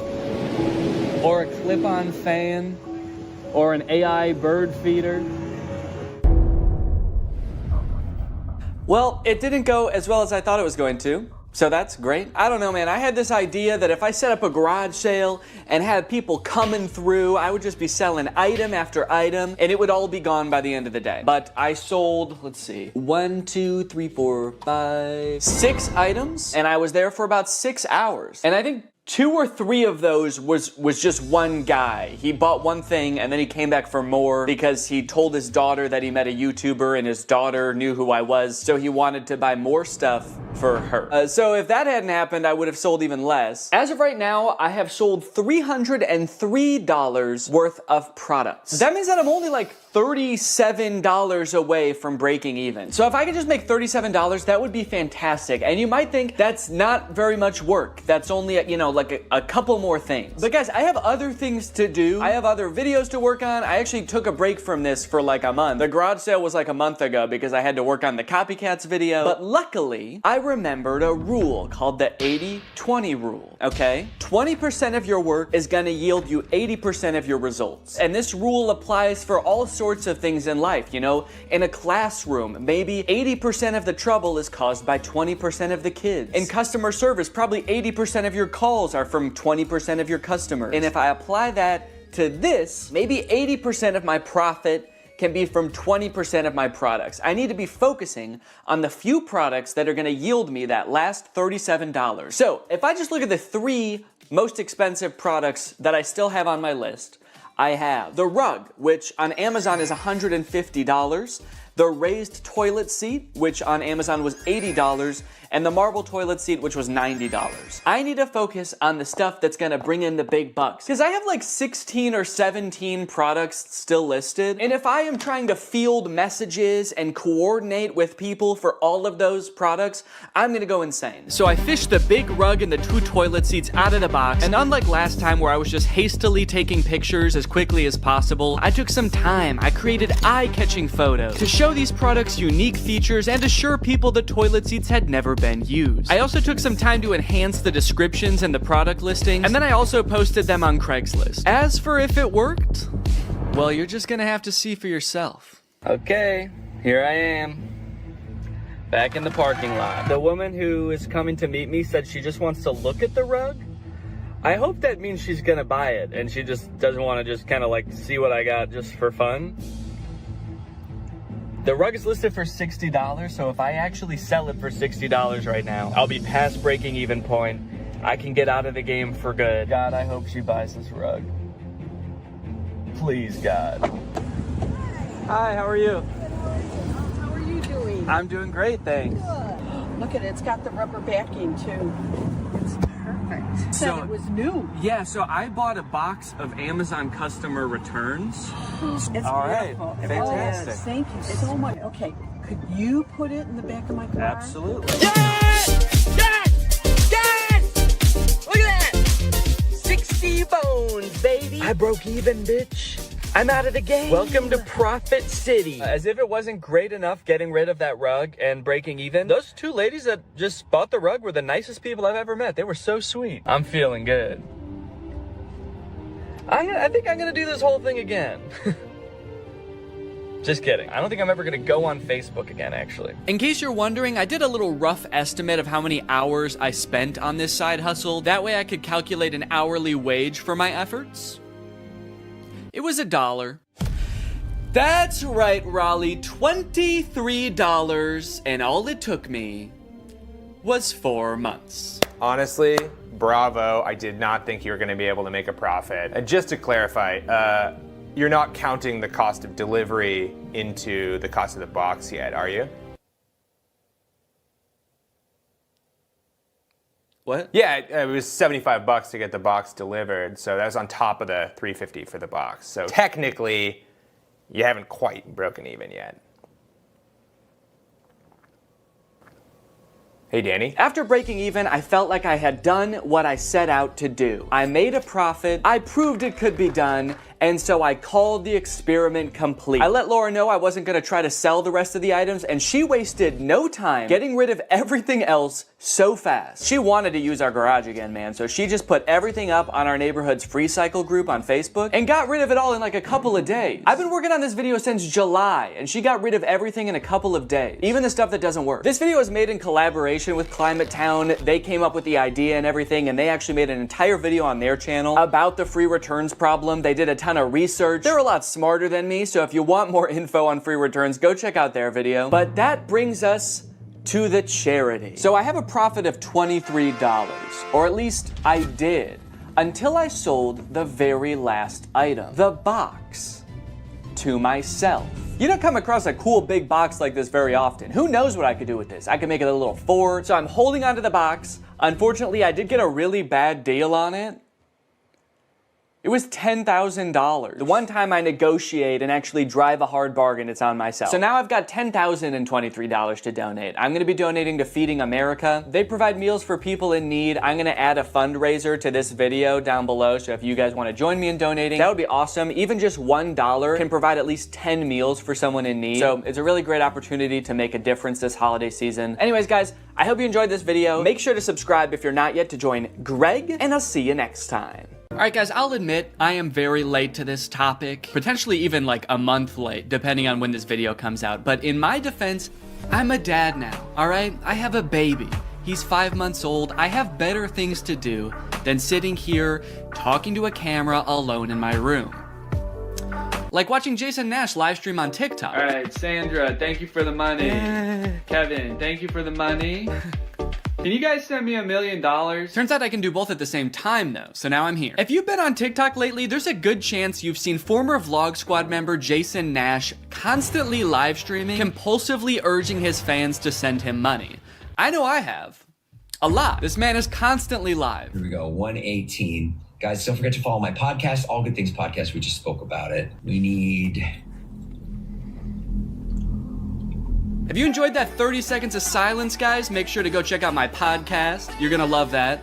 It's completely silent for an hour. Like me, a lot of people were pretty confused to see this. At one time, Jason Nash was a part of the most popular group on YouTube, and now he's battling the Joker for gifts on TikTok. What a way to start the day with Tommy. Coach Tommy, thank you so much for being here. If you've never seen one of these TikTok gifts battles before, basically there's two creators, and you send gifts to the respective creator that you're watching. This bar at the top indicates who has the most gifts, and when time runs out, whoever has the most gifts wins. Their prize? All of the gifts that they got during the battle. And then the second place person also wins all the gifts that they got during that battle. So needless to say, there's a lot at stake. This is a live stream where Jason is actually battling his wife, Naveen. Why don't you come down in the room? I'll let you in. You can come back in the house then. Yeah, come back in the house, man. You look like Batman standing over the city. Now, hang on. If they're married, aren't the gifts just going to both of them? What kind of charade is this? Now, at first I kind of assumed that most of the people watching these live streams were children. And I was like, ooh, that is super weird. Just like asking children for money. You're basically just asking them to steal their parents' credit cards. In a way, I sort of thought of Jason Nash as like a babysitter, but he's also babysitting 1,000 other kids.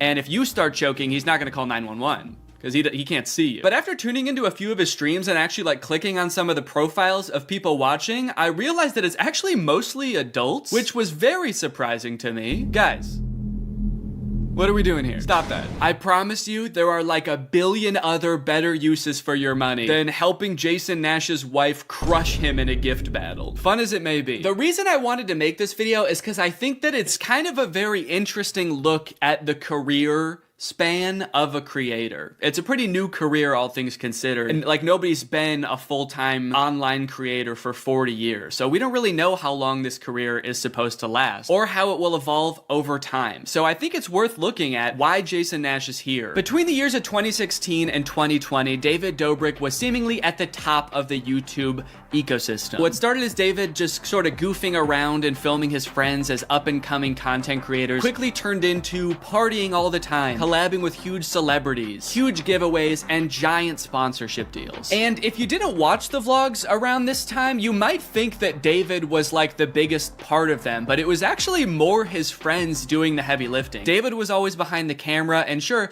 he would laugh a lot, and you'd hear him laugh. But I really feel like the reason people tuned in was sort of to live vicariously through David and experience the goofiness that was all of his friends. So while all of the vlogs were on David's channel and David was inevitably the most popular member of the vlog squad, I really feel like he owes most of his success to his friend group. But it was a fun time. I watched a lot of the vlogs back in the day and I really enjoyed them. It felt like you were a part of this friend group. And in a lot of ways, you were like the members of the vlog squad because like the members of the vlog squad, you also were not getting paid for your appearances in the videos, which is something that I always found kind of weird. David's friends never got any sort of payment. Their only payment was in exposure. And so what kind of ended up happening was because everybody else around David wanted to launch their careers off of David's vlogs, they all started vlogging too. But because they would always be hanging out together, all of their vlogs seemed to be just like the same situation from a bunch of different angles and everybody was holding vlog cameras. It got pretty out of hand for a while there. Eventually though, during the pandemic, a bunch of stuff happened that caused David to take a step back from vlogging. Mainly a bunch of scary accusations about one of his best friends, Dom, and also him almost killing one of his other best friends, Jeff Wittick, by slamming him into the side of an excavator. After losing a bunch of followers and probably more importantly, a bunch of sponsors, David posted an apology saying he was gonna do better. He said he was gonna take steps to make sure his vlogs were a safer environment for the people in them. And I want to be able to have a place of checks and balances. I want to have HR. If he had to choose between quitting vlogging or doing it safer with an HR team,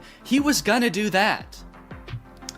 And then he quit vlogging. Currently, David is still presumably very rich. The only place he really posts is on Snapchat, and from what I can tell, he mostly just goes around and tours really expensive houses and parties a lot. He doesn't seem to have any ambitions of creating more content on YouTube. In a lot of ways, he's sort of like the Great Gatsby of social media now. But without David sort of manning the ship that was the vlog